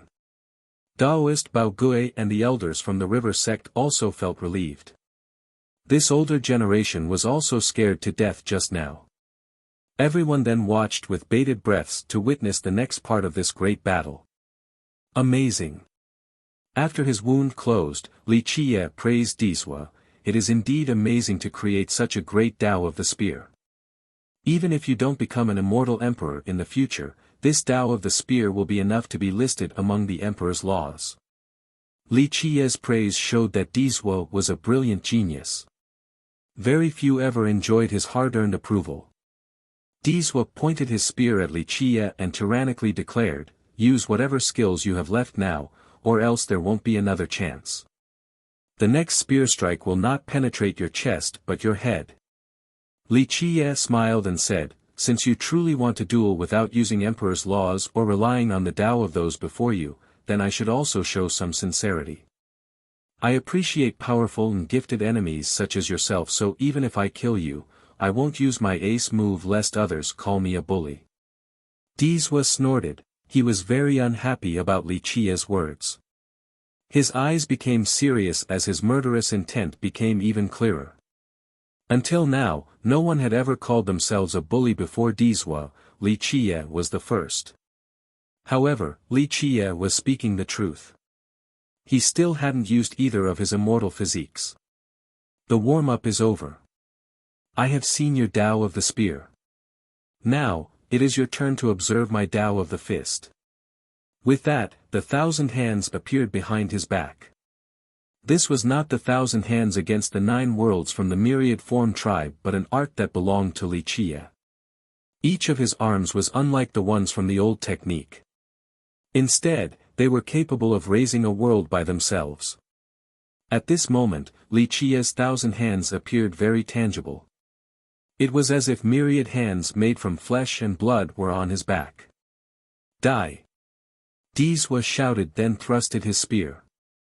He once again used his strongest dragon strike, wanting to end Li Qiye with one blow. The moment this dragon strike came out, no other spear existed in this world. This spear was the most fantastic and invincible of them all. It turned into a golden dragon that pierced the spatial fabric. Myriad fists, solar fist. Li Qiye cried out the moment Dizwa thrusted his spear forward. This fist turned the sky into day. At that time, a never-setting sun appeared in this world. At this time, Li Qiye and the dragon spear was one horizon away from each other, just like the endless shore on the other side. In order to go from one end to the other, one would require an incalculable amount of time. This sun-creating fist instantly generated a spatial gap. No matter how fast the dragon spear might be, it couldn't pierce the endless daytime. Right when the spear fell into the boundary of this daytime, a wind-breaking sound could be heard. Li Qiye unleashed a fist with endless Buddhist lights and an unstoppable momentum to meet the spear in the daylight. Boom! With a deafening blast, the day's sky was shaken. Right when day disappeared, another fist met the tip of the spear and prevented Dizwa from harming Li Qiye with the imperial spear. Dizwa was startled. He knew just how sharp his weapon was. A fist confronted the tip of the spear, a spear that had an invincible momentum. This was unthinkable. Even the most powerful fist should be defeated at this time. At this moment, Li Qiye finally revealed the name of this second fist, Myriad Fists, Indestructible Diamond Fist. These fist variations were created by Li Qiye by using the 1,000 Hands technique and the 12 immortal physiques as the foundation. The Myriad Fists didn't only have 12 variations, but Li Qiye had created it not long ago, so it was yet to be completed. Dizhuo was taken aback as a third fist came forward like an approaching sun, forcing him to use another unstoppable spear technique to parry it. Boom! This fist slammed into the spear, but it didn't have much of an impact on Dizhuo. However, with a sizzling sound, the imperial spear suddenly became red hot, but because of how amazing it was, it didn't melt under this heat. Nevertheless, Dizhuo appeared to be holding a scorching sun at this moment. If it kept on going like this, then the imperial spear would definitely melt. Myriad Fists, Extreme Yang Fist. This fist was hot to an unbelievable level and could melt absolutely everything. It was not as devilish as the Extreme Yang physique, but it was still at an unbearable level of heat as it turned one's hand into the sun. Dizhuo was shaken and wanted to retreat. Although he was swift, another hand of Li Qiye's was even faster. Boom! He couldn't create enough distance before being struck in the chest. Crack! With the sound of broken bones, he was forced to spit out blood due to this fist. Dizhuo knew that his speed was quick, but this fist just now was even faster, fast to the point where he couldn't even see it. This fist was even faster than his dragon strike. Myriad Fists, Soaring Immortal Fist. Was there anything faster than the Soaring Immortal in this world? No. With a battle cry, Dizhuo raised his imperial spear once more as a surging invincible aura rushed forth like an endless river. He wanted to use his invincible techniques to stop Li Qiye's continuous barrage. Chapter 567, Ultimate Attack, Pop. Dizhuo's invincible technique had just taken its initial form, but Li Qiye's next fist was like a golden lock and sealed the imperial spear, causing the technique that was initially as smooth as a flowing river to come to an abrupt halt. Myriad Fists, Golden Sealing Fist. This was a technique outside of the 12 immortal physiques, and it specialized in sealing all kinds of weapons. Dizhuo was shocked once more as the imperial spear was sealed. He decisively left the spear behind to run, but... Boom! He didn't manage to get too far before his back had taken a blow. This was a fist that almost pierced his spine, causing him to spurt out blood. Dizhuo didn't see Li Qiye swing his arm at all, he was certain that there was no motion.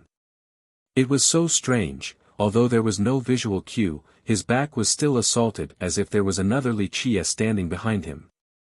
Myriad Fists, Void Fist. This fist was initially part of the void, so how could Dizhuo see it?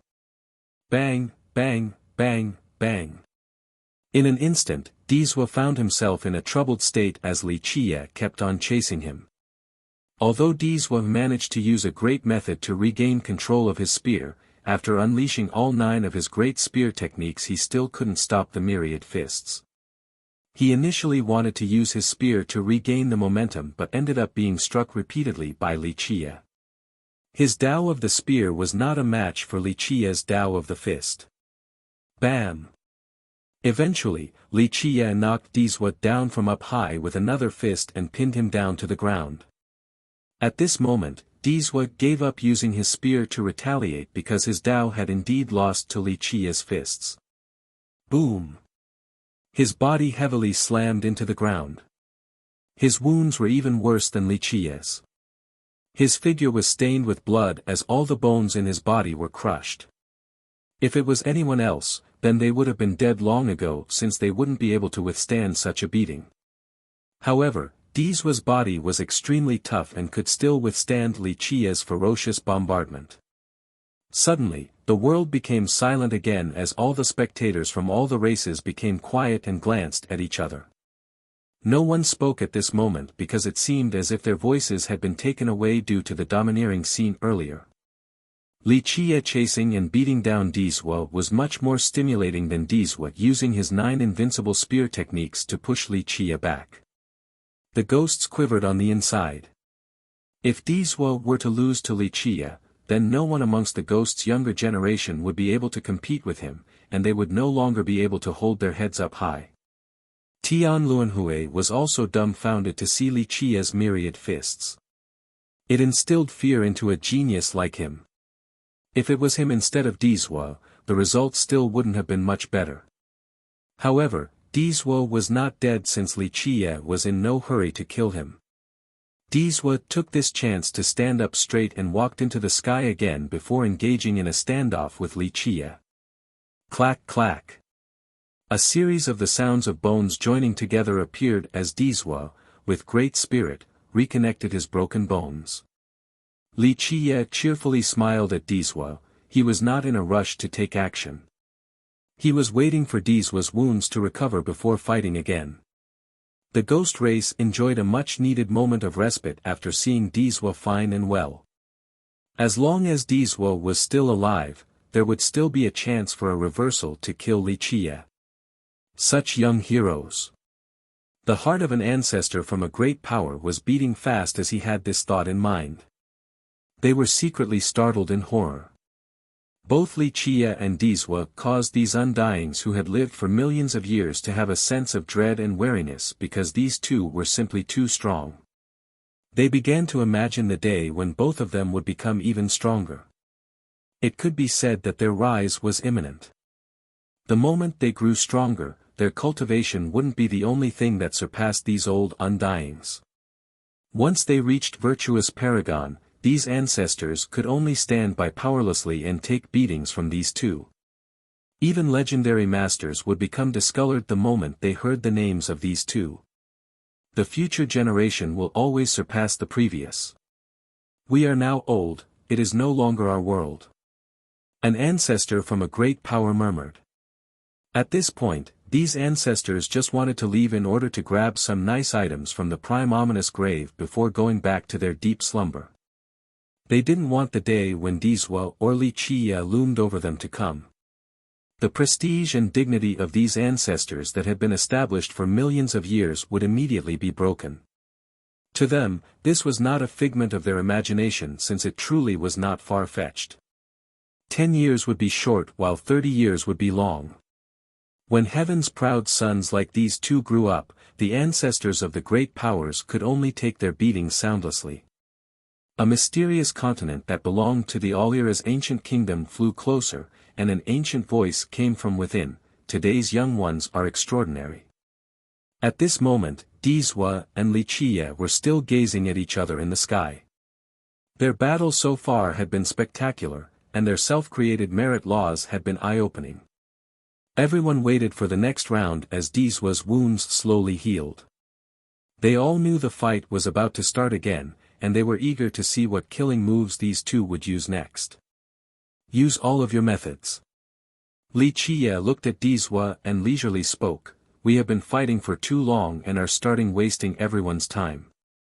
Then we'll end this." Dizhua's eyes lit up with a majestic aura. Although he was beaten to a pulp by Li Qie, he was still not afraid. On the contrary, it only emboldened his will to fight. Dizhua was indeed Dizhua, different from everyone else.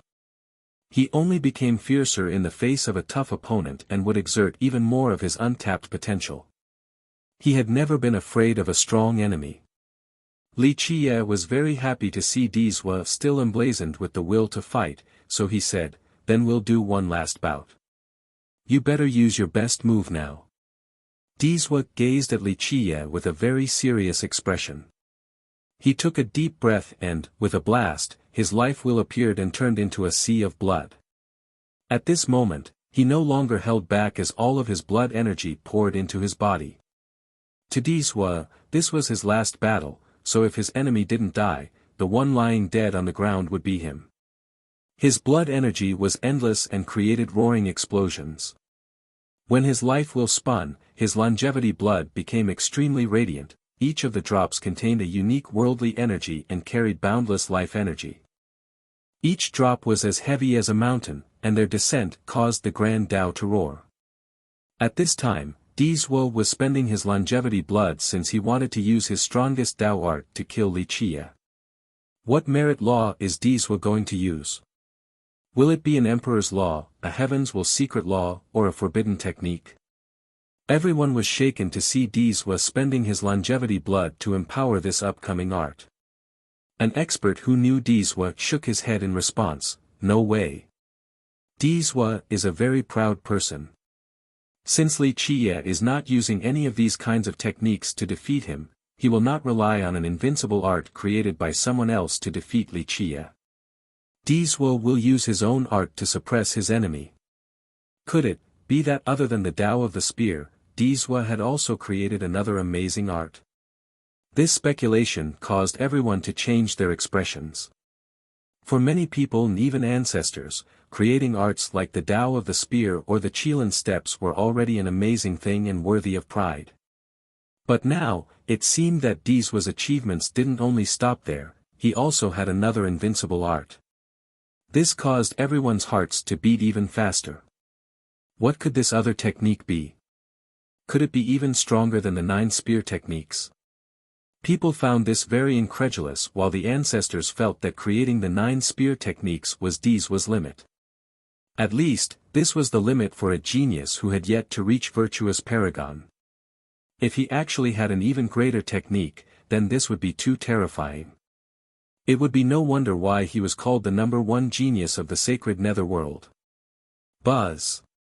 Once Dizhuo's blood energy reached its limit, space suddenly shook. In an instant, the world became dark as all the celestials disappeared. Dizhuo emitted a faint fire like how black fog would spread in the night. At this moment, the world was enveloped by this black shroud created by Dizhuo. With a changed expression, Li Qie took a step back after being attacked by this darkness, but it was too late. This darkness formed its own domain, trapping Li Qie and Dizhuo inside. One would find that there was no sun or moon within this domain. There was no galaxy, no vegetation, no fish or birds and insects, no myriad Tao and universal laws. Everything was gone in this domain, all were without colors and life, outside of Dizhuo himself. Li Qie's expression sank after being trapped inside this domain. He tried to channel a merit law, but nothing happened. It was as if all laws in this world had been dispersed in this place. Pop! Dizhuo's invincible technique had just taken its initial form, but Li Qie's next fist was like a golden lock and sealed the imperial spear, causing the technique that was initially as smooth as a flowing river to come to an abrupt halt. Myriad fists, golden sealing fist. This was a technique outside of the 12 immortal physiques, and it specialized in sealing all kinds of weapons. Dizhuo was shocked once more as the imperial spear was sealed. He decisively left the spear behind to run, but... boom! He didn't manage to get too far before his back had taken a blow. This was a fist that almost pierced his spine, causing him to spurt out blood. Chapter 568, A Photic Open. Li Qie let out a long cry and channeled his foundation to turn into a primordial Kunpeng. However, even with its wings spread out, the Kunpeng was unable to fly. It suddenly fell down and created a crashing sound. His Tao foundation had lost its fuel, the worldly energy, as well as the power of the Grand Tao. In this moment, both his Tao foundation and Tao laws were like deflated balls. He couldn't fly upward. As long as you are inside my Grand Tao, you will never be able to call for the Tao and will forever be sealed here. This is my Tao. A Photic. Dizhuo was in complete control of this realm. He looked down at Li Qie and pointed a finger at his body. Boom! Li Qie was blown away by this finger. It aimed for his chest and left behind a terrible and bloodied hole as blood spurted out. Li Qie got up and shouted, I don't believe in witchcraft, open for me. Li Qie, once again, channeled his laws in order to activate the Grand Tao. However, it was no use in this place, the Tao did not answer him. Boom! Dizwa blew him away once again, causing blood to spill. He was not in a hurry to kill Li Qie since he was certain of his victory. At this point, he arrogantly proclaimed, even an emperor's law would be limited in this place. Like I said, before my aphotic Tao, all myriad Tao would lose their colors. If you don't believe me, then try using an emperor's law. What kind of Tao is this? Seeing the sudden reversal left everyone dumbstruck in horror. If all Tao and laws, including emperor's laws, lost their effect once inside Dizwa's Grand Tao, then this would be too frightening. If this was the case, then no matter how powerful one might be, they would still be suppressed by Dizwa's Grand Tao and would become a fish on a platter without being able to resist. This is too terrifying. Both ghost experts or great characters from the other races were aghast. Such a Grand Tao was a threat to just about anyone. Tian Luanhui was also greatly affected by this Tao, which was made apparent by his shocked expression. This Grand Tao terrified him. An ancestor who was very knowledgeable about the myriad bones throne spoke with a changed expression, aphotic. Aphotic. I remember now, this is a part of a certain legend. He recalled a particular myth and shouted in dismay, this was conceived by immortal Emperor Yao Shi. Rumor has it that when he was old, immortal Emperor Yao Shi obtained a series of mantras from the Death Scripture, one of the 9 grand scriptures, and greatly benefited from them. He concocted an idea about a supreme Grand Tao, but alas, he had already become an immortal emperor so he couldn't carry it out. Nevertheless, he still created an outline for this supreme Tao and named it aphotic. Indeed, it is time to end this. Li Qie said with a smirk. In an instant, he unleashed his sea of knowledge that was accompanied by roaring explosions. At this time, all of his fate palaces were released with their vast divine lights. Strange and spectacular images appeared in the sky as if an immortal emperor had arrived and was being worshipped by his subjects. Boom! The heaven and earth prostrated as Li Qie released all of his palaces. The worldly energy and endless Grand Tao regained their power. In just a split second, the world that was enveloped by the aphotic Tao had regained its vivacity. Pop! Dizwa simply couldn't hold on to Li Qie any longer at this moment. Li Qie, as if possessed by a deity, knocked him flying away. The aphotic Tao was heavily weakened and lost the majority of its effect. 10. 11. 12 palaces. I'm impossible. Someone shouted in horror as they counted Li Qie's palaces. Everyone heard this loud scream and looked at his palaces, finding 12 of them hovering above his head. At this moment, everyone became scared out of their wits. Having 12 palaces was an impossible matter. No one had ever heard of someone achieving this since the start of time. But today, this miracle was before them. 12 palaces, it really was 12 palaces. This was not just a dream told by someone insane or a drunkard. All of a sudden, everyone was dumbstruck. They were looking at Li Qie's 12 palaces with their own eyes. Dizwa and Tian Luanhui, these geniuses who never trembled in the face of trouble, became pale with quivering legs when they saw the number of fate palaces before them. They were brilliant and unequaled but still suffered a major blow when they saw the palaces. They knew that after having 9 palaces, opening the 10th was very difficult, so a 12th was essentially out of the question. However, what they considered to be inconceivable had been achieved by Li Qie, causing their emotions to run rampant. After a long pause, allowing everyone's souls to come back to their bodies, an ancestor shouted as if he had just seen a ghost, the impossible. 12 fate palaces. Bang! At this moment, the 12 palaces disappeared as Li Qie stood tall in the sky. He was above the 9 heavens and myriad worlds. The firmament was firmly within his grasp. Chapter 569, Dizwa's death. 4 palaces to form a domain, 8 to form a kingdom, and 12 to form the heavens. This phrase had been passed down for a very long time, but no one had ever seen the spectacle of 12 palaces forming the heavens. But at this time, many were able to witness this miracle. Right now, Li Qiye was an immortal ruler that was worshipped by the other deities. In the sky, he was the supreme existence and nothing else mattered. Even immortals must prostrate and declare themselves his loyal subjects. This scene was too shocking. It was as if he was already above the heavens despite having yet to shoulder it. At this minute, he was at the apex of all existences. All merit laws and secret arts became meaningless and feeble. The heavens created from the 12 palaces was already the strongest merit law. 12 palaces were more than enough to represent everything.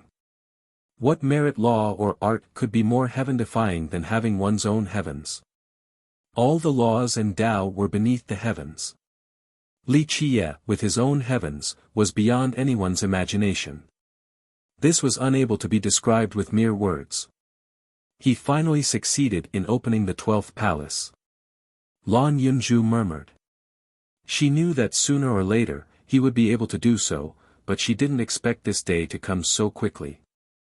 The heavens of 12 palaces. Daoist Bao Gui's mouth became dry after seeing the sky above Li Qiye's head.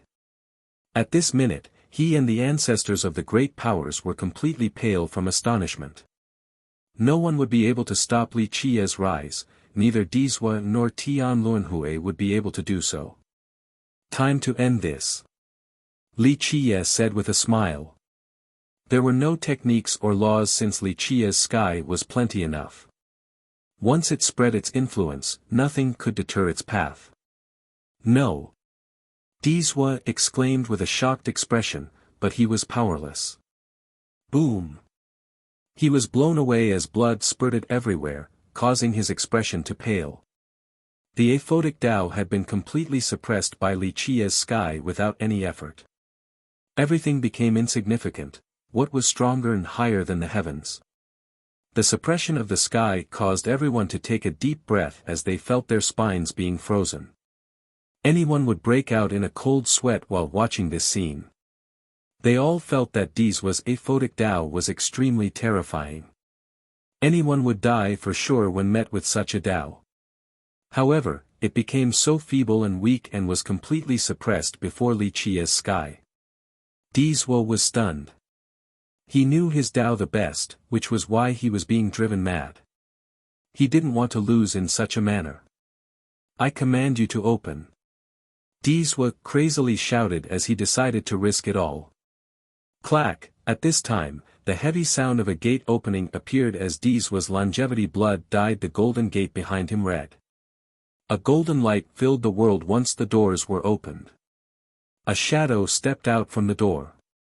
This was an invincible shadow that looked down on all existences as they trembled before it. This shadow was so powerful that it caused all spectators to palpitate as if an immortal emperor had arrived. Upon arrival, it used an invincible momentum to strike Li Qiye. The stars became dark with this imperial attack. Even the you of the future is useless, not to mention the fact that you won't have a future. Li Qiye roared in response. He was completely nonchalant against the oppressive shadow. At this second, he was the unstoppable embodiment of invincibility. His will was the will of the heavens. The weight of his hand was the unbearable burden of the firmament. Boom! The invincible shadow shattered beneath Li Qiye's gigantic hand.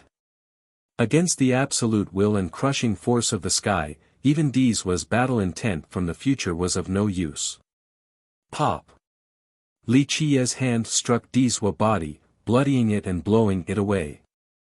All of his bones shattered, and he no longer had the strength to fight back. Li Qiye quickly grabbed him before he hit the ground. Dizwa's face was deathly pale while he himself was without any will to resist. Li Qiye had him by the neck and slowly asked, "Now, do you have any last words?" Dizwa's mind returned from its momentary absence as he closed his eyes and said, "Make your move, I have nothing to say." At this point, he remained undaunted and still had a graceful bearing.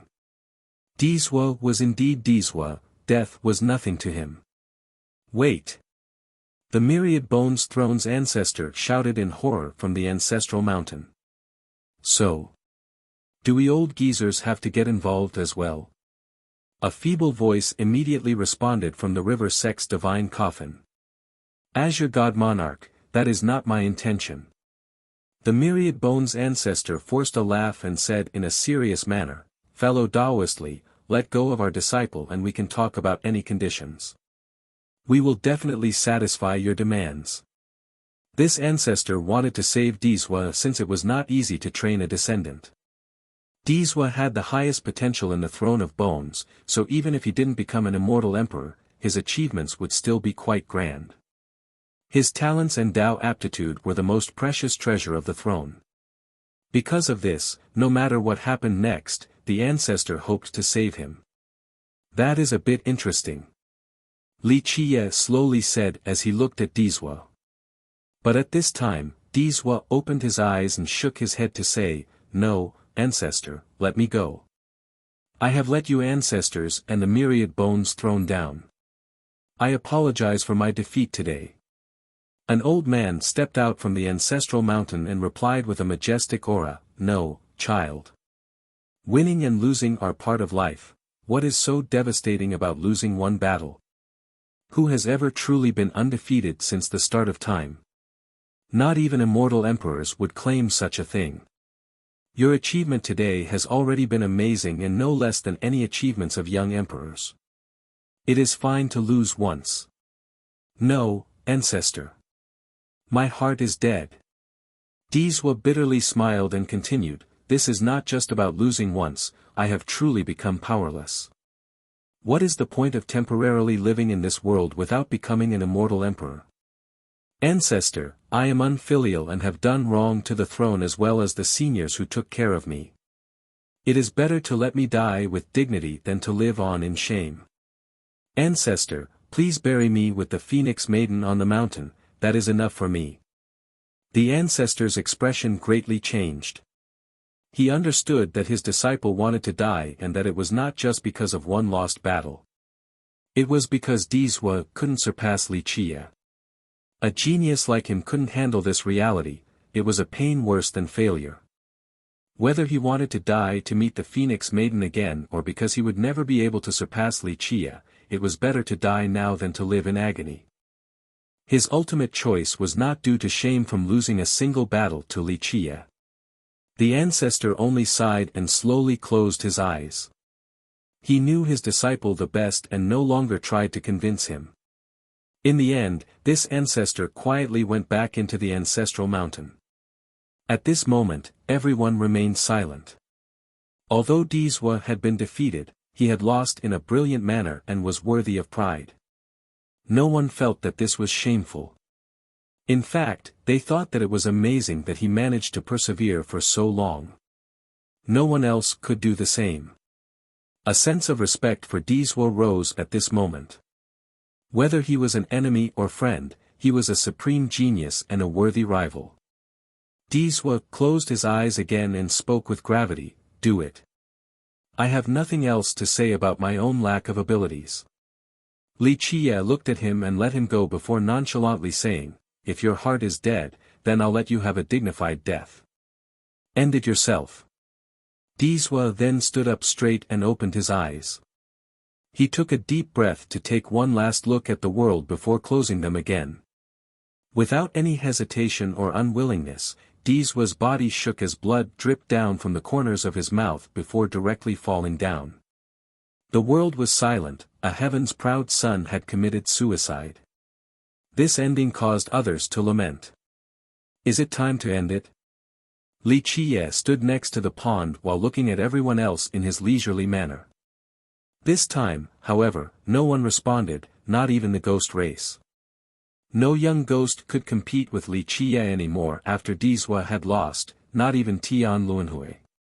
Only the ancestors had a chance, even ghost kings of the heavenly king level most likely couldn't take on Li Qiye. Finally, with a loud boom, the Myriad Bones Throne took Dizwa's corpse away.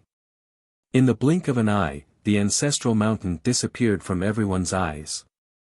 4 palaces to form a domain, 8 to form a kingdom, and 12 to form the heavens. This phrase had been passed down for a very long time, but no one had ever seen the spectacle of 12 palaces forming the heavens. But at this time, many were able to witness this miracle. Right now, Li Qiye was an immortal ruler that was worshipped by the other deities. In the sky, he was the supreme existence and nothing else mattered. Even immortals must prostrate and declare themselves his loyal subjects. This scene was too shocking. It was as if he was already above the heavens well before he had yet to shoulder it. At this minute, he was at the apex of all existences. Chapter 570, Titanic Crescents. 3 ancestors. Many became sentimental when they saw the ancestral mountain depart. A genius met his end in such a fashion. This induced a sense of regret and sadness and also reminded everyone that the competition for the throne was extremely cruel and brutal. Even the most brilliant genius might eventually turn into mere bones. When it was all over, 3 old men stepped out to the dismay of many, including the ghost race. Everyone took a deep breath because all of these men were of the ancestor level. They stood out and created an oppressive atmosphere. It seemed that the sacred ground was determined to reclaim their declivity mountain bell. What do you want? You wish to play with the numbers advantage. Li Qiye remained calm before the 3 ancestors who were all virtuous paragons. Fellow Taoist Li, you should return our declivity mountain bell back to the sacred ground. This is our heirloom. An old ancestor cheerfully smiled. If you are willing to give it back, we will definitely not let it be for nothing. Li Qiye looked at the 3 ancestors then burst out in laughter. He shook his head and said, "Never. If your descendant threw this thing out, you all should understand that it was the same as throwing a meat bun at a dog. Your descendant lost only because of his own inability. As for the declivity mountain bell, I will gladly accept it." His words caused the 3 ancestors to change their expressions. One of them gravely spoke, "Junior, take a step back and realize the vastness of the heaven and earth. Having one more friend is better than gaining one enemy. Opposing our sacred ground is not a wise decision. I don't feel anything unwise about it because the feud was already formed. So what if I take the bell?" Li Qiye leisurely spoke while staring at the 3. Another ancestor's expression darkened as he said, "Young friend, the path is still long. Do you really think you are invincible?" He continued on, "If you really think so, then we wish to try your invincible techniques." His words caused everyone to glance at each other. An ancestor of an imperial lineage was asking for a spar with a junior. This was a lowly act, the same as bullying someone younger. Li Qiye laughed and looked at the 3 to say, "You want to give me a try?" The ancestor gazed at him and said, "I wonder if you dare to fight or not. An invincible friend like you must not be afraid to fight, right?" Another ancestor added, "Young friend is the number 1 in the contemporary era with peerless courage and is unbeatable in this world. If you think you can hold on to the declivity mountain bell, then don't be reluctant about one fight." The third one tacked on, "If young friend doesn't feel confident, then forget about it. Everyone can just calm down and you can give the bell back to us. We will definitely not mistreat you." The 3 ancestors worked together to dig a hole for Li Qiye to jump down. They assumed that Li Qiye was at a high from his recent victory. Moreover, declining a battle would leave behind a mental scar. The best course of action would be to rush on with this victorious momentum till the very end with a courageous Tao heart. Because of this, the ancestors had planned a trap. Their actions caused Taoist Bao Gui's group to be very dissatisfied. The Taoist scowled but didn't say anything. He was waiting for Li Qiye's command. "Then are you 3 are confident in beating me?" he asked as he looked at the 3 ancestors. "We don't dare to claim so. At the moment, who in the sacred nether world doesn't know of your illustrious fame?" One of the ancestors praised. The second one commented, "We believe that young friend can sweep through all opponents and won't mind a fight, but we still have to try at least once. If we lose, then we can only blame our own lack of skills, and the sacred ground won't ask for the declivity mountain bell anymore. If you lose, then I hope you will return it to us. The third quickly joined in and said, if young friend thinks you are at a disadvantage, then we won't use Emperor's weapons or treasures, we'll only use our personal abilities. You won't have any objections to this, right? This must be as easy as waving your hand. The three ancestors were initially quite fierce with their demands, but at this time, their attitude had changed. It was as if they were only asking for a friendly spar, but the truth was that they were baiting Li Qie into a trap. Nevertheless, the crowd was judging their actions with disdain. Fairness? Not using any emperor's weapons or treasures. These three were virtuous paragons that had lived for countless years while Li Qie was a young man. No matter how heaven-defying he might be, he still would not be a match for virtuous paragons. Li Qie only chuckled at the three ancestors. This trivial scheme was not enough to enter his sight. He smiled and said, if you guys are that confident, then very well, I'll play with you guys once. Since we have already reached this point, being even a bit more arrogant will be fine. I will stand by this pond without lifting a finger.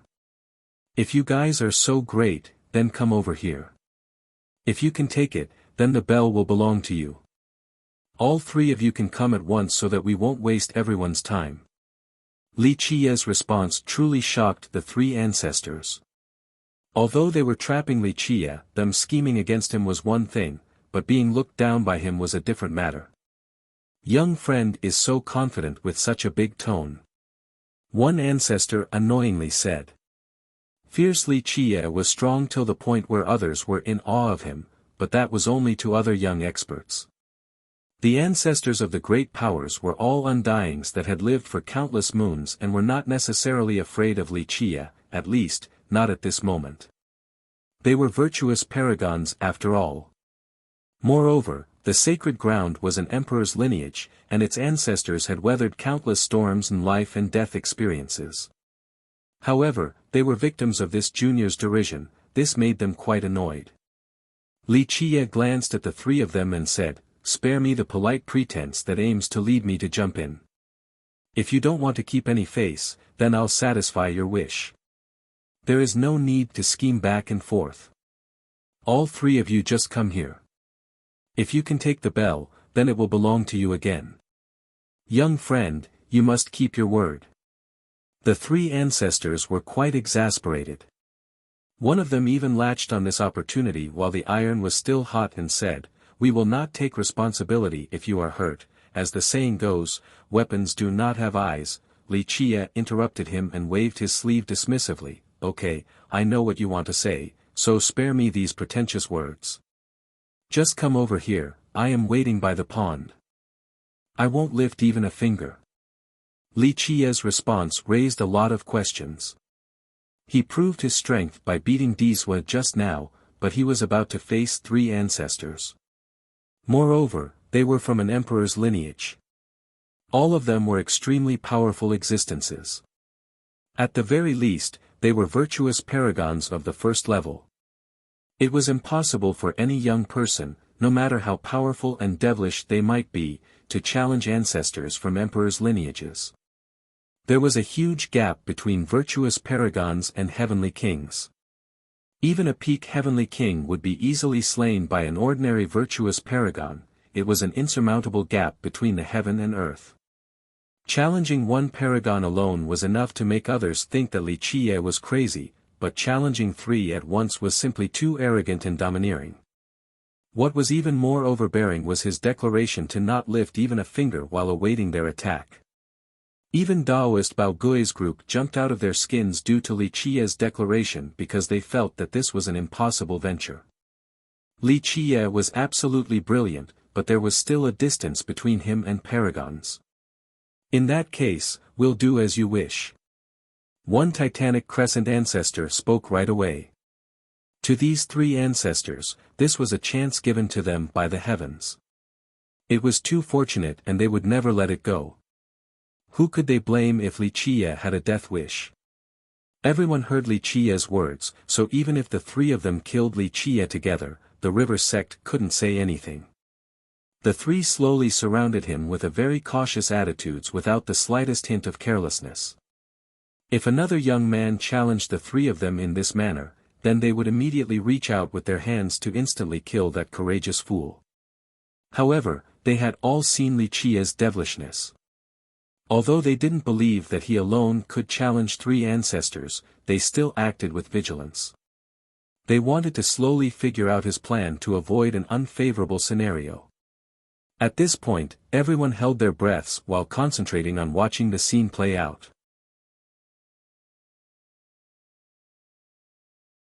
Chapter 571, Swallowing Three Ancestors. No one would deny Li Qia's invincible might, but because of his young age and limited cultivation, he still had a long way to go before challenging virtuous paragons. Everyone felt that competing against one ancestor was already arduous, let alone three at the same time. This was simply impossible. Many speculations appeared. Some awaited a miracle while others prayed that Li Qia would die a miserable death to the three ancestors. To the younger cultivators, Li Qia was so heaven-defying that if he continued to live, the young would never have a chance to rise. No matter how great they might be, the heavens wouldn't be meant for them. They also knew that no one in the younger generation could kill Li Qia, so they had to rely on the previous generation, such as these ancestors. Li Qia watched the careful approach of the three ancestors and smirked, "Hurry up, don't waste my time." At least, in the three ancestors' eyes, his expression and attitude were a blatant disrespect. They were virtuous paragons, people who instilled fear in all beholders, even descendants of emperors' lineages were no exceptions. But at this moment, Li Qia's leisured attitude was as if he didn't put them in his eyes, and they couldn't accept this. They rose into the air, refusing to believe in the impossible, that Li Qia was heaven-defying to the extent where he could solo the three of them. They chose the most advantageous positions for offense and roared, "Kill!" Their attack was so devastating that it caused the Grand Tao to shatter and the stars to fall. Such a terrifying aura instilled horror in the spectators. The weaker ones could do nothing but lie on the ground without being able to stand back up. An attack from a single virtuous paragon was already extremely terrifying, so it was needless to say what happened when there were three. Even the most powerful heavenly king would be rendered into ashes, let alone a young person like Li Qia. The hearts of Daoist Bao Gui and the rest of the elders jumped out of their ribcages after seeing this onslaught. They were full of regret and thought that Li Qia shouldn't have been this careless. If they would have known that this would be the outcome, then they would have stopped his enemies in his stead. Crash! However, a splashing sound resounded at this moment. Right before this attack could destroy Li Qia and turn him into ashes, a huge carp suddenly jumped up. No one knew where this carp came from since the pond before them couldn't contain such a huge carp. Only an ocean could house such a big beast. It seemed like this carp had jumped out from another world. It immediately attempted to swallow the three virtuous paragons from the Titanic Crescent sacred ground. In this very second, the three ancestors panicked and wanted to flee, but they couldn't escape its gigantic maw and were swallowed like prey. No! Their unwilling screams echoed out from within the carp's mouth. Unfortunately, they didn't even have the chance to feel regret. The carp was not satisfied after swallowing the three ancestors from the emperor's lineage. It was a sad fate of dying without a burial ground. This scene stunned everyone.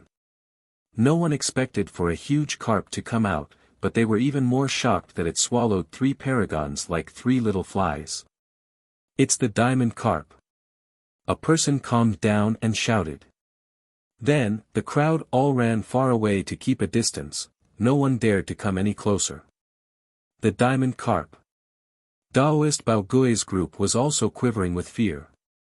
Although those who had chased after it before were full of dread, Daoist Bao Gui's group, of course, was completely pale because they chased after the carp all over the water realm for the longest time.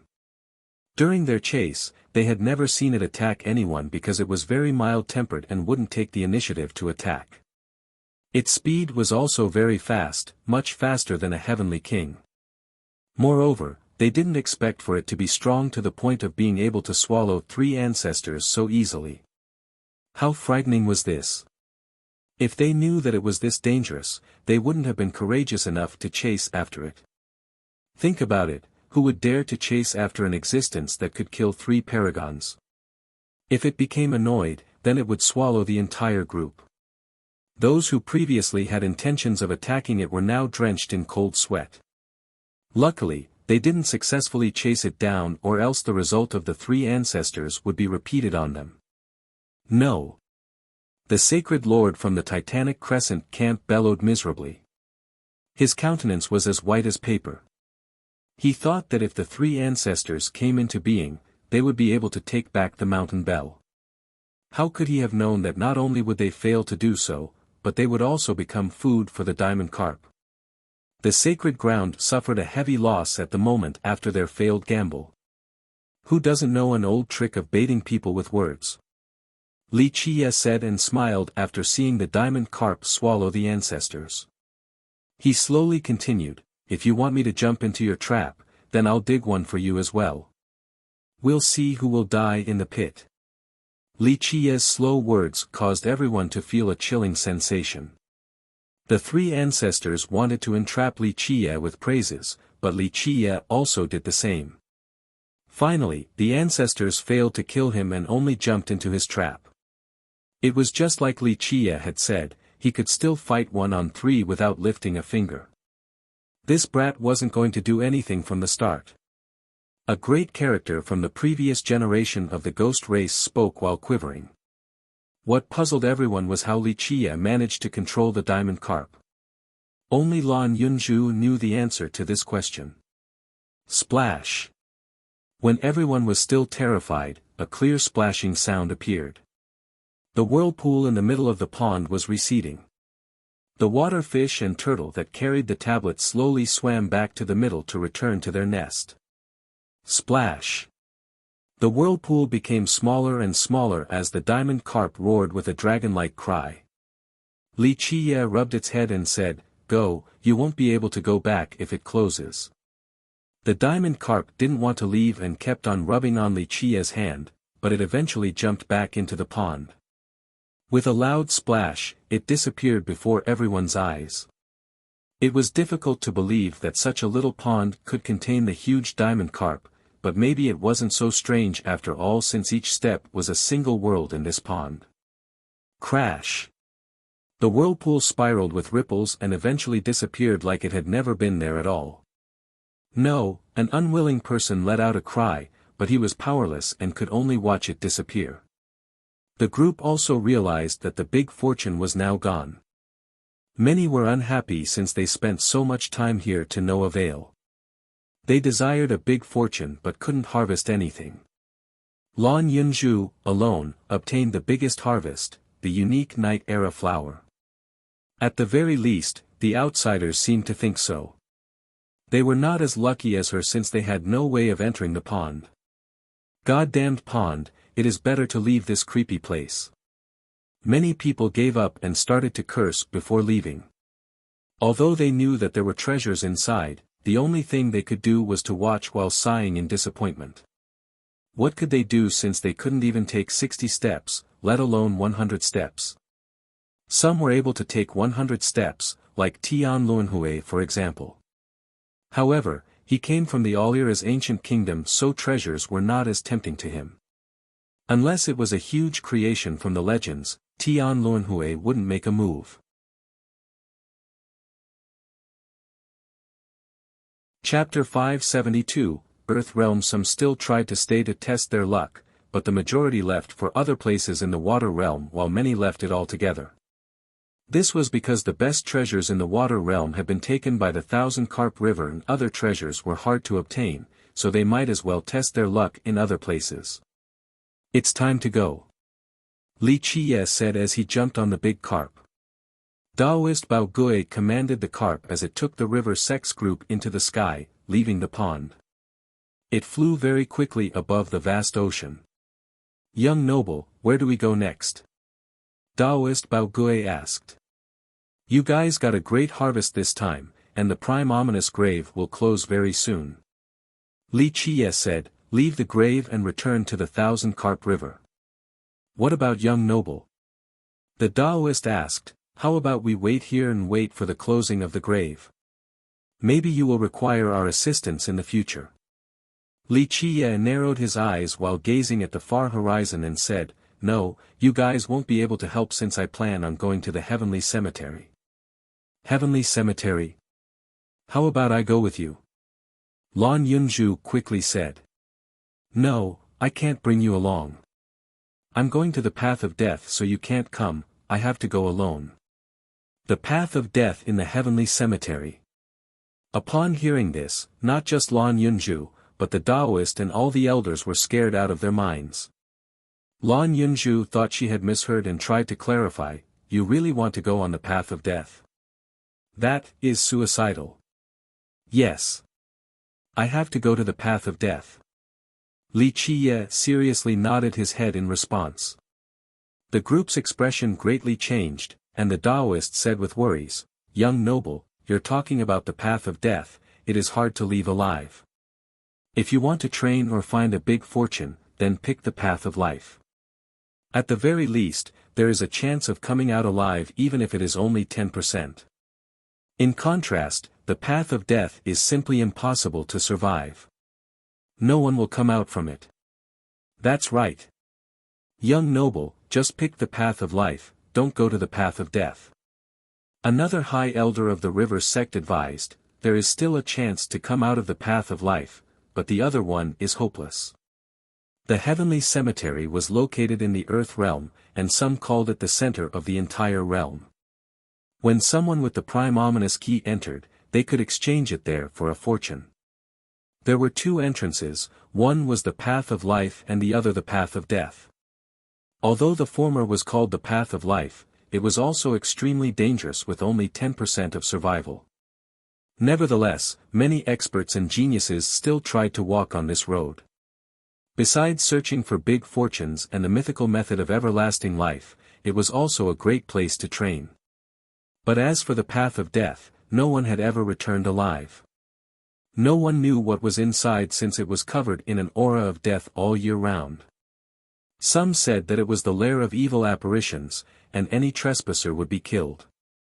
For millions of years, many didn't believe in such a theory, so they entered only to never come back out, including some invincible existences. Don't try your luck with the path of death, it is just a dead zone. Venerable Yang was very worried as he said, there were rumors that someone with the title of God King had entered, but he never came out as well. I know, the path of death has zero chance for survival. Li Qiye calmly said, but I must enter due to some unfinished business. Also, it is only a path of death to others, I will come out alive, don't worry. Taoist Bao Gui's group noticed that Li Qiye was determined and wouldn't listen to any advice, so they sighed non-stop. They could only ask him to be careful since they didn't know what else to say. I'll go with you. Lan Yunju spoke while standing next to him. No, I can't bring you to the path of death since only I can enter. Li Qiye said as he shook his head. Don't worry, I won't go on the path of death with you, just to the earth realm and the heavenly cemetery. You can go by yourself for the rest of the way. Lan Yunju playfully blinked her eyes and continued, plus, not seeing the center of the earth realm when I'm already here at the prime ominous grave would be a shame. I want to broaden my horizons. Li Qiye looked at her for a bit then nodded in agreement. The two then said their goodbyes to the Taoists group before entering the portal. The Taoist then left the grave while Li Qiye and Lan Yunju secretly went to the earth realm. Once they arrived, Lan Yunju stood there and looked all around. Before her was a vast scene with a heavy scent of the earth. This place was especially dry.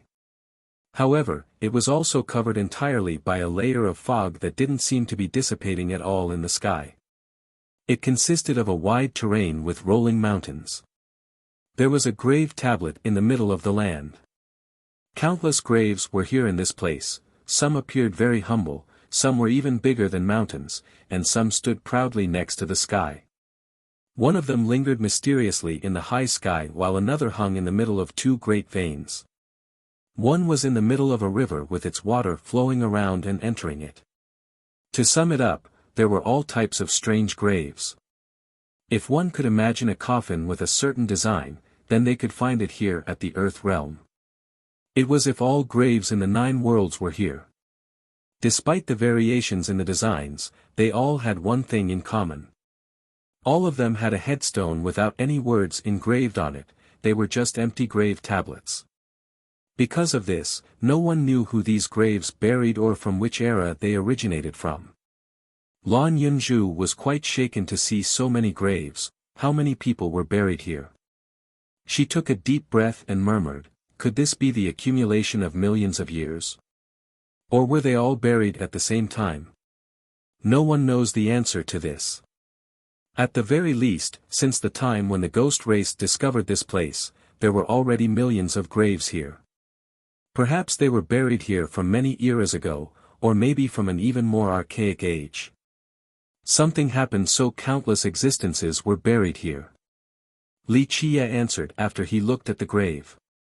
Which era is this archaic age you speak of? Lan Yunzhu inquired further. Li Qie shook his head in response, it is hard to know, but at the very least, it is before the desolate era, an era that we do not know about. Rumor has it that before anyone knew anything, the Earth realm had already buried millions of graves here in the prime ominous grave, but no one else could erect a grave here in the future. These millions of graves had always been a mystery. No one knew when or how they came to be. If they were all buried together in one era, then just what had happened to cause so many burials all at once? Just think about it, no one who could be buried here could have been a nameless character, so there should be records about them. However, there were no written records about these graves in the prime ominous grave. What kind of characters are buried here?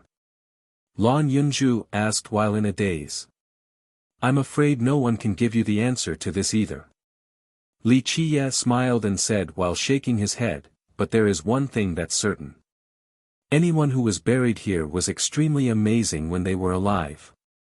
This is not only based on the fact that there are great fortunes inside their graves, but because there is a great protective perimeter for each of them. No one except great characters would enjoy such a privilege. Li Qie was correct, there were millions of graves here, but each and every single one was an ominous ground enough to drive people to their doom. Each of them had a powerful defensive force as if there was an immortal monarch quietly watching over each grave. Because of this, no one could excavate any of these graves. There were also other dangers inside these graves, including corpses and guardian mummies.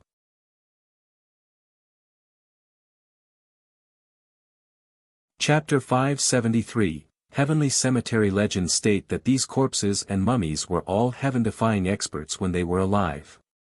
Later on, they failed during their attack on these graves and died miserably here. They were then affected by the aura of death and became guardian puppets. Although it was extremely dangerous to cultivators, the Earth realm was a great place for training. As long as one had sufficient strength, then not only would they be able to train here, they could also obtain some fortune. With strength and confidence as well as the ability to defeat the fierce monsters protecting these graves, people could enter the cemetery. If they were lucky, they could walk in a straight path without meeting any dangers and obtain something amazing inside. But sometimes, it would be extremely perilous within the cemetery. Terrifying ghost-like creatures could have been buried inside as well. More than 80% of those who entered these graves would die, but if they managed to come back alive, they would be greatly rewarded for it. Because of this, countless cultivators, especially the geniuses, were happy to give the menacing Earth realm a shot. What could be more tempting than a great training ground full of treasures? Confident geniuses would surely pick this place to train.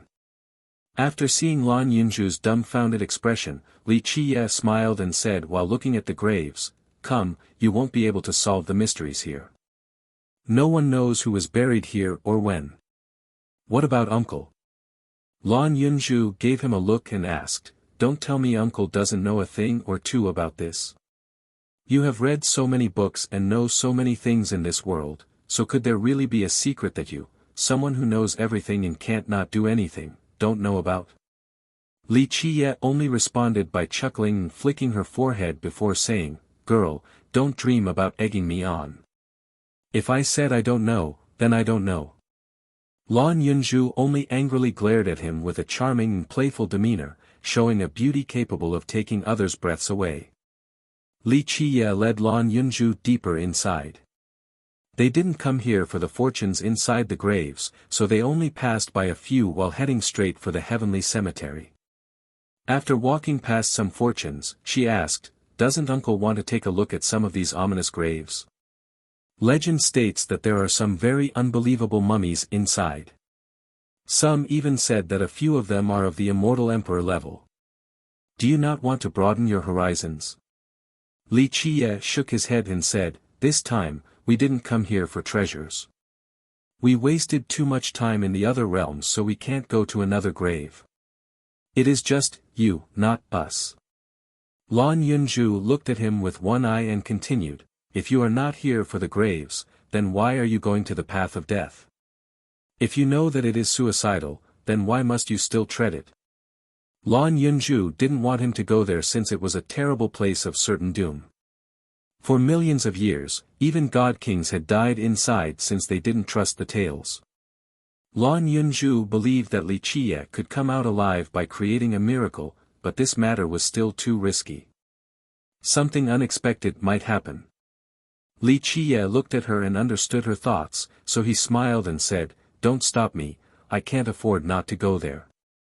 I need a challenge in order to break through." "Challenge? Break through?"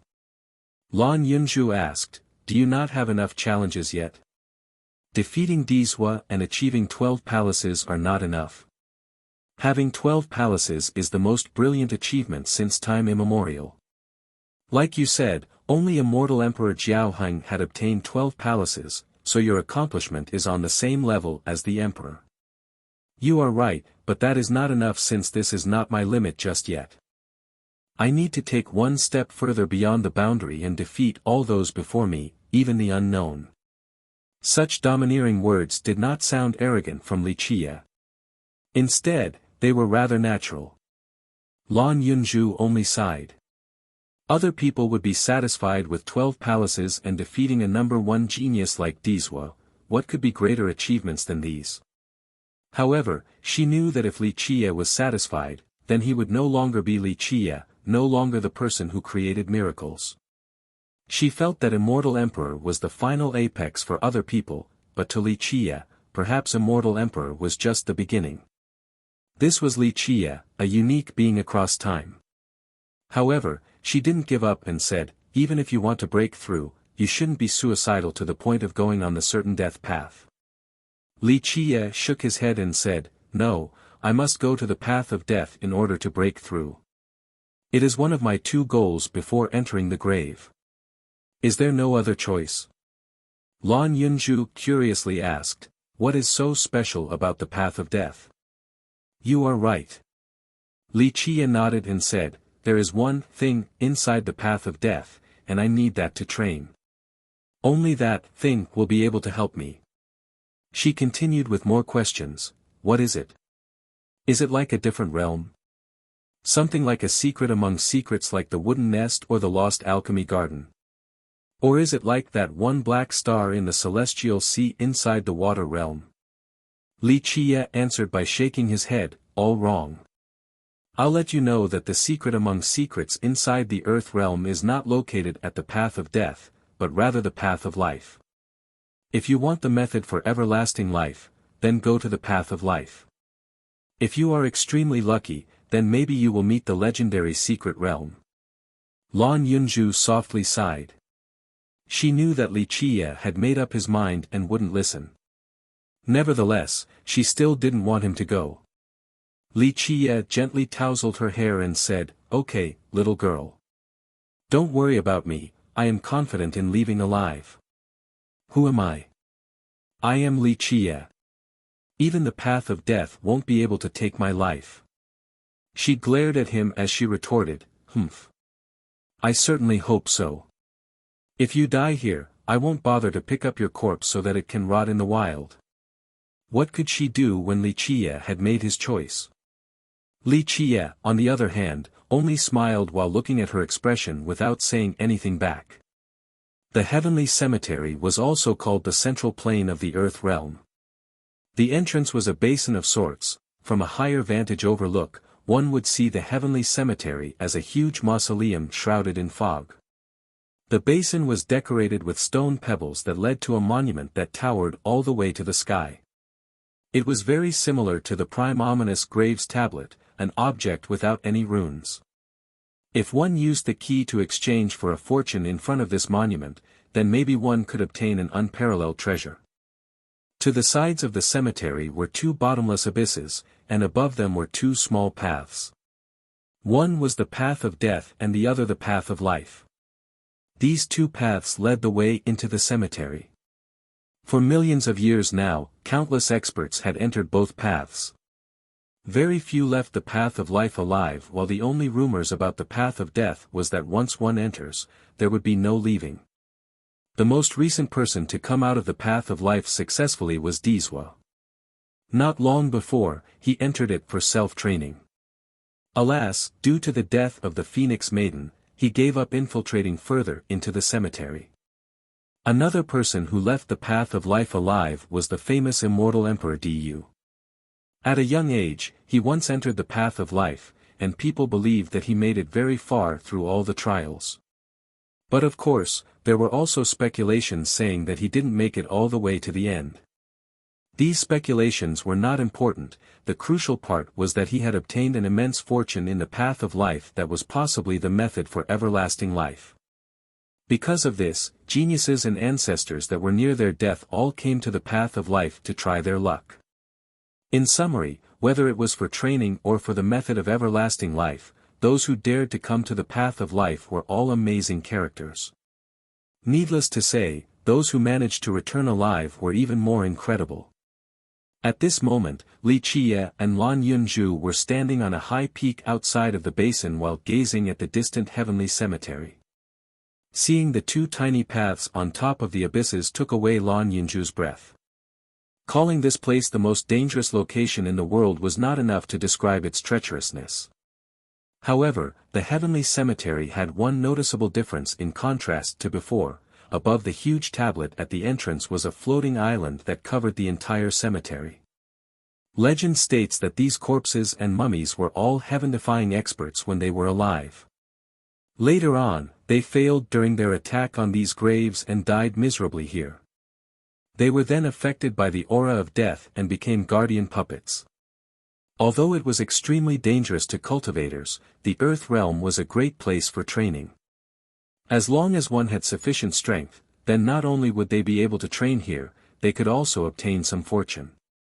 With strength and confidence and the ability to defeat the fierce monsters protecting the graves, people could enter the grave. If lucky, they could go in a straight path without meeting any dangers and obtain something amazing inside. But sometimes, it would be extremely perilous inside the grave. Terrifying ghost-like creatures could be buried inside as well. More than 80% of those who enter these graves would die, but if they managed to come back alive, they would be greatly rewarded for it. You're tuning into the Han Li's Wuxia Chronicles YouTube channel. We're so grateful for your support, and don't forget to subscribe to join us on this incredible journey through captivating stories. Your generosity through donations truly makes a world of difference, as it's the primary source of revenue that allows me to expand and enhance this channel for you. Thank you from the bottom of my heart for being a part of this adventure.